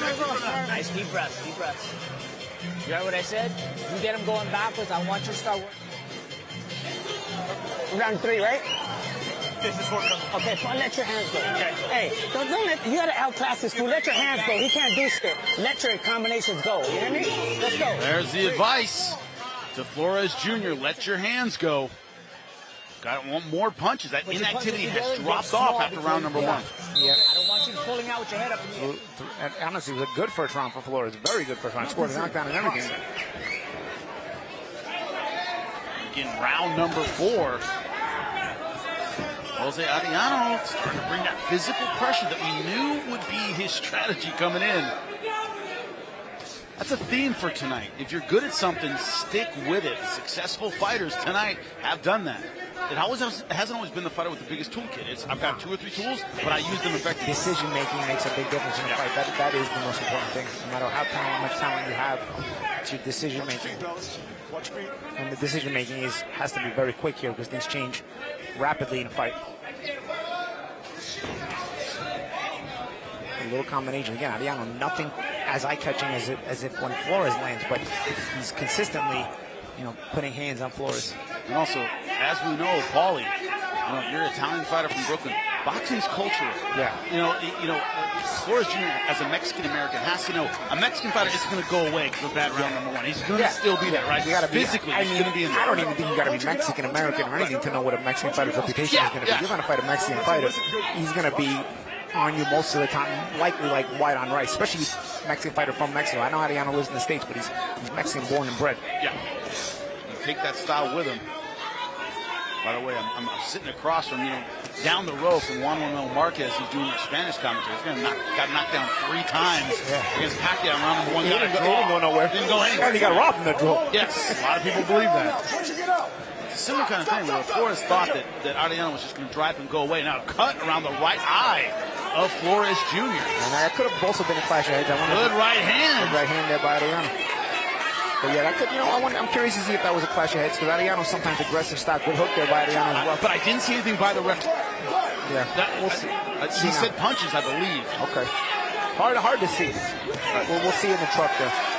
Because I remember Arellano does aggressively close the gap sometimes, and there are head clashes at times.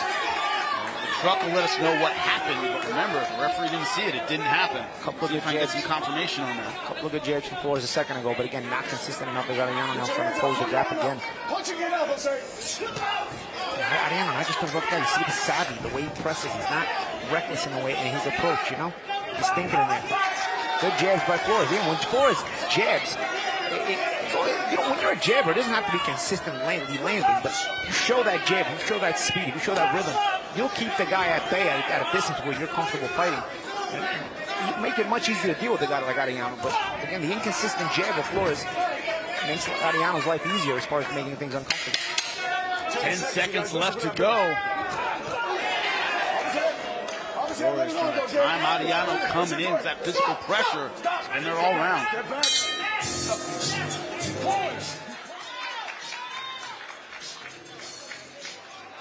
Take a look at what looks like a clash of heads now that opened up the cut.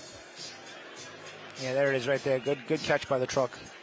Nice. That was a very clean headbutt. But you see again, it's accidental, but it's also Arellano's approach. He comes in a little bit rough. That style, we know that, In there, bro. He's also pulling him in. Hey, walk him back. You step into him, Pop. Hey, stop waiting for him, bro. Hey, Pop. You don't want this close fight, bro. You already know. Hey, now it's never, bro. Let this shit go. Hey, you're here for more. Remember, we don't have to get greedy up front, right? We get greedy on those angles, okay? Nice deep breaths. Come on. Much better. Much better. Stay focused. Sound advice from both corners. Flores Jr.'s corner telling him, let your hands go. Stop waiting on him. He's bringing physical pressure before he throws. Dr. Chicks taking a cut. About half a second he looked at it. Yeah, it's not especially. They got that under control right now unless it gets worse. Arellano's corner saying, cut the angle before you get aggressive. Oh, good shot there by Arellano. Good shot selection as well. As a jab up top, right hand down low, and another good right hand on top. It's a combination with a right hand down low and a left hook to the body. Again, changing trajectory up and down to keep the anticipation. Because anticipation is the best way to defend, and takes away the anticipation when you change trajectory like that. Arellano, very creative, man. Well, Arellano, if you're going to get hit and knocked down in round one, learn something from that. He's not coming in, as you say, through the front door and taking those check left hooks anymore. Nah, he's feinting on his way in. He's giving different looks, even positioning his gloves in different points so that,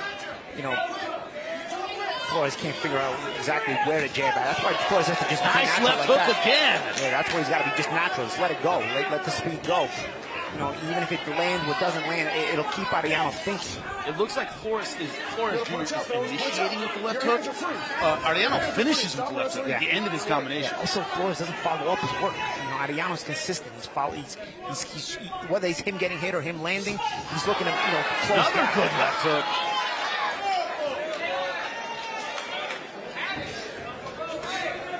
Good left hook there on the inside by Arellano. You see, again, he's the one consistent. And this can create mental stress, especially for a guy like Flores, who has shown in the past that he doesn't have that same wherewithal when he's being backed up.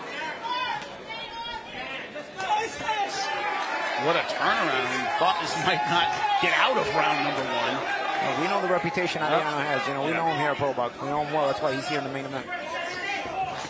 Good shots again by Arellano.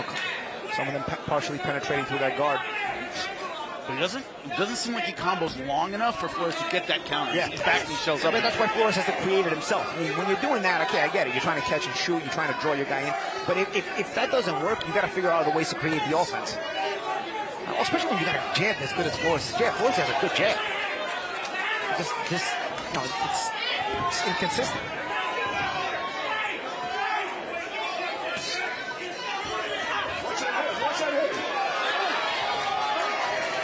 Brawl starting to break out here. As Flores has decided to punch rather than accept that clinch. 30 seconds left in the round. Oh, got a good right hand there by Arellano. You see fake downstairs with the jab. Came up top with the right hand, partially landed, partially blocked, but it more landed than blocked.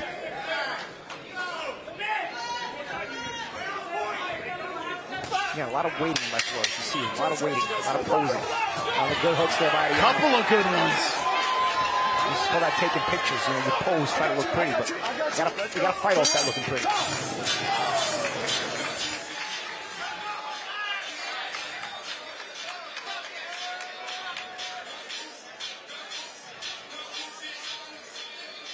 Stay small, you can go ahead and catch those and counter those, okay? You understand?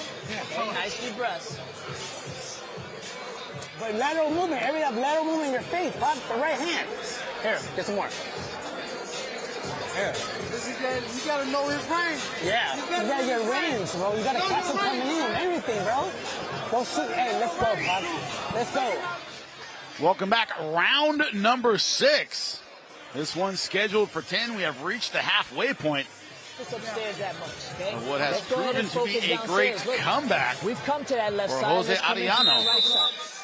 Dropped in round number 1. Since then, he's been bringing pressure, bringing the fight to the hometown Stockton fighter, Gabriel Flores Jr.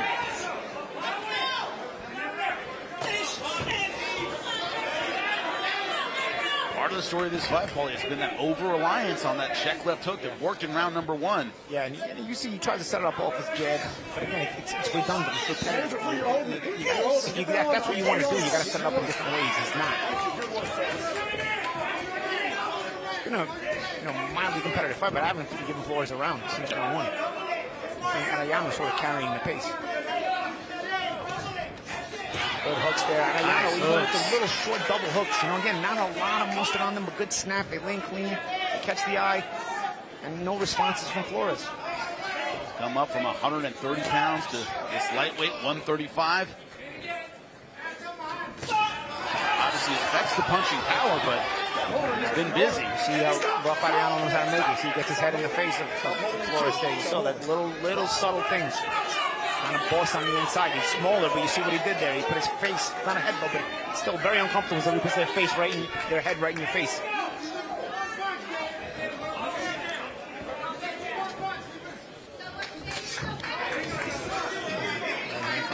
Too much waiting again. Look at the waiting on Flores. Posing and waiting, posing and waiting.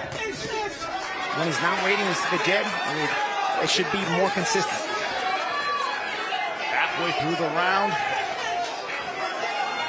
Flores Jr. in the corner. Like you said, Jimmy, just looking for the hook and that's it. The check hook on the arm, that's it. The victim of his own success in round number 1. Stop! Listen, you're leading with your head. Right now, stop doing it. Right now. Hard warning for leading with the head. That's what caused the cut around the right eye of Flores Jr.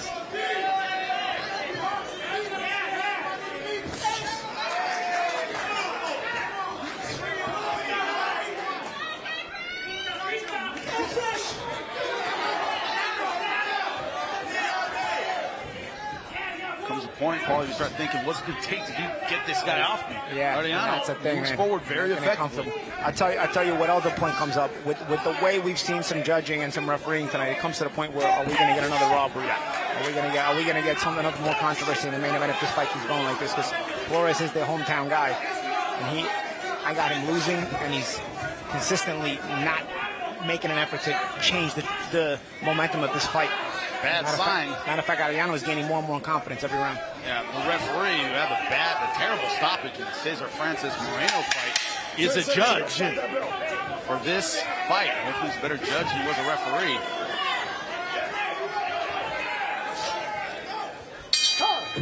Once again, Arellano finishing physically strong. Just went over to the judge and gave an official warning. Here's why it happened. Yeah, he came up. Yep. Good catch by the ref, too. That was, again, he does it very slyly. You know, actually, a lot of refs won't catch that. It's right hand to the stomach, and then you just come up. You make like you're coming up, but you come up right where his face is, you know? My apologies, bro. Thank you. Look, on the guys like Arellano, that's the beauty and the curse of them, too. You know, they're not super talented, but they're savvy, they're rough, they're rugged. What they do best is make you get discombobulated. But if you're Arellano, it's almost like, but I can't worry too much about that warning. I gotta come in, and I don't let it get in your head too bad. Yeah, you gotta also get away from the natural shot. if you're Arellano.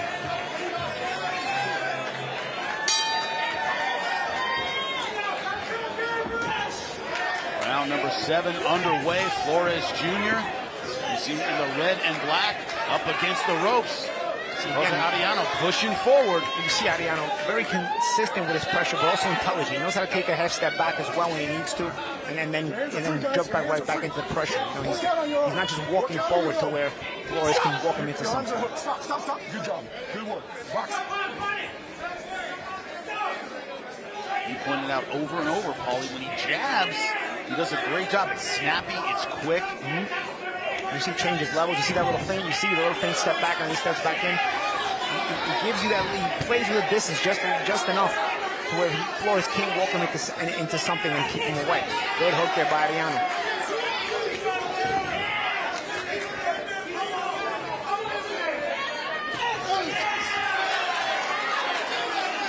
Good counter jab there by Flores.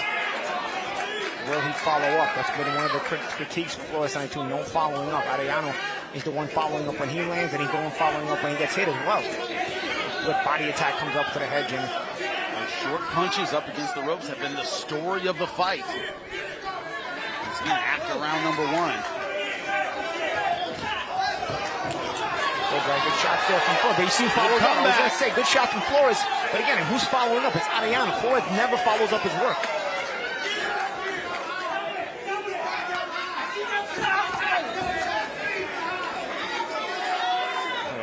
Very savvy.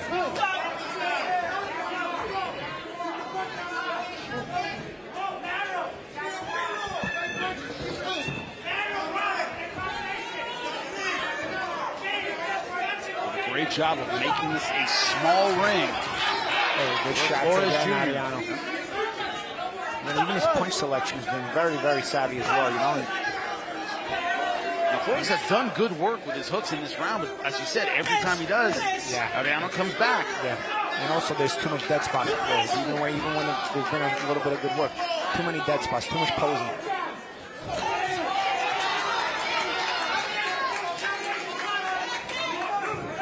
Easiest thing to judge is who is moving forward, who is taking space in the ring. That has been Jose Arellano.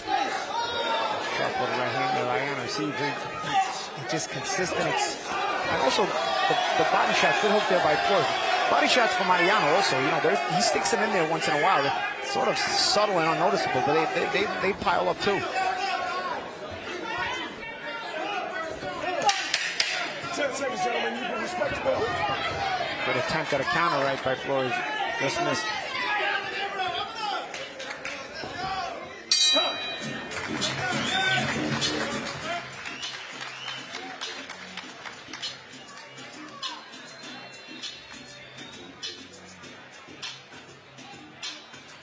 Full counter. I want you to go ahead and just take that little half step back, right? Give him that feint, take that little half step back, let him throw, okay?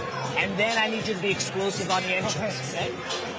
Nice deep breath. When you let him walk in, he has success. Do not let him walk in. Do you hear? Yeah. Catch him coming in with the stick.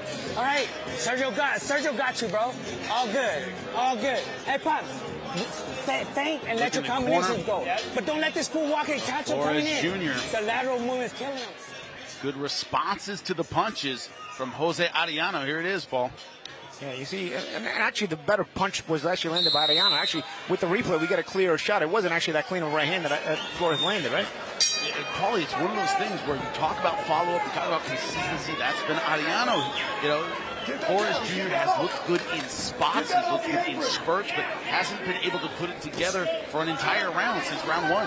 If Flores doesn't start waking up here, he's on his way to losing a decision on my part. Punching it out! Punching it out! Opposite! Punching it out, guys. Round number 8 scheduled for 10. Remember, we're in the hometown, Stockton, California, the 209. Just outside of Chicken Ranch Casino, the crowd went crazy for Gabriel Flores Jr. when he made his walk-in. You can't feel good for Jose Arellano about winning a decision. Doesn't matter what happens in the ring. Flores has to counter as well. You see, he just made Arellano miss 3 shots, no countering. You haven't done enough to just be doing your turn, my turn at this point. You gotta punch in between Arellano, and you also gotta create yourself. Good jab there by Arellano. Too much waiting for Flores. Too much waiting. Hold your arms out. Stop. Stop wrestling. Good job. Separate. Box.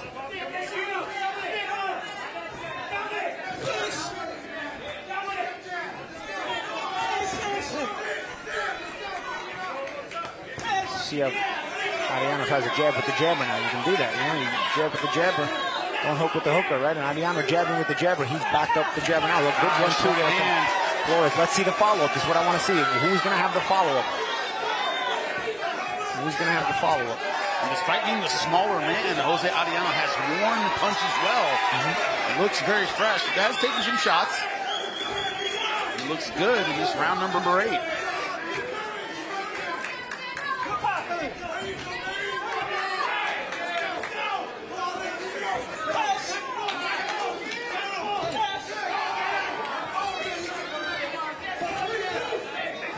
Flores has good defense this round.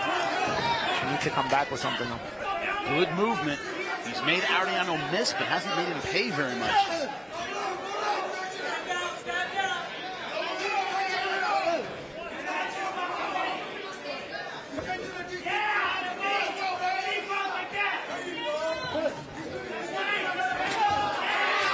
Good right hand by Arellano.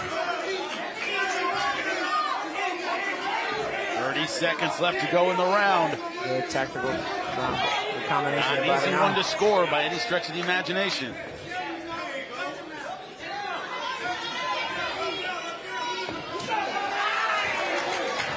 Flores learning to stick and move a bit in round 8. Good shot by Flores. Nice shot. See the sweat flying off the head of Arellano.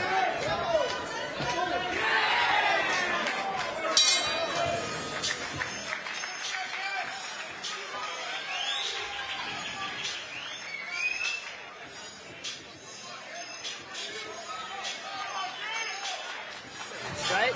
You just have to give them to him. Okay? He doesn't throw counters when he's receiving punches like that. Okay?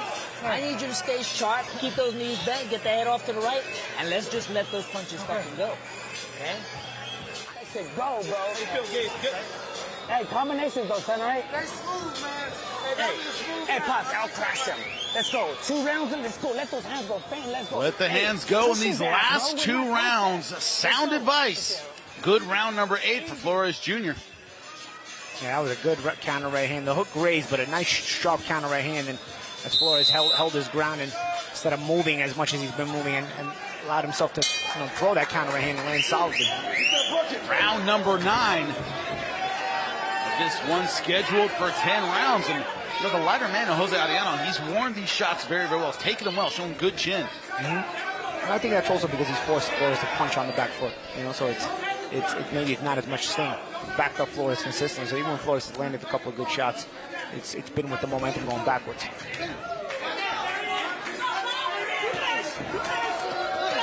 You don't realize until you start fighting yourself. A compliment they always use for the great old timers like Sugar Ray Robinson. He could hurt you moving backwards. Yeah. You don't realize how hard that is to hurt someone moving backwards. Until you're in there trying to do it.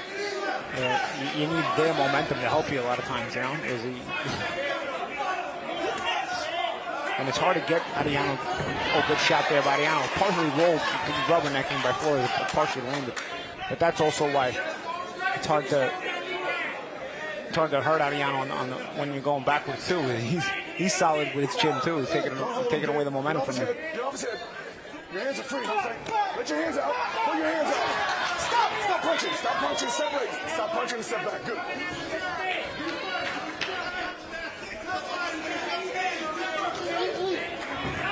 Short punches.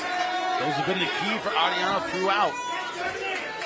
He partially blocked there from Flores, but no return. So again, you see, it's eye-catching. A combination thrown, the touch. Oh, good right hand there by Arellano. That was nice.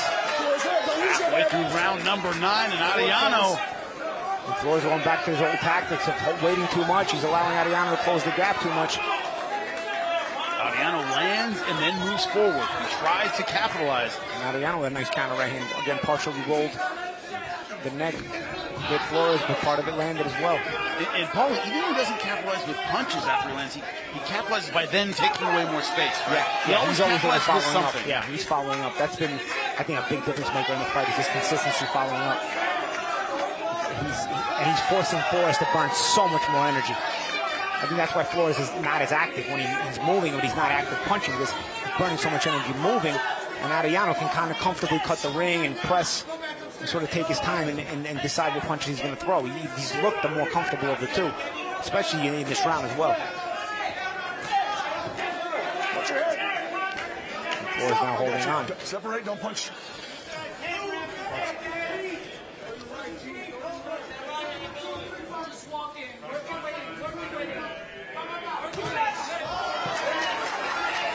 Looking for that check left hook again. 10 seconds, she's coming that bell. Arellano once again walking down. Flores Jr. at the end of the round. Final round coming up. Too much movement. Yep. The commission's going to get put to the test in this fight because unless Flores has multiple knockdowns, he can't win on my card. Come hard because he knows he's down, right? I need you to make him miss. I need lateral. Don't be in front of him. Move lateral, side to side. Catch him, and then press him back and let your combinations go. 3 or 4. 3 or 4, bro. Man the fuck up. Just go. Last round. Okay. Nice deep breath. Deep breath. Okay. You got it ground him this round, okay? Go for the stoppage, okay? Go for the stoppage. Stay small and just let those fucking hands fly. Okay? Let those hands fly. Nice deep breaths. Come on. That's a trainer in Arellano's corner who understands the politics of the game, who understands he's got a fighter who's had a rough go of it in his career, hasn't been treated so well by the politics a lot of times, and knows that, you know, you're in a guy's hometown, you could be robbed, so go for it, don't sit on your laurels here. Left hand shot! Another knockdown! And this time, where was that? You see, where was that? Whole fight, he's been looking for it the whole fight. If only Flores would look for other things. A first round knockdown and now a 10th round knockdown. I don't know what's going on over here. Getting back to the corner to answer questions. And Flores capitalized. Good right hand again. He said he needed a knockout. He's fighting like he needs one. I need him to have multiple knockdowns. He got one. Let's see. He's fighting like he needs a knockout. Good Another hook. good left hook. And you see that, but that was the follow-up by Flores that I've been asking about. Right hand and the legs going out from underneath Arellano for the first time. That's the follow-up I've been asking about for Flores, Jimmy. You know, you see it about 15 seconds ago, Arellano landed a good right hand and a double hook by Flores instantly right after. Now they're trading. I mean, Arellano's more than willing to hold his ground here. He's not affected by the knockdown. A couple of those follow-up shots stiffened the legs. Eyes went a little crazy there. Arellano, he's fighting. He's definitely hurt, Paul. Yeah, but I think he's shaking off the cobwebs now. Let's see if Flores can get back on it. Because, again, if you're Flores, why are you not staying on this? Spend most of the fight not throwing punches. You got to throw them now. Good shot again. Another good right. I tell you, where was all this from Flores? This is what happens when he throws punches. And he gets on the front foot instead of, allowing himself to be pressured. Crowd here on its feet chanting Flores. No surprise, just outside Stockton, California. Good 1-2 there by Flores.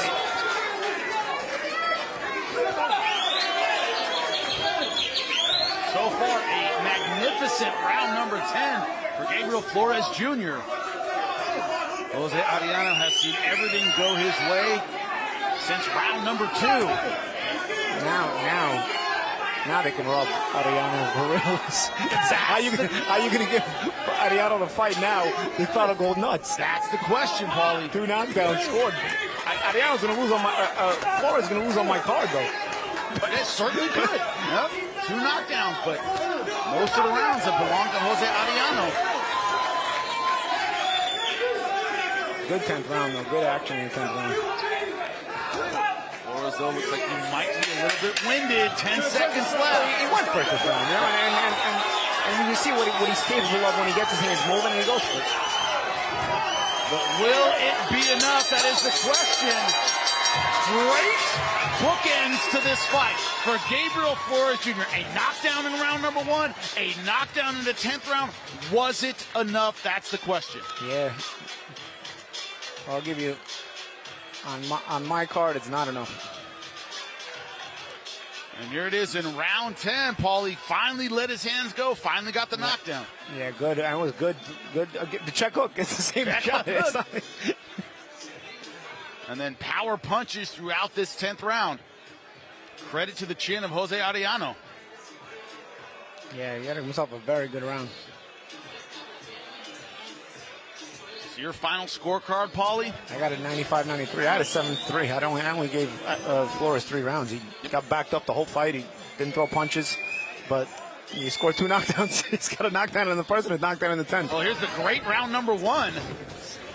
Didn't think we'd be here in round 10. Yeah, that's the thing. I gave him 3 rounds, but 2 of them he won by 2 points on my card, you know? Yeah, we didn't think we'd be out of the first round the way it started, right? But I tell you, it's pretty impressive by Arellano the way he instantly came back in round 2 and started really asserting himself. That was something, you know, to show the character that Arellano has, the backbone that Arellano has. And he started really backing up Flores, making his life uncomfortable. And Flores, this disappointment about Flores, he almost started to accept it. Like, all right, whatever, I'll back up. I'll fight every once in a while and then back up. You can see there's solid work by Arellano all through the fight, you know? And then in round 10, it was like, okay, let me go for it again. And when he goes for it again, he gets another knockdown. So it's almost like this enigma that is Flores. You know, what are you going to get out of him, you know? We'll see. He's in his hometown. They might actually give him this one and rob Arellano. But for me, it would be a robbery, even with the 2 knockdowns that he scored. The consistency belongs to and I'm not very confident in this commission to not give it to Flores the way we've seen this commission act tonight. We've seen some questionable decisions, but tonight the right guys won. Right? We got a draw that should not have been a draw on one scorecard, but the right guy won. How do you know who would have won Francis and Moreno? You don't. You don't. Lupe, let us know what's happening. Ladies and gentlemen, after going all 10 rounds inside of the ultimate proving ground, the ProBox TV ring, we go to the scorecards. Damas y caballeros, después de completar las 10 vueltas, esta es la decisión oficial. El juez Tsukamoto anotó 95-93. Judge Tsukamoto scores about 95-93.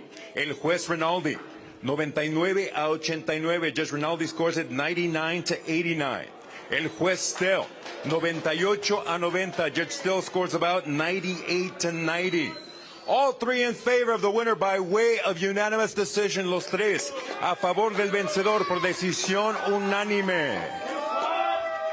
From the 209 and still, all right, the WBA Continental America 99-89 we got. All right, can we not come back here again? Can I say that right now? Do I really have to deal with this with a commission like this? I've been doing this too long, dude. I mean, I can't do it anymore. But what is this? 90? One guy at 99-89, really? I can't fathom that, dude. What am I doing over here? What am I doing? Started looking hopeful when the spread was that far. Like, okay, it's got to be. The first card was 95-93, which is what I had for Arellano. Right. You know, If you would have had it either way, 95-93, okay. You know what? I'll even give you the benefit of that. I can't watch that fight. Watch Flores do nothing for the majority of the fight and then give him the fight. At least if you're going to give it to him, have it close. 99-89, what'd you watch him do? Do laps around the ring? What'd you watch him do the whole fight? He scored a knockdown around 1, around 10. The rest of the fight, he did laps around the ring. What are we doing? I was complaining about how he's not throwing enough punches, how he's posing. What do you get? Ronaldo obviously thought the posing was scoring points. I don't know. I don't know, dude. Between that, and you know what? I don't even know the refs. You know, one of the judges was the referee from the Moreno fight. So I don't know where they got that guy from. But that guy, incompetence on all sides. I don't know. What am I doing? Absolutely incredible. The cards don't understand it, but Saturday.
Welcome back inside the Chicken Ranch Casino. If you're watching on YouTube or the app, one heavyweight fight left to go.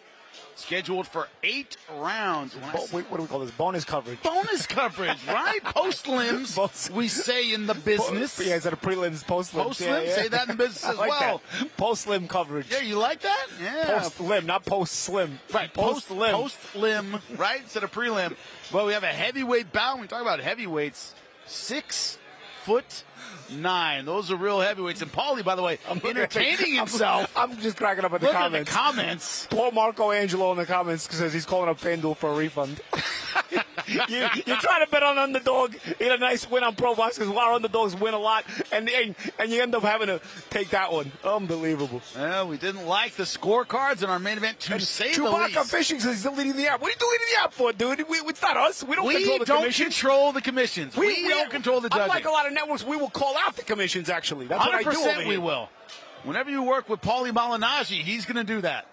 100%.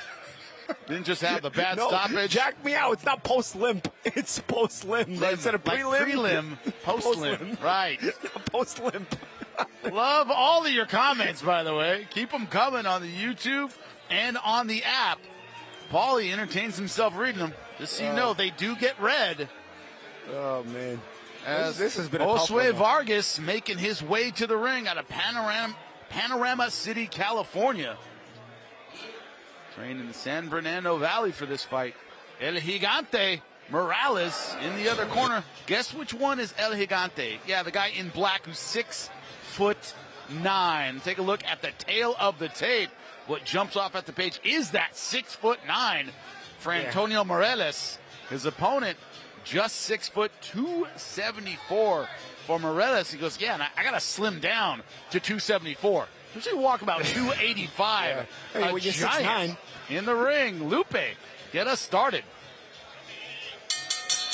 We continue with the action here inside the Chicken Ranch Casino Resort. This is ProBox TV. Being presented in association with Robert Garcia's House of Champions and being sponsored by Bet Online, Wild Casino, and Miller Lite. We cap off the evening with this contest, 8 rounds in the heavyweight division. Este duelo, 8 vueltas en la división peso completo. Los jueces son, the judges are Brian Tsukamoto, Michael Rinaldi, y Michael Margado Jr. Presenting first, the fighter in the blue corner, presentando en la esquina azul, vestido de negro con rojo. He steps in wearing black with red trim. He weighed in at 245 pounds. Su peso oficial, 245 libras. En 17 combates profesionales, este veterano aguerrido entra con un récord de 5 victorias, 9 derrotas, 2 empates y 2 de sus victorias por la vía del cloroformo.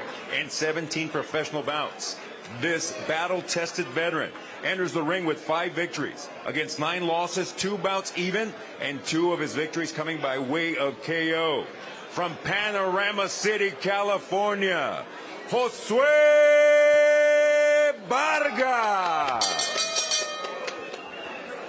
His opposition in the red corner, su oposición en la esquina roja, vestido de negro con vivos blancos y rojos. He's steps in wearing black with white and red trim. His official weight, 274 pounds. Su peso oficial, 274 libras. Esta noche entra al cuadrilátero de ProBox TV invicto con un récord de 8 victorias, un empate, 7 de sus victorias por la vía del cloroformo. Tonight, this towering heavyweight enters the ProBox TV ring an undefeated pro with 8 victories, 1 bout even, 7 of those victories coming by way of KO. From Des Moines, Iowa, El Gigante, Antonio Mireles. Our referee, David Hartman. The big fellas. The big fellas. Wonder where that nickname comes from. El Gigante? Gigante's weird. That line right here looks good. Master the obvious, I guess, gave it to It's a him. little high, right in the middle of the letters. And up is legal. We already talked about the rules in the dressing room. Obey my commands at all times. Protect yourself at all times. And I demand a clean bout. Touch him up. Here we go. Mouthpiece. All right. Thanks for sticking with us on YouTube and the app. Josué Vargas ready. In the black, Morales ready. In the black, white, and red.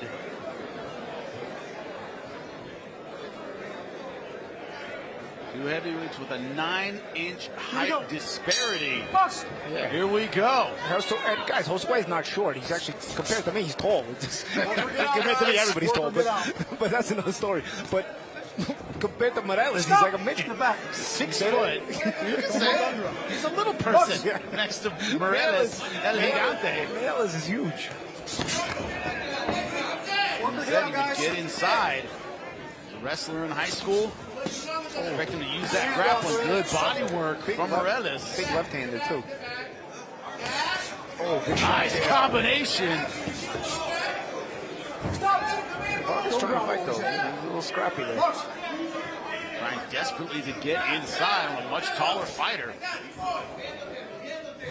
Southpaw training. Good Robert Garcia Jim. Finding that leverage with those shots. Hey, Josué's tough, though, man. He's trying to go down. Being tough and taking punches like this, still not going to last. Worker, get out. Hey, Morales look like a guy who checks your ID at the club. Totally. He would pick you up like a toy and throw you out of there. You have that face. Yep. Wally Maldonado thrown out of a lot of clubs in his life. I get that feeling. But guys who look exactly like that.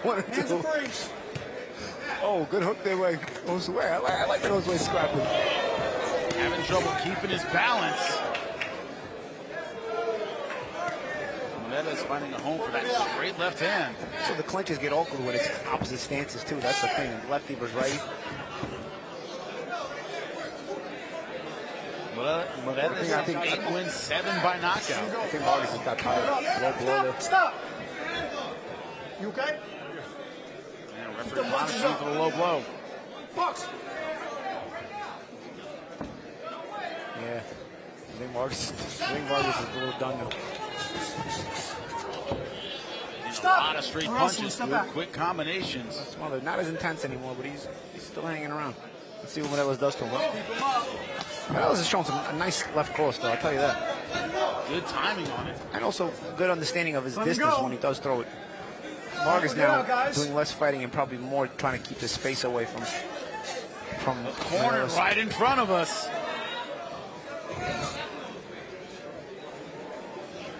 I think Vargas understands that if he can't, I'm not going to fight this guy off me. If I can smother him, it'll allow me to survive the time.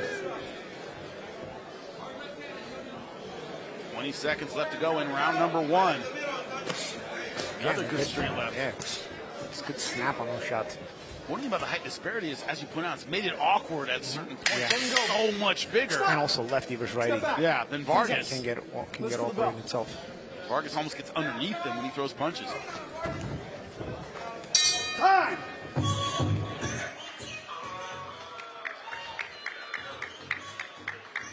Done a lot of grappling in round number 1, but it was Morelos landing the effective punches. Talked about that straight left hand. It's been there all night.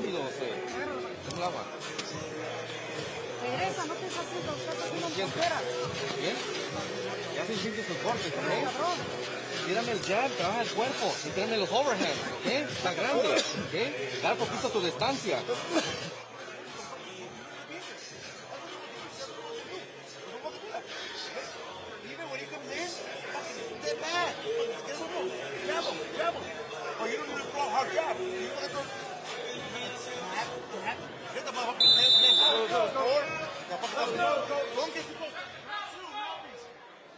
Round 2, mouthpiece. We're ready to go round number 2. Tony Morelos had 32 amateur fights. Got a long training camp for this one. They're ready to go for a long time. As I said, trains the Robert Garcia gym. Oh, another nice left hand. Let him go, Blue. Yeah, again, one thing Morelos does do well, he's cognizant of his distance for that left cross.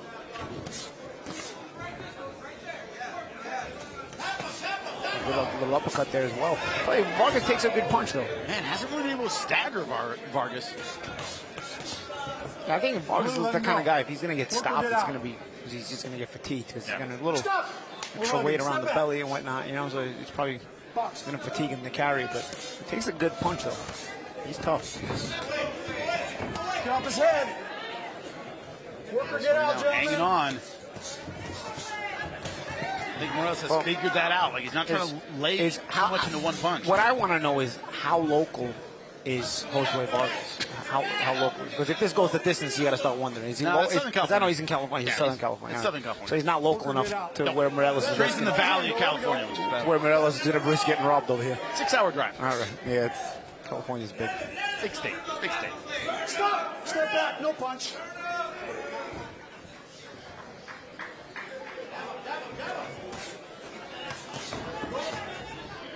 And once again, good combinations, good left hand. He just has to prevent also Vargas from coming in with the smother. I think at this point, you kind of know what Vargas is going to do. He's going to be looking to smother you, so you may... Yeah, you're going to also try to offset that at this point. At this point, you kind of realize what Vargas' defense is. Just try to smother you, kill time, try to sort of cruise through the fight if you can. This one's scheduled, though, for 8 rounds.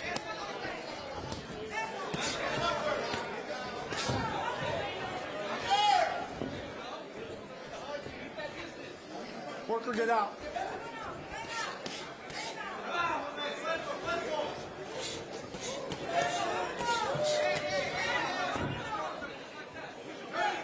Step back and work. Red, let him go. Oh, good uppercut there. Another one. That one backed off. Change up on the left hand. Went from the straight left to the uppercut. Blue, let him go.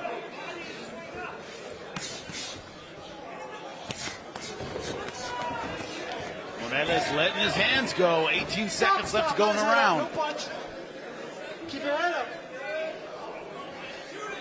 Morelos has up the empty here.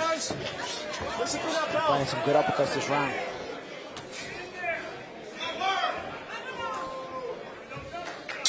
Time.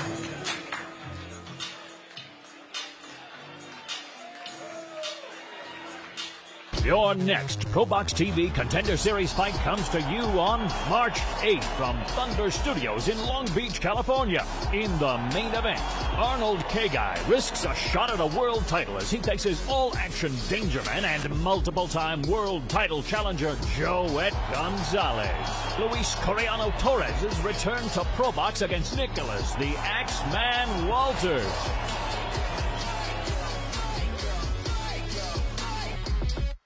That is March 8th, Long Beach, California. Go from Northern California to Southern California.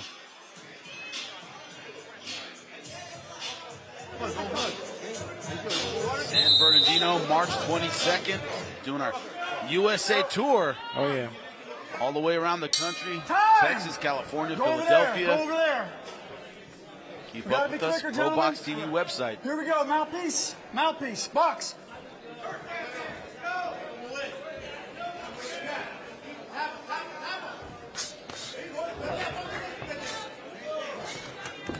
Stop. Stop. Step back. No punch. Boom. Keep your head up. Don't leave with it. Box. Second warning for keeping his head down.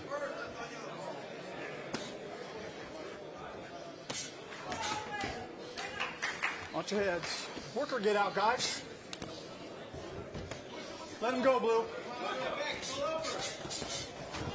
Nice short uppercut once again from Morales. Every Worker time Vargas comes in and underhooks him. Step back. Come on. Yeah, Vargas kind of has a mindset of how he's going to get through this fight, and it's not stupid. Again, see right there, he kind of falls in. It's also on Morales to sort of start to recognize it. You start to see the different quality of prospect that Morales is if he starts to recognize these things. And he's starting to use the uppercut. He's starting to land these shots, but there comes a certain point where you sort of know Vargas is going to make that move, sort of fly in, head down. So you almost also create space with your lead hand and walk him into the uppercut. And then Morales hasn't figured that out yet, but maybe he will in 8 rounds. And also, so far, both these guys basically have the footwork of an oak tree. Not getting out of the way when he comes in. He's right there. Yeah. But, you can use your lead hand to frame him, too, so you can sort of keep him out of that distance where you can use the left uppercut afterwards. Come on, guys. Work or get out. You're 6'9", you might as well frame, no? Might as well. Red, let him go. Let his hand go. Hands are free. There we go. I imagine why you wouldn't. Let's ask him. Stop. A little bit of a frame there. You got to keep your head up, okay? Box.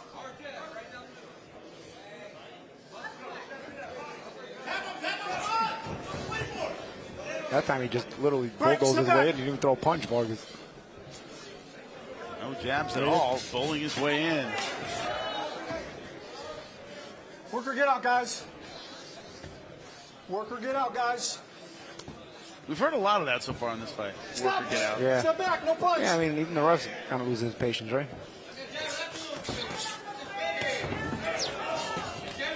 Man, but Vargas was a head full of concrete because he's eating a lot of punches. But not all of them are landing clean, though, John. I think because a lot of times Morales smothers himself. Is it bad enough that Vargas does the smother, but then Morales also smothers himself? Step back. No punch.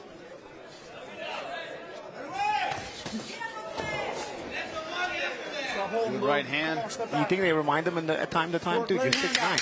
You're 6'9", not 5'9". You're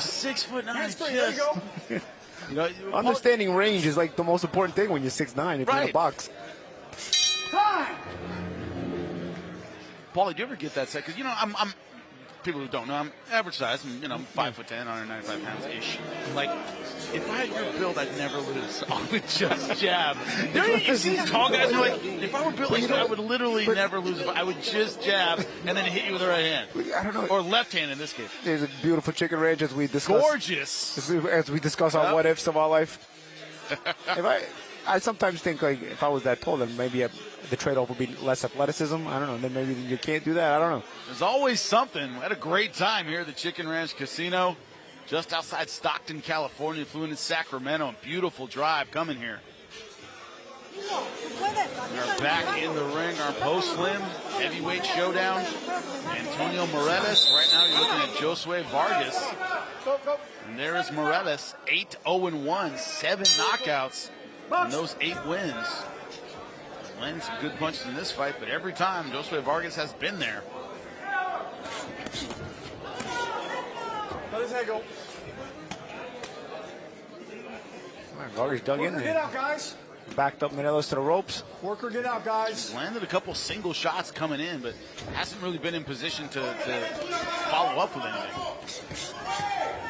Right hand there from Vargas. He's trying. You see, there he goes again. There. Step back, no punch. He's consistent too. We talking about Arellano being consistent last fight. You know, Vargas is consistent too.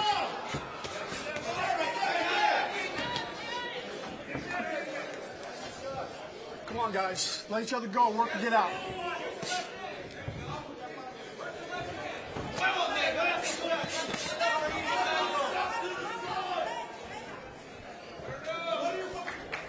Hands are free. Stop. Step back. No punch. Box.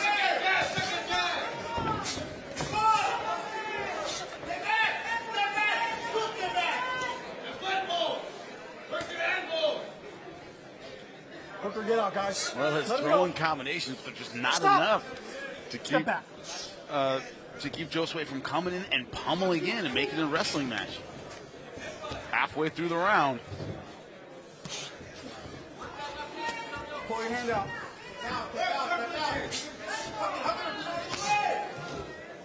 Blue, pull your hand out.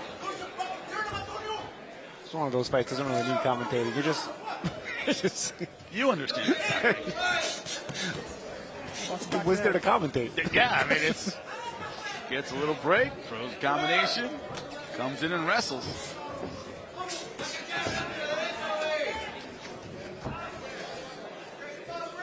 Show my hands are free. Worker, Somebody get gotta out. tell him the uppercut is his friend in this fight. You know? Well, he landed effectively earlier in the fight with it. But he kind of got away from just threw one It's there. not just the uppercut; it's the timing uppercut. You gotta time it on the entrance of Vargas. Yes, there's moments you can just throw it on the inside. Of course, he has done that, but having the IQ to understand the timing aspect of it, where it can be more damaging. Let him go.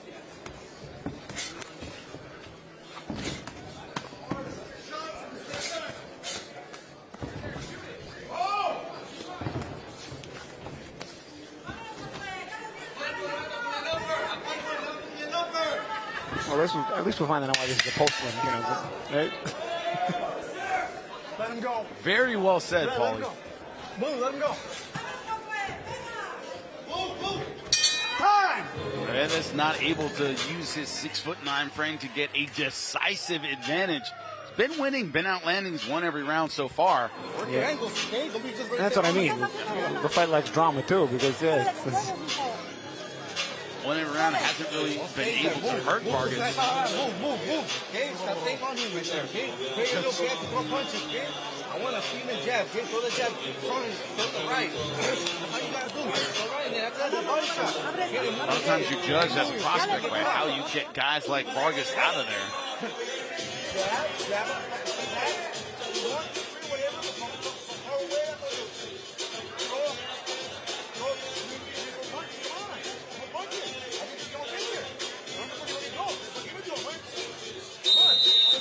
Corner of Morales has shown some frustration throughout this fight.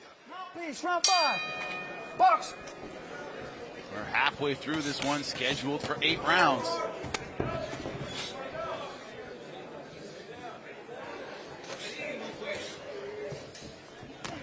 El Gigante, Antonio Morales. Stop.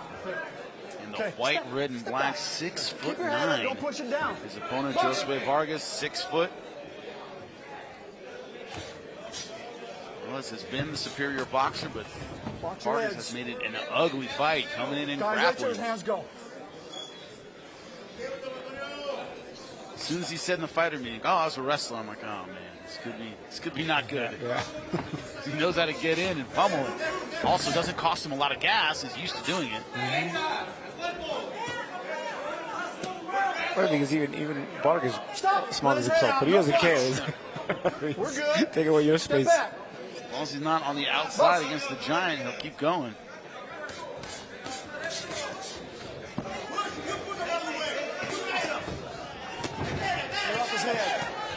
now Morales did some footwork, a little bit of pushing off, able to keep Vargas at a distance. Come on, gentlemen. There we go.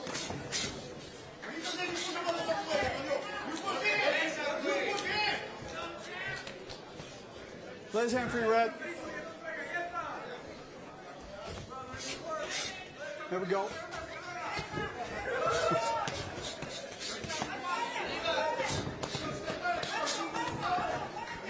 You see what Vargas does? He goes underneath the rolls and then instead of coming up with a punch, he rolls, and then he just smothers. Right. Hold up and then punch. We're good. Box.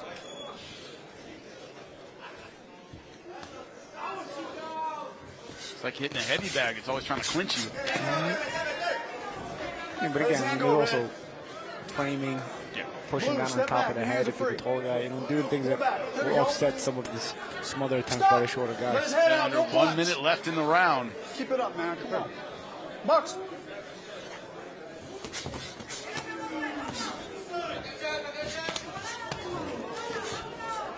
You just wonder, a guy who's had 7 knockouts and 8 wins, that you start getting a little frustrated. Oh, I'm probably not going to knock this guy out. Come on, guys. Some good punches. I haven't been able to get him out. Kind of go into that settling mode, Paulie. Okay, well, I'm not going to knock this guy out. Here we go. Yeah. He's certainly not going to outbox me. Stop. Keep your head up. It's the 9th time he's been told to keep your head up. Stop holding, guys. Work and get out. 10 seconds. Listen for the bell. Let his head. Stop. Let his head up. Stop. Step back. Listen for the bell. Time.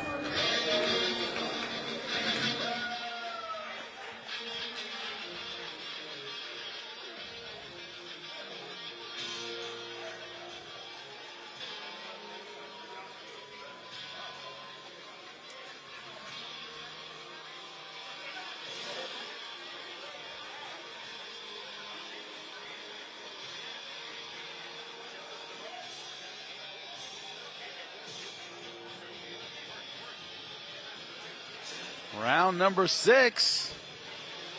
According to the ring card girl here, Chicken Ranch Casino.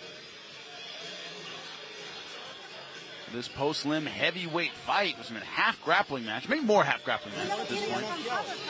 All right there, Josue Vargas, only 6 foot, has tried desperately to get inside on the 6'9" Antonio Morales. Has led to, let's say, a very slow fight. He has not won a single round. Any judge with eyes. Red, don't hold him. Let his hand go. Pull your hand out, Blue. Work or get out, guys. Yeah, I said with eyes. I said with eyes. I qualified it. That's why I had to double check with you how far Vargas comes from. 6 hours away. He's not exactly a hometown boy. Vargas, God forbid, was from Jamestown. He'd get this decision. Morales from Iowa City, Iowa. I'm sorry, Des Moines, Iowa. Oh, a good right hand from Josue Alvarez. You got to eventually lay when you keep throwing those big haymakers, right? There we go. Stop. Let his hand up. Stop. Listen. Keep your head up, okay? Come on, man.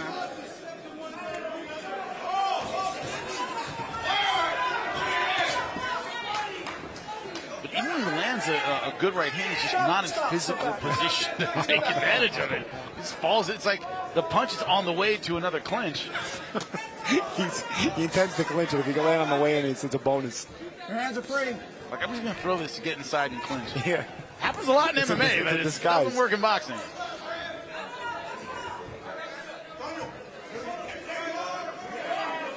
Stop. We're hugging. Stop. Step back. Box. We've been halfway through the round. Stop. Another awkward clinch. Hey, turn around.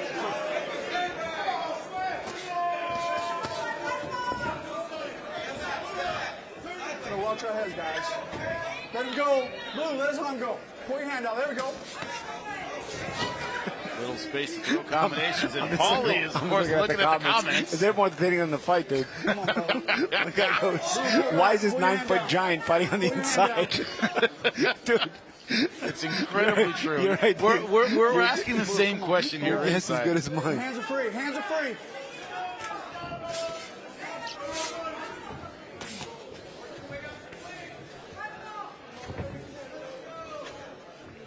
Stop. Step back. No punch. This poor referee having to pull these guys apart over and over again. They call him Mirella's Borat. Borat. I do see the resemblance, I gotta say.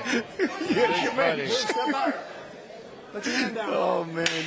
Wally entertaining himself as we finish round number 6. 10 seconds. Oh. Listen for time. Damn it, Paulie, pay attention. We got to replay. All right. There's something to talk about. I guarantee you. Go ahead. Maybe that right hand from Walker. There it is. Wow. Nice. That was actually the best punch either guy landed all night. Blink. Good one. And then immediately goes for a collar But that's tie. the problem. Like He was a already, Muay Thai, that was right. one of those he was throwing on the way into clean. Because if he would have thrown it with some mustard, the way he landed it clean, it might have done some damage. But the Yeah. problem is he was kind of half haymaking it just because he was trying to clinch. He wasn't really trying to land it, and it happened to land. Get ready for round number 7, scheduled for 8.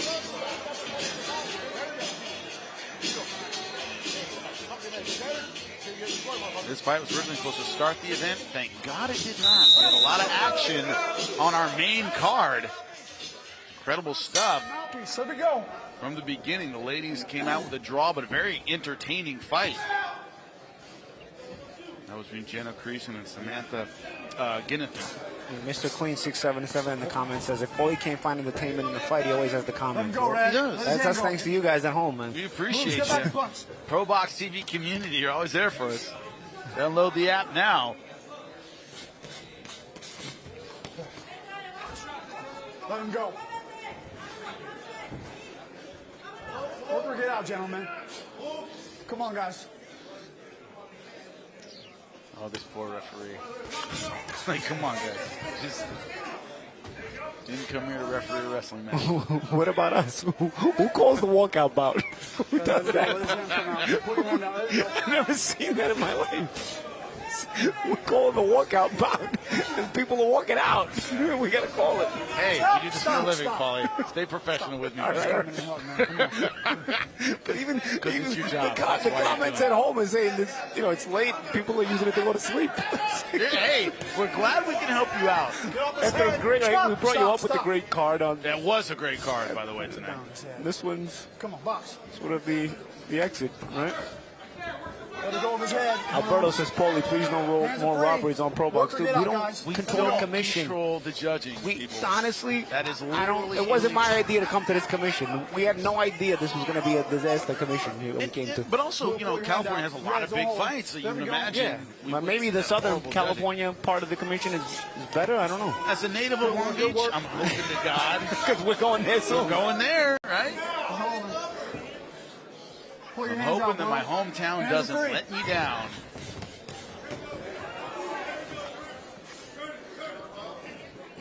Come on, guys. Main card, we had one early stoppage, and we had one, I believe, robbery in the main event. Step back. No punch. Step back. GCOM 888 says this is like two co-workers boxing it out. You get a disagreement at work. But they're not mad at each other. They're not really. That's the throwing a lot of problem. You know, He's like somebody made them fight. Like, they didn't want to fight tonight. they're fighting for a promotion or Yeah, something. let him go. There we go. Stop. Come on, guys. Step back. Box. But also, Paul, we haven't seen one hard warning. I'm going to take a point if you keep doing this. Haven't seen that from the referee with the clinching. Yeah, because you know 9 what it is. million. Because you know what it is. Head up. But the problem, you know what it is. Mireles also accepts the Work it out, clinches. It's guys. like I get Vargas trying to smother, but then Mireles also kind of like willingly accepts him too. You know, because like I said, you can frame and prevent the guy from just coming in like this, and set him up for an 10 uppercut or seconds, something. guys. Listen for the bell. Get off his head. Time. End of round number 7. One more to go.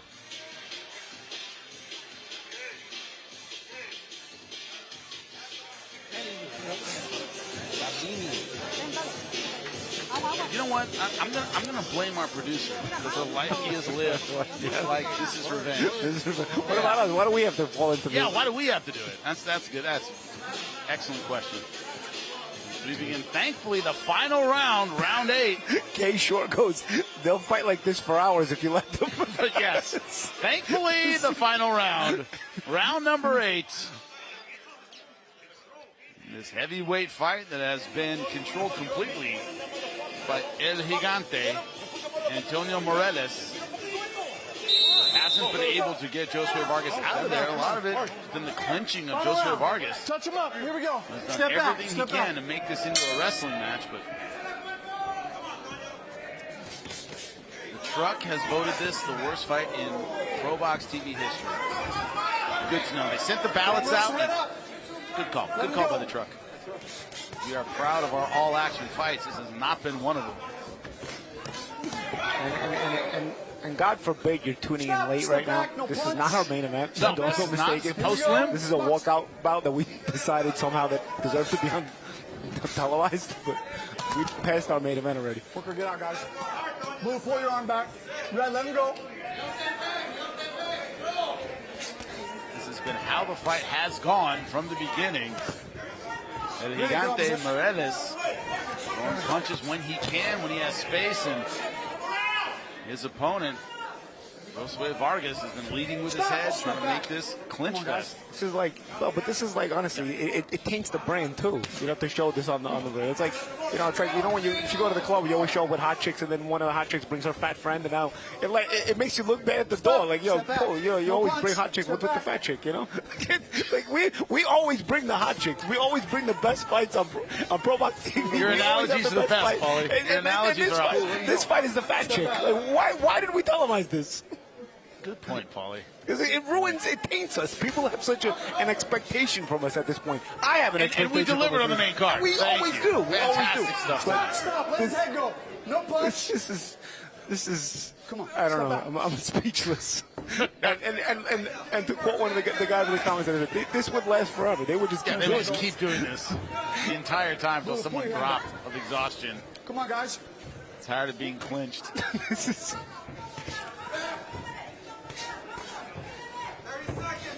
Imagine, would you rather have a lifetime sentence in jail or a lifetime sentence after watch this fight? Perpetually? What's worse? It's impossible that prison would be less. Yeah, it's impossible for entertainment. At least in prison you can read books. Yeah. You can work in the laundry. Better than this. Something you could do. Oh. Pull back. Hands are free. There we go. Finally, Morales opening up. Can we get a finish? Well, that's because Vargas was too tired to clinch. Right. Finally warmed down. 30 seconds left in the round. And mercifully, 30 seconds left in this fight. Let him go, Red. The crowd that has stuck around for this one, bless you. You are true boxing fans, and we appreciate you. Here on ProBox TV, 10 seconds left. Here we go. It looks like Antonio Morales will stay undefeated. Only the second time in his career he will fail to get the knockout. I can't believe they called him Borat. I can't unsee that anymore. You can't. Now that's all you're going to see. As appropriate as El Gigante as a nickname. See if he accepts that one.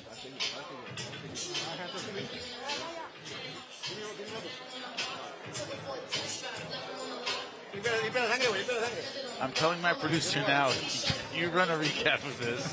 I'm taking off my headset, I'm walking out. Paulie can finish the show, all right? Highlight of all the clinching.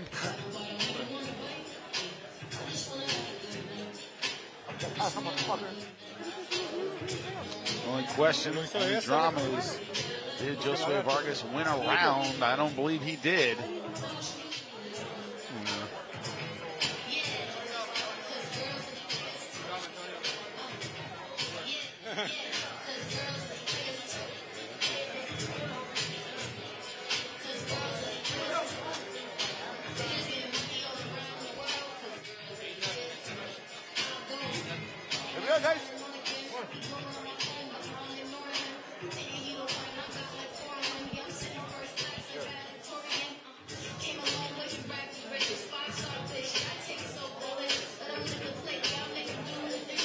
Lupe and this fight and the night. Ladies and gentlemen, they're going the distance inside the ProBox TV ring. All three judges are in complete agreement with identical scores of 80 to 72. Damas, caballeros, después de llegar a la distancia de 8 vueltas, los tres jueces están totalmente de acuerdo, con tarjetas idénticas de 80 a 72. All three in favor of the winner. By way of unanimous decision, los tres a favor del vencedor por decisión unánime.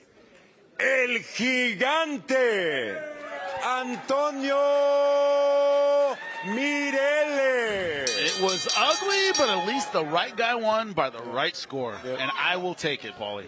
I will take it. Yeah, yeah. I'll take that it's over. Appreciate you if you stuck with us on the YouTube channel.